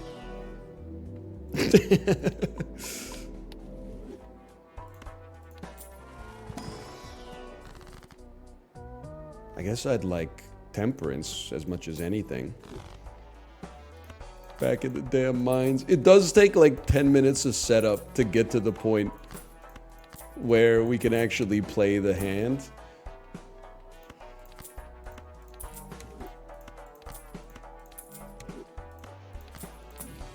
Okay, I guess I would You know, maybe it's worth making 2 spaces. Justice card could be important. But then, like, with High Priestess available, that gives us 2 cells instead of 1.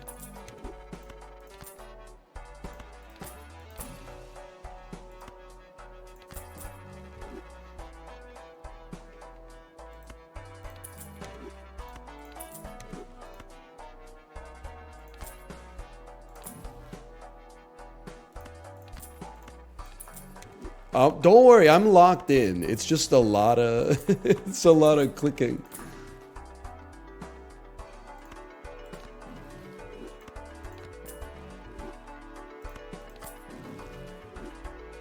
Lee Harvey Oswald boss debuff waiting for you. I know that, but the thing is, like, I don't know what we can really do about it except just basically try to man mode it by sending Campfire like the highest possible molt that it can get.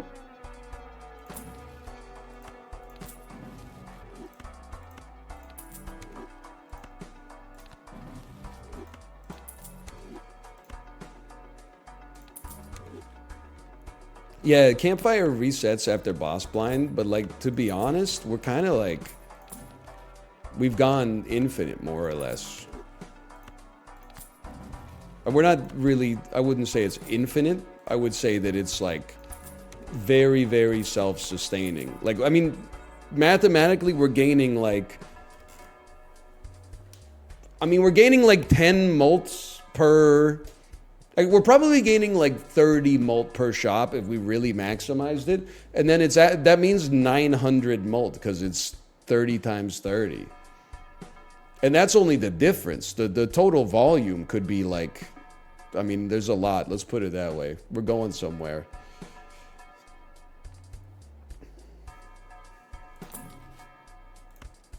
If only we could make our rerolls even cheaper. This is kind of like the craziest run I've ever seen. Even if we don't beat our high score, although I do think we will.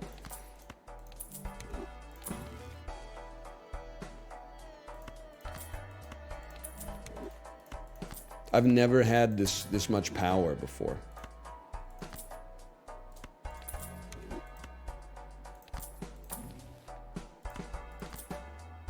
We are starting to lose money though. I think you're cooked on the boss blind. Imagine if I'm not, though. Imagine if I'm not.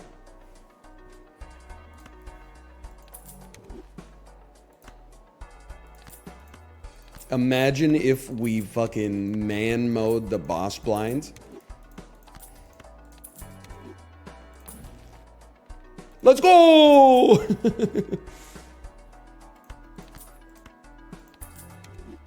And then we go on to the next ante.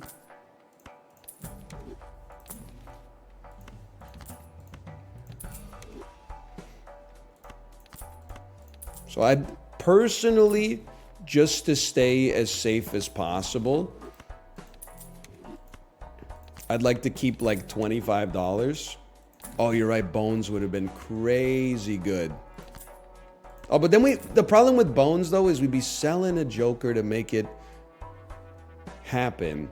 And then we'd be inhibiting ourselves forever as a result. But what if we just man-moded ourselves past it, bro? What if we just man-moded ourselves?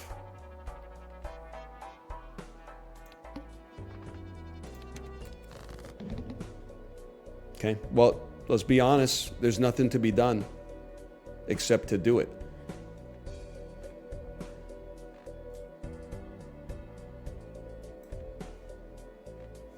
Although, could I play a 5 of a kind Ace of Hearts? No, I can't. Because we don't have any other Aces of Hearts left. We have 2 Aces of Diamonds remaining. I mean, it could possibly...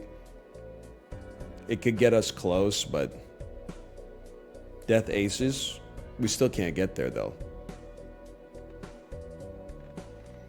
You can make 4 right now.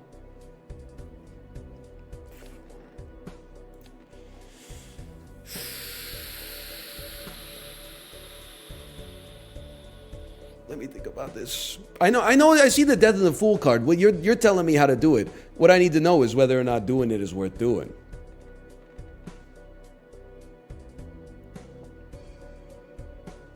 Because like the principal difference between like 5 of a kind or a flush 5 of jacks, which are debuffed, or a 4 of a kind aces, is that the aces would give us 11 extra chips each.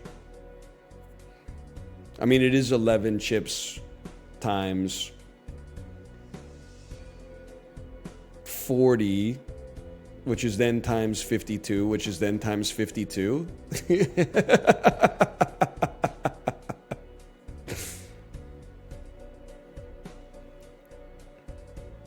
11's better than 0? Yeah, no shit, but does it get us there? Aces aren't face cards? Yeah, and that's why I said it's the difference, is that these, they generate 11 chips.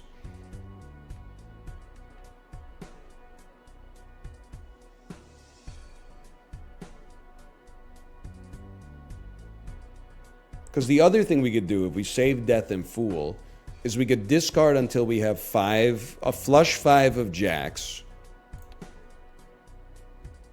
Just gives us, well, I guess, can somebody, I need someone to try some math on me real quick. Because the counterfactual for playing 4 of a kind aces is that we use our Death and Fool card to create 2 more steals instead. Can somebody run the number for me right now? Can somebody tell me what is 600 times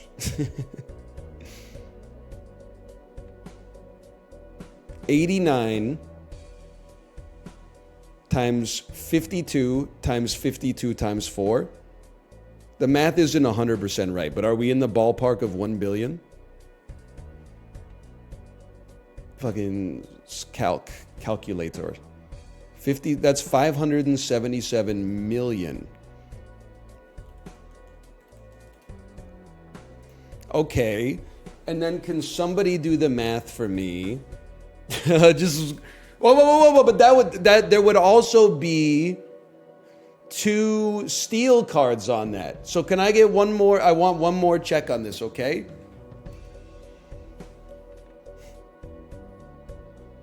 $600 times 89 times 52 times 52 times 4 times 2.25. That gets you to 1.2 billion.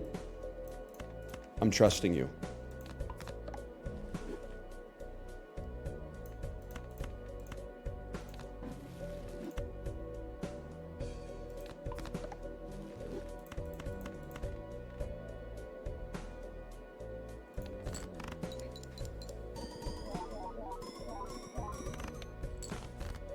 Okay, I think I gave you too many chips. That being said, we still have 2 more hands left. And we can at least make the more tarot cards because we created more purple seal cards. So we're going to make it. Which is crazy. Considering that was like the ultimate boss blind destroyer. Now we have to rebuild this motherfucker.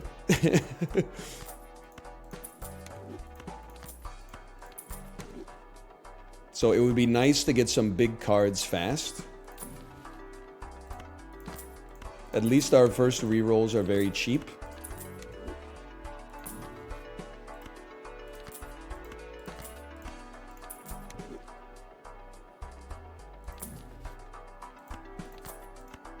Nothing special so far, huh? Hermit would go crazy. Because if we play 5 of a kind jacks that are lucky and re-trigger multiple times, we'll probably get tons of money off of our luckies, our gold seals, etc., etc. I don't even think we need to worry about interest. I think we should roll ourselves down into relative safety.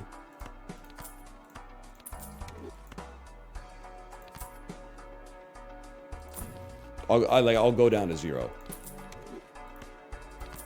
And then let our lucky polychrome jacks rebuild our finances.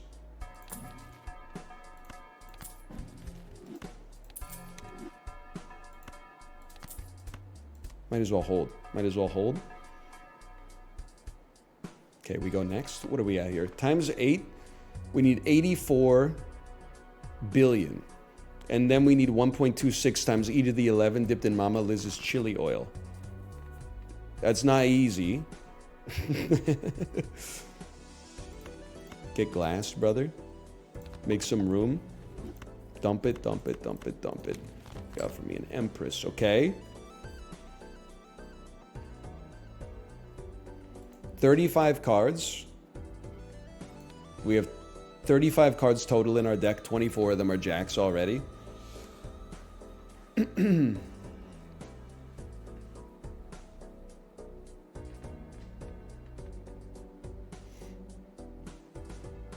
Glass red seal. You got a good point with glass red seal.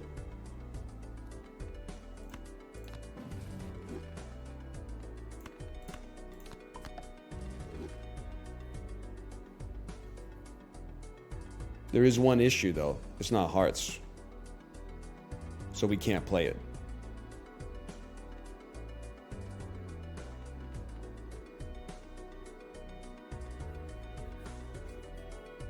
Five of a kind is still better. We can play it. Turns out we can play it. In that case,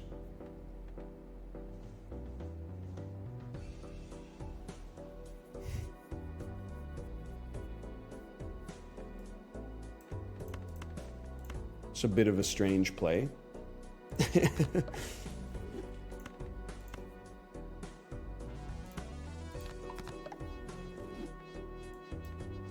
Watch this drive.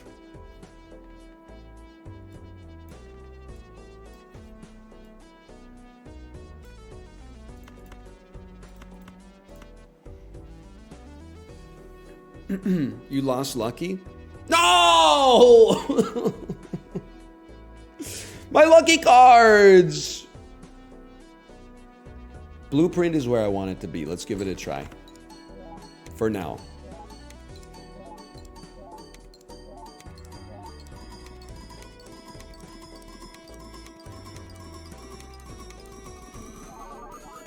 Yes! Fuck you! I do have no money though. That's a problem. So one glass card broke. That's not great. But you know what? Don't delude yourself. We're not going to live forever regardless. Hey, Dom Toretto, thanks for the gifted subscriptions. Thank you, thank you. Spectral Me. I guess you're right. A negative Joker would be quite nice. Or Deja Vu on this Polychrome Andrew Luckhead.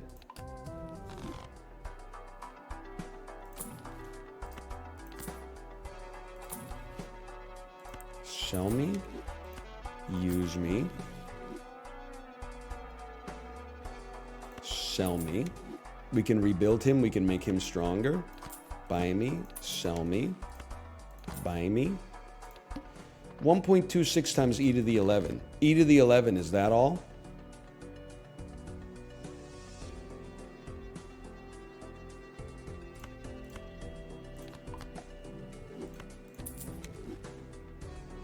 How droll.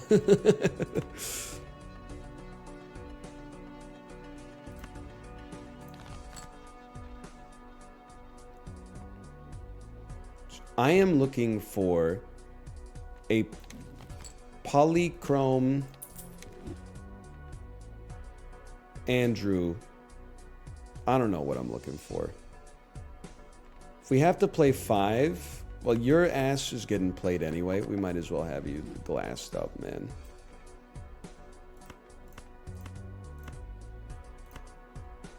Let her rip.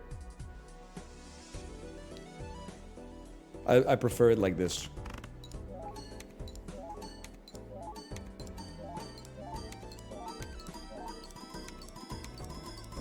Hold, hold. No! Bro, what the, how far back am I? I don't know how far back I am. How far away is 12 billion from 1.260 times e to the 11? You're 1/10 of the way there. Okay. Oh, is that all?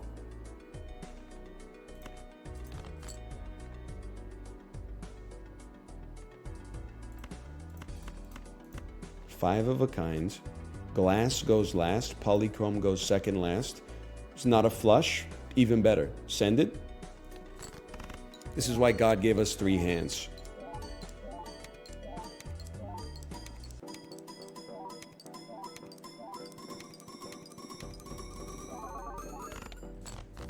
That seems bad. I don't see a single E yet.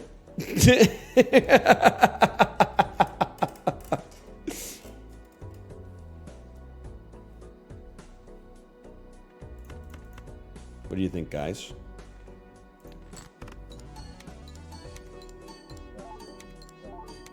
So you're saying there's a chance? It was a great run nonetheless. And anytime you pass ante 12, that's like a once a month run for me. Let's slash marker that. We'll call that Balatro 1. We got 30 minutes to run one more back. Look at that. And we even got the achievement. Discard 5 jacks.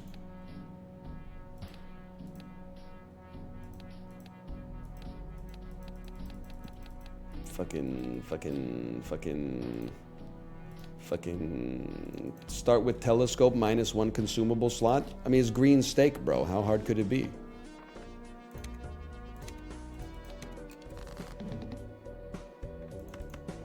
Ace 2 3 4 5, bitch. Is that your PB? I don't think so. I think it's slightly below my PB, but still like is really good for me. Come on, man. You're not gonna full house me on this one. You help me get my telescope pumping.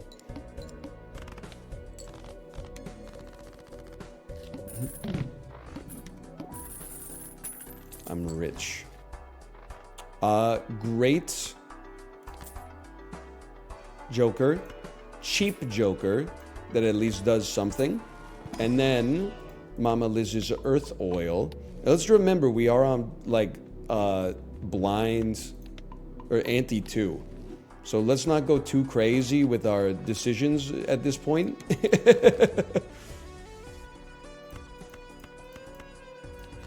Probably just relax a little bit. We're not buying and selling 40 cards every time we go to the shop.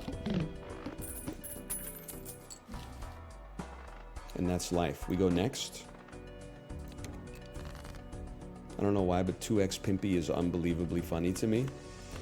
It's an inherently funny statement. 2x Pimpy. I mean, what does it mean, 2x Pimpy? Wow, 2x Pimpy. Speak on that. 2x Pimpy, 3x Bape. Wow. What is that, like a 6x Pimpy Bape? Or is it like one of those, is it like a 9x? Do they square? I don't really know about all this kind of stuff. You absolutely must purchase, this is the greatest shop of all time. You must purchase the trio. That's like an end game Joker that just showed up without us even having to do anything. Me personally, give me a gold seal ace. Give me free tarot cards and then run it, bro. All face cards are drawn face down. See if I care. I missed the part where that's my problem. Beautiful. Cup of goose, cup of grist. So true. With a $500,000 on my wrist. Take the liquor straight, never chase that. Top back like we bring in 88 back. Skirt. I know what you're talking about. I think you absolutely must purchase this so that we can avoid the situation we had last time where our boss blind absolutely destroyed us. Everything turned out fine, but still. This to me, without getting, you know, too braggadocious, it feels like kind of an easy win to ante 8s. Because all you need to do... Oh, I have a full house, excuse me. All you need to do is get Econ and then buy Celestial packs so you can play more full houses. And then, like, everything's working together. Plus, we got so much space for, like, actually good jokers. I mean, I would purchase a hollow joker like this in a heartbeat. Even if we're not spades pilled. That's 14 bucks in my fucking pocket.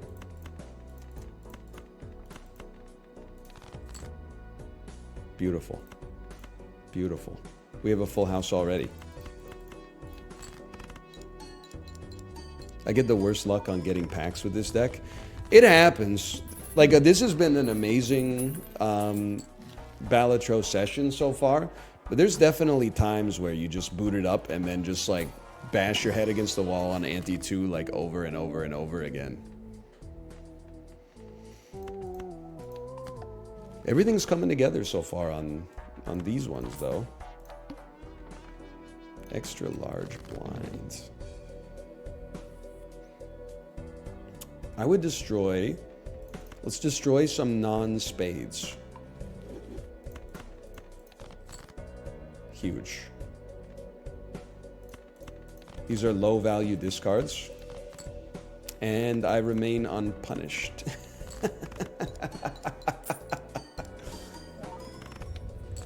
There is kind of like a gulf in Balatro for sure. You lose a lot late and you lose a lot early. It feels like you don't lose that much in the mid game. But I don't know. I think that's fine. I don't think that's necessarily a bad thing.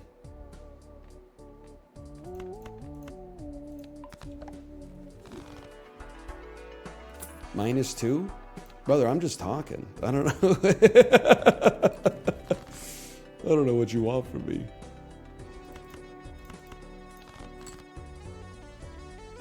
$9.99. Me when I'm going off the rails on a crazy train.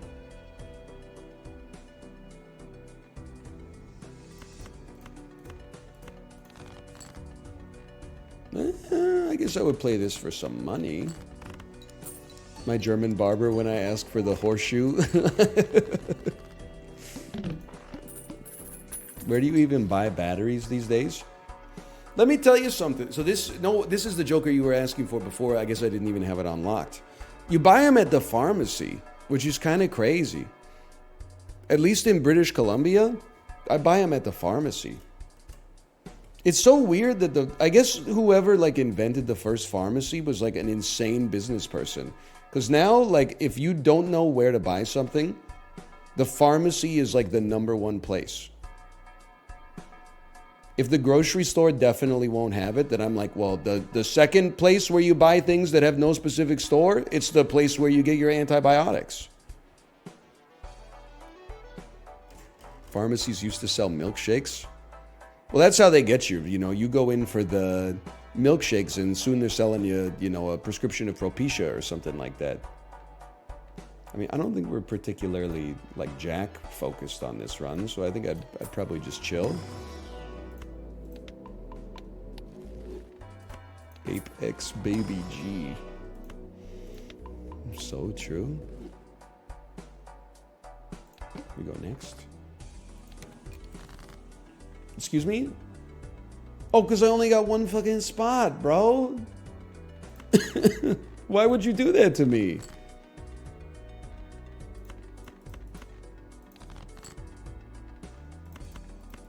It's just simply not very nice.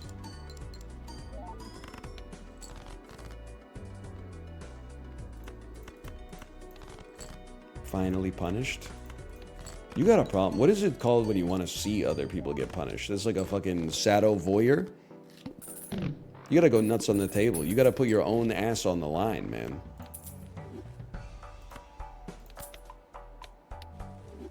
Hate watchers.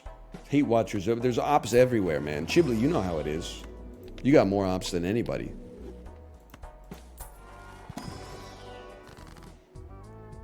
Go Herman. Econ is important.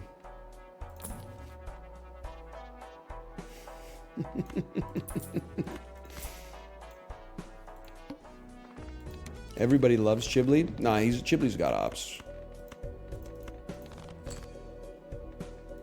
He's still got so many ops they call him fucking Heimer. Don't break my banana yet. I'm not ready. Yes. +1 hand per round. Dude, nothing feels as good in Balatro as when you look at how much money you have in the shop and it's like 50 bucks. You're like, we just won. Nothing can stop us. Probably. Let's not get too greedy, I suppose. And when you uninstall it, I'm joking. People are serious about Balatro. You want to be careful saying ignorant shit like that.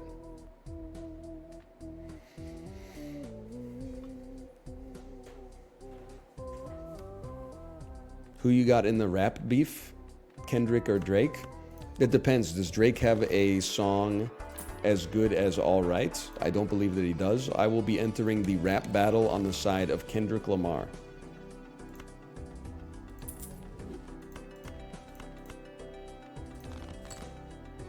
Holy cow.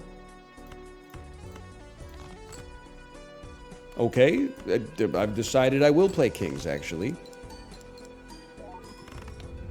Imagine if Kendrick got NL on a track. We've been talking about it. It's we're both very busy.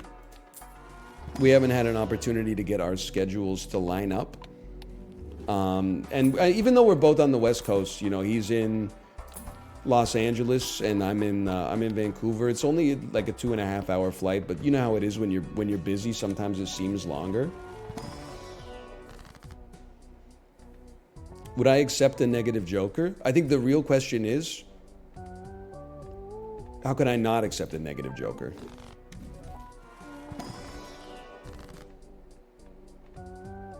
And I love purple seals, man. It's just the way of the world. Cryptid is great here, don't get me wrong, but purple seal, bro. Oh, but we only have one slot.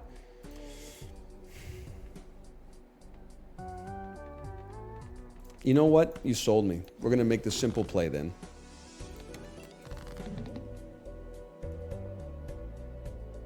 He's squamming. Squamming. He is squamming. I'd like to squam with you. Squamming. 1-3, 1 king. Well, at least the 3 is not freaking debuffed, bro. Okay, I'll throw some straight dookie matter at you. What happened to your hand size? It decreased when we got a negative joker. It's definitely the worst joker to become negative. But now because it's negative, we do get a free tarot card like every ante, which is kind of nice. Take the good with the bad. That's true. Banana would definitely be worse. I was just wrong. Banana would be worse.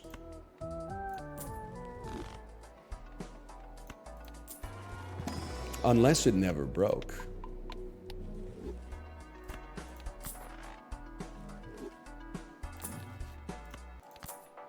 Come on, bro. It's a free tarot. Excuse me. It's not free. Just so we're clear. It's taking up 1 negative joker space. I just want to make sure we're on the same page. Forget that, brother. We're going economics pills here. There's no such thing as a free lunch. So true, Chibli. So true. Turns out +1 hand size is actually fucking pure garbage, huh?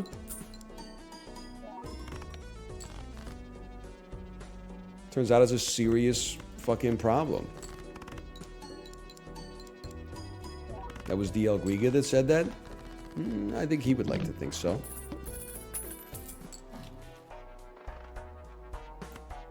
Sure, he'd like to believe that.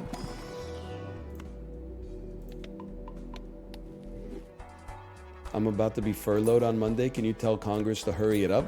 Hurry it up and start making moves, or hurry it up and furlough you? I'll use it. Don't look a gift horse in the mouth. There's no such thing as a free lunch, motherfuckers, when they go to Red Robin on their birthday.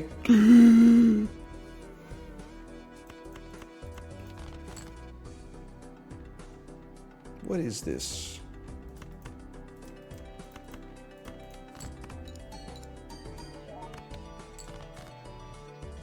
Y'all?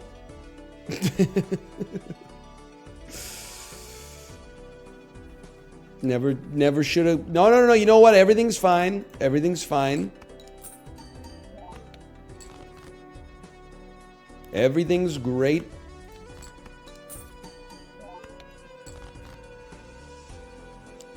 I drew an ace 3 motherfucking times in a row. Are you shitting me, man? Oh my god, fuck you motherfucker. I want to see what we would have drawn next. I think that the RNG put out a hit on us on that one. Everything was going great, man.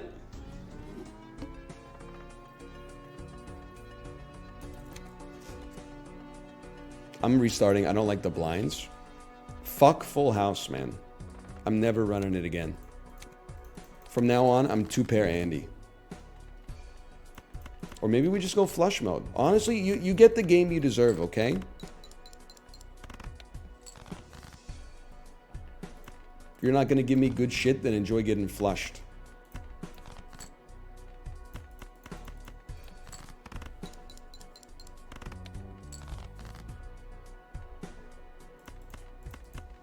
Send it. Hi, Tomo.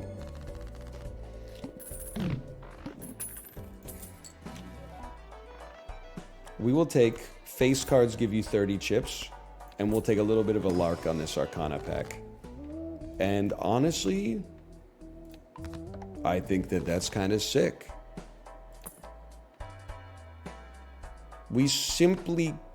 Oh. 2 mega standard packs, I skip.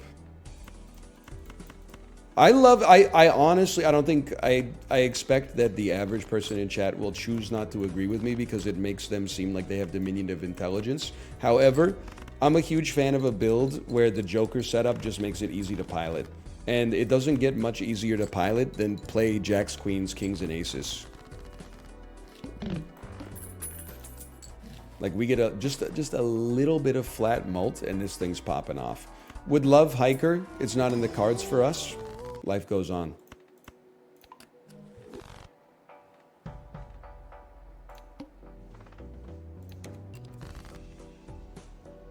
Four, five, six, seven, eight. It's something.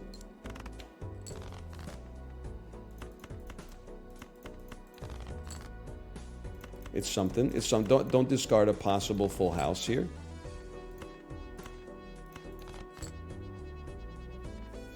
Don't discard a decent 2-pair. Huge, huge.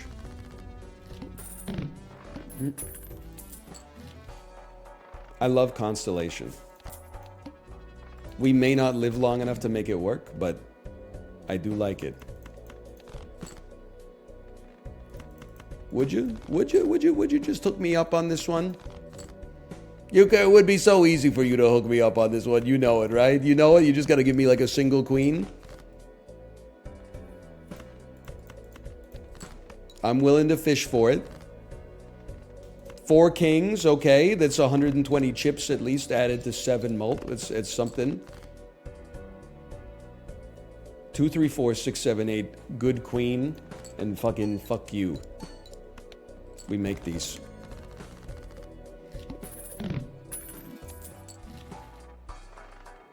Okay. We need this, and we need this. So it's about to get very freaking serious.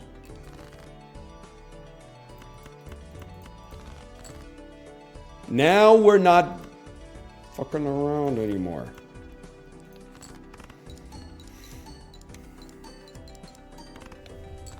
Look at that. Great hands. $3. Please find a way to give me $7 on this.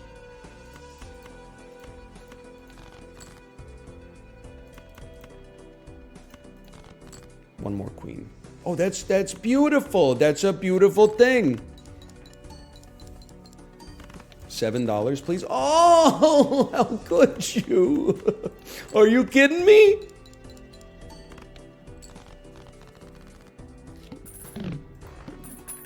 $6? Okay, that's fine. It's fine.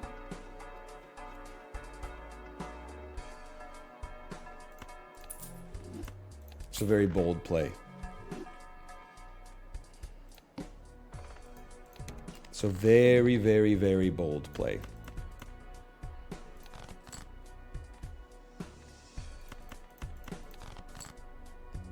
You could so easily just hook me up here.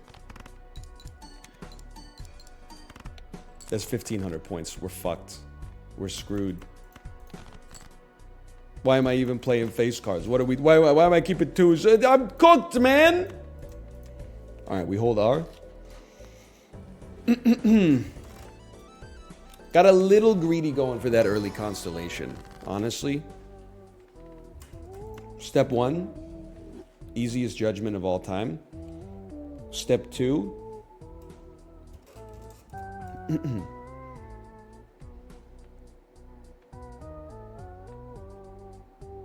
He had a flush. Yeah, that would have been good for about 280 points.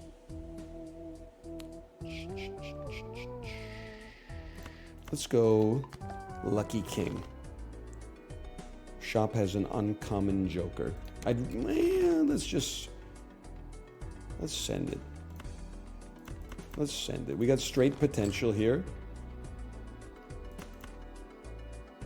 If I'm holding aces, dump everything else. Fuck the straight potential. Okay, they gave me the straight. We'll go 2 pair.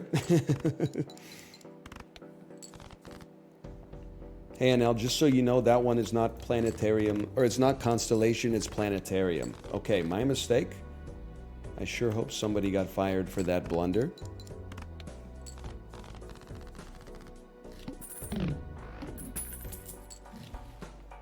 We have $9.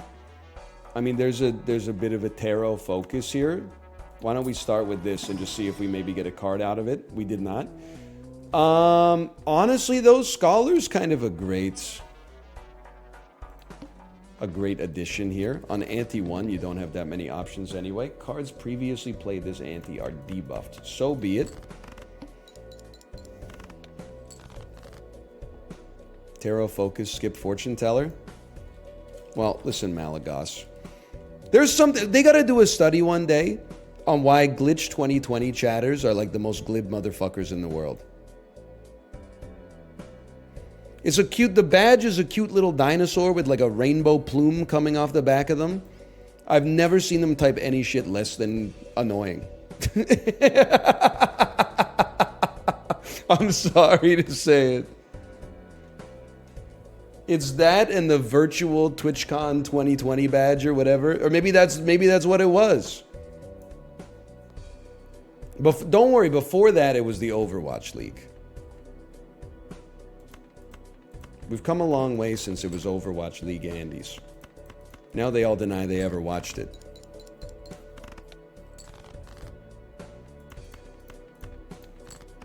The thing is, Malagos, you have a limited amount of purchasing power in the early game. If I could afford to buy everything, I would love to buy everything, but, you know, you got to pick your battles. Also, what you should really be calling me out for is in the second shop of the game going, this is a tarot-focused build. How the fuck do I know that? The game just started. Okay, give me an Arcana pack. A Magician. A Death card. A Fool card. I would just take a Judgment, honestly. Scary Face. Not thrilled. Also, Hallucination is fucking lying to me.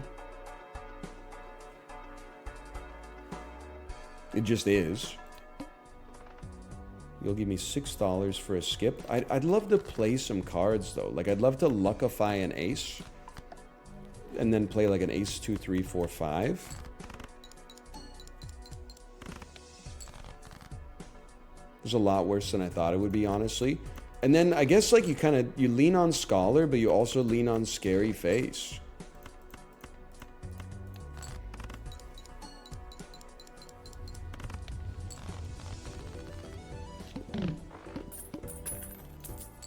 $8. This is how we win.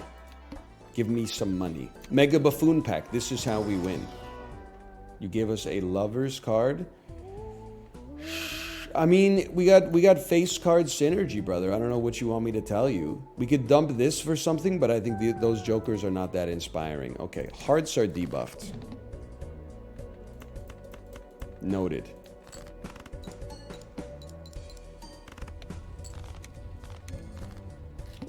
Now we need to get econ before popcorn disappears, and then we're straight chilling. +1 hand size is going to screw up our econ, but maybe, I'm just going to say it, best voucher in the game right there.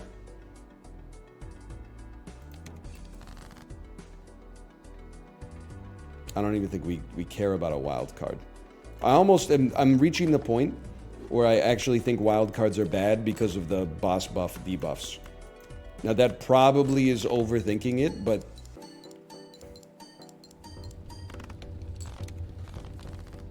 they are a free dollar, though. That is true. It's true, they are a free dollar. I am not going to buy me a Mercury and cruise it up and down the road. But I am going to play ace 2, 3, 4, 5. Not that good. I am going to play 10, jack, queen, king, ace. It's 80% of a straight flush. I want 80% of the points.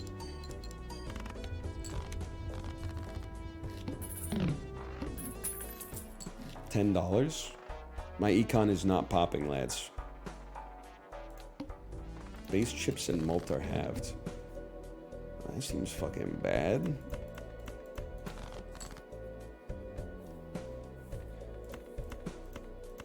Not quite. Okay, okay.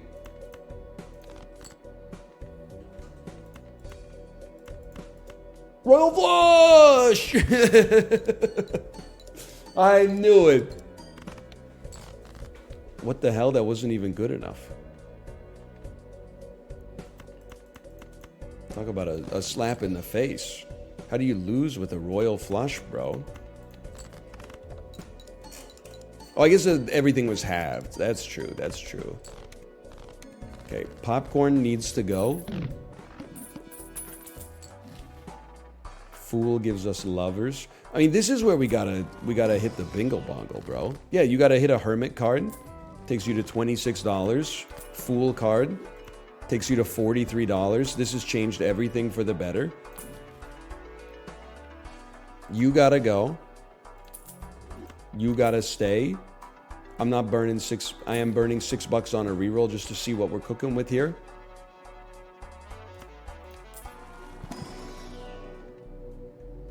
And we're buffing 2 pair. I don't know. I feel like this run has like no future though. Sure, double my money.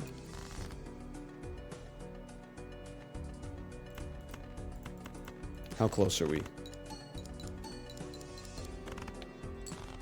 Not close. When was the last time you got a legendary Joker? I'm not gonna lie to you. It's been a bit. Oh, that's such a huge get.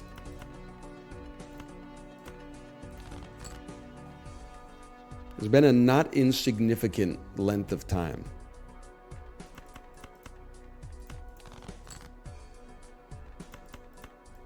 But you know, I just take that as local thunk is like offended probably at how easy I've made the game look.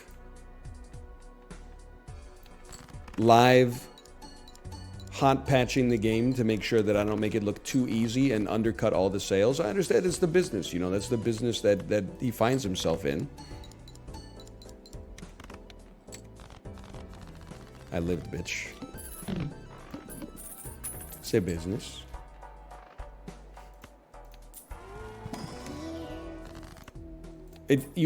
For the first time in history, you've justified your own existence. Okay, we get to choose one. Obviously $20, but also I would prefer not to lose, so maybe like another lucky king. You have 5 jokers, none of them do anything. I didn't make the game, brother, okay? I think it's time to realize hallucination is just like a nice to have. 15 mult is a gotta have. Stuntman is a lot of fun. 300 chips is really nice, man. And we got +1 hand size anyway. Let's go next. Play only one hand type this round. We could probably commit to flushes. Yeah, yeah. All we got to do is draw them. And maybe with our hand size being so small, we should just commit to flushes fully. That was such a mistake? Well, then we'll fucking sell it, bro. It's not eternal.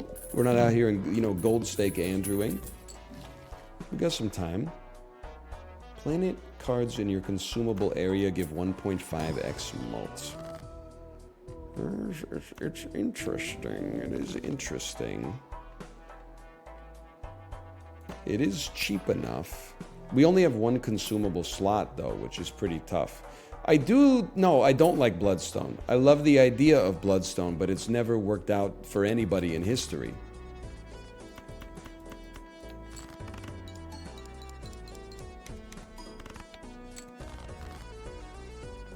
I'm bored at work. Any chatters have health concerns? I forgot you're a doctor, right? It's not really your fault. I'm sure like it happens in every profession. But like if you were a doctor, you should never tell people that you're bored at work. Because like there's people who are trying to get doctor's appointments being told that they can't see a doctor for like a year and a half. It's not realistic to be like, you should always be busy. I'm sure you got cancellations and stuff. Legendary Joker! Oh, fucking Chicot. It's not even as good as a regular Joker, bro. Oof, oof. Listen, buddy. You've at least got some upside on you.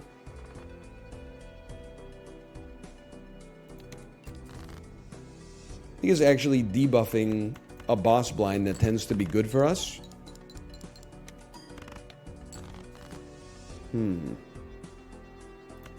Delightful.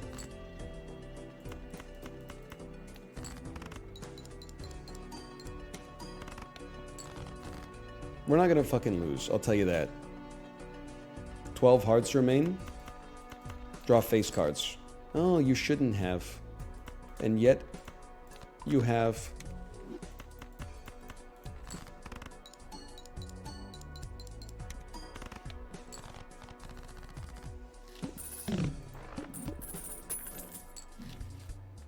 We are back at Tarot Focus. It's true. We are playing at our residence.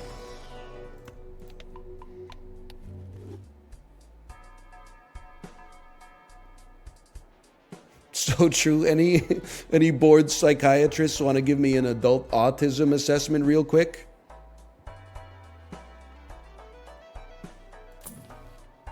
If you're not doing anything.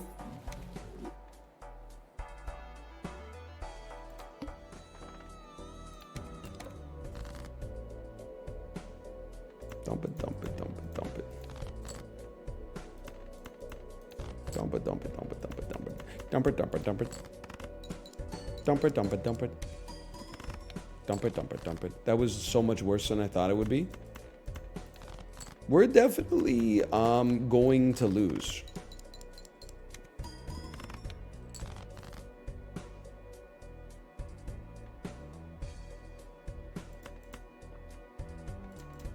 This looks pretty bad. You really think you're gonna draw 4 hearts? Out of 5 cards? Wait, that got us there? That was nothing.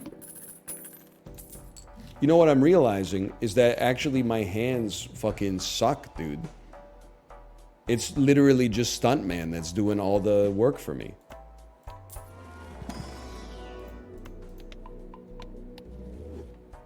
Yeet the Stuntman? Well, it's like he's the only thing keeping me alive, but he's also keeping me from greatness. I don't think we need any more chips now that I think about it. Maybe like a little... It's not my favorite Joker, but a little flat mult wouldn't hurt.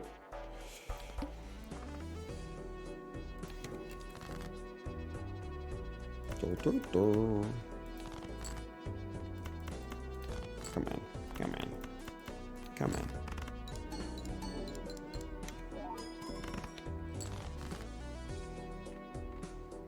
What about 3 kings? It literally, like, it doesn't matter what hand I play, bro. Huge! Oh. When I play my best hand, I'm like, what? My hand fucking sucks. When I play my worst hand, I'm like, what? That's as good as my best hand. 48,000 points. We got some problems, lads, because, we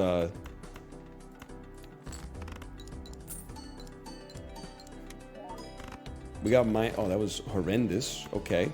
I've got -1 hand size on the boss. But on the bright side, we may not even make it to the boss. No, we're gonna make it.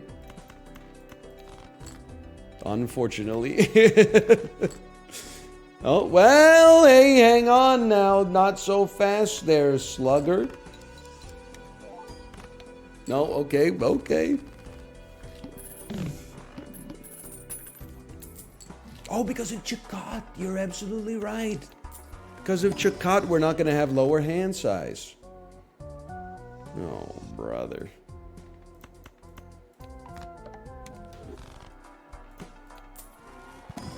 What's your favorite Kit Kat flavor? Great question. I don't have a good answer for you, as I am not really like a Kit Kat guy. It's going to get me in a little bit of trouble for saying this, but whenever I see like a streamer's candy tier list and Kit Kat is like in the top tier of chocolates, I just realize that I'm looking for something different out of a chocolate bar than I guess the average person is. I think to put it in the best way possible for other people and the worst way possible for me, I think I don't care at all about good chocolate. I just care about what the chocolate bar is filled with. I like a filled chocolate bar. Something like a Butterfinger or something like that. I could go crazy for a Butterfinger. A Twix. I got nothing against a Twix for sure. Payday. God is my witness. Don't think I've ever consumed one.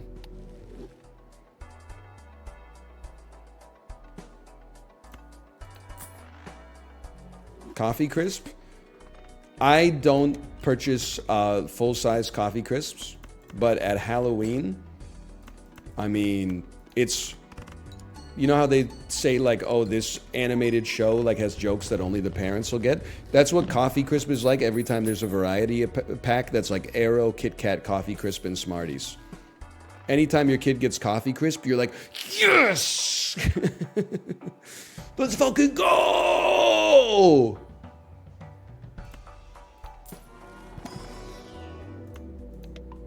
Because kids are not, they don't appreciate a good coffee flavor. They're always like, ooh, Coffee Crisp. And you're like, well, I guess I can take it if you don't want it, I guess.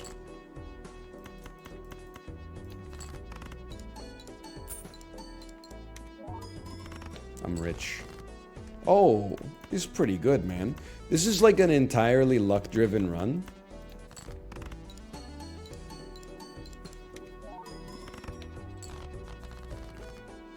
I can't believe we're on ante 7. Mega Buffoon. Please, save my life. The hell is this? Now my ass is like, can I make this run work by just taking Stuntman, Fortune Teller, and Stencil Joker?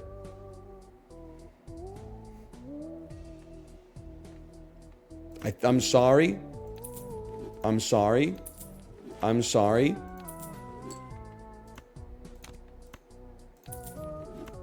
I have to try. It's like, I almost look at it as like it's the only way we can make it happen. And you should know, by the way, that I fucking hate Stencil Joker. Oh, good. Decrease the level of my flesh. Why don't you?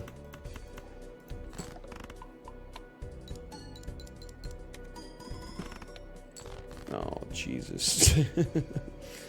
What a mess. What if you just played a pair? Oh, okay, hang on, hold. All we gotta do is get to ante 8. Why did he sell Chakotay? I have a bone to pick with Chakotay. Just, I'm being 100% copacetic and straight up and telling no lies. I don't think it's good enough to be an anti-Joker. Or a legendary Joker, I should say. The other, because it gives you, it's not bad, but it just doesn't give you that, like, skyrocketing score potential that I would expect to get from a Joker that's as rare as that. Yeah, it has none scaling attached to it. Okay, one Joker disabled every hand is pretty devastating for us.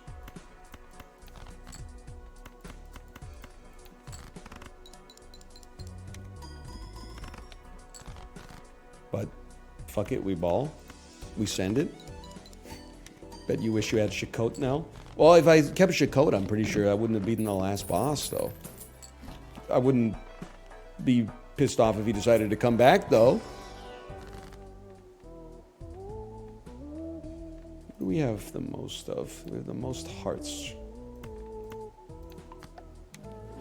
You think Mitski smokes weed? I'd have to 10-4 that. I would be surprised if she didn't, quite frankly. She's a professional musician who is good, which means she probably does drugs of some kind. Seems to be the way it goes.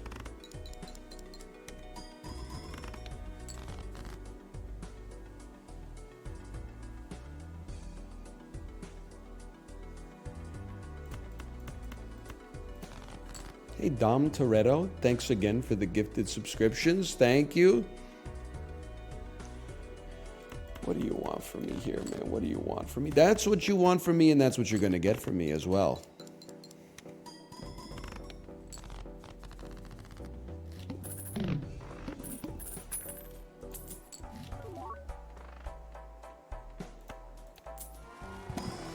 I'm a doctor on call. Any chatters have any health concerns? Didn't we do this part already?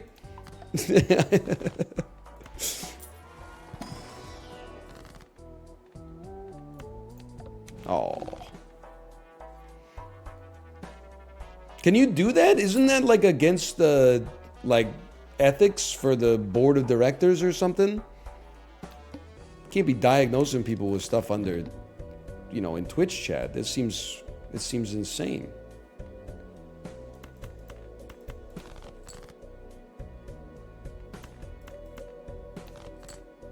If you make it up, it doesn't matter.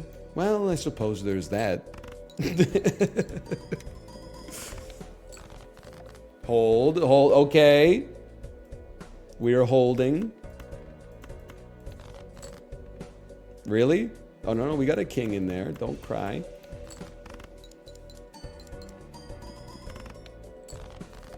Two more hands. I'm gonna throw you the dookie. We gotta make hearts with the 3 lucky cards to get where we're going here. Oh! How could you? How could you? Sell me. Pear dipped in Mama Liz's chili oil. That's the funniest possible outcome. They both gave me $20. I needed 20 mult. 1 in 400 chance. Just to troll me. Okay, slash marker, we'll call that Balatro too. Let me see if my wife is ready to stream. Hello. Are you ready to stream? Smiley face. Good Balatro though. We had our second best Balatro run in history. I gotta go pee. I'll be right back.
Hello once more to the gamers and the gamer adjacent, people that might just happen to be in the room while the stream has been foisted upon them.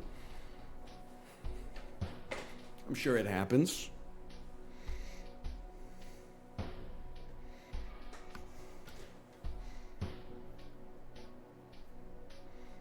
Gamers and the reluctant gamers. This one's for the game players. This one's for the save scummers. This one's for the min-maxers. That item might be useful, I can't use it yet types. This one's for the people who already know what their character's gonna look like at level 80 before the game's even out. This one's for the speedrunners, the glitch maxers, the Discord kittens. This one's for the gamers. It's a pocket pussy that sucks your shit completely fucking dry.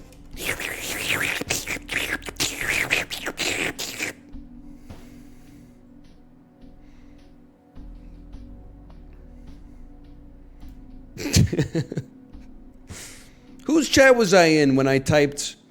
I think I was in Kate's chat. She was talking about dudes who own fleshlights. And I said in 2024, you can own a fleshlight and probably still be normal.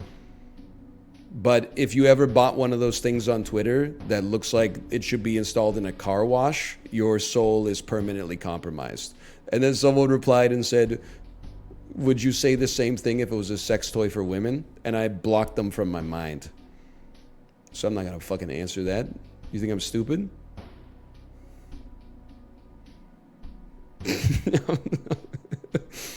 I'm not going down that road. Are you crazy?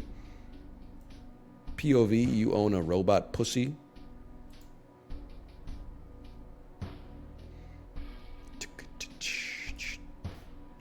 Okay, Kate is ready to go live. I will send you there. I just don't ever want to fuck a pocket pussy that goes in the dishwasher, okay? I don't think my cum should ever breach the dishwasher wall. That's not what it's there for. It's there to clean up spaghetti sauce and shit like that. Maytag did not have that use in mind when they built that shit. I think you're just asking for trouble. Anyway, have a good weekend.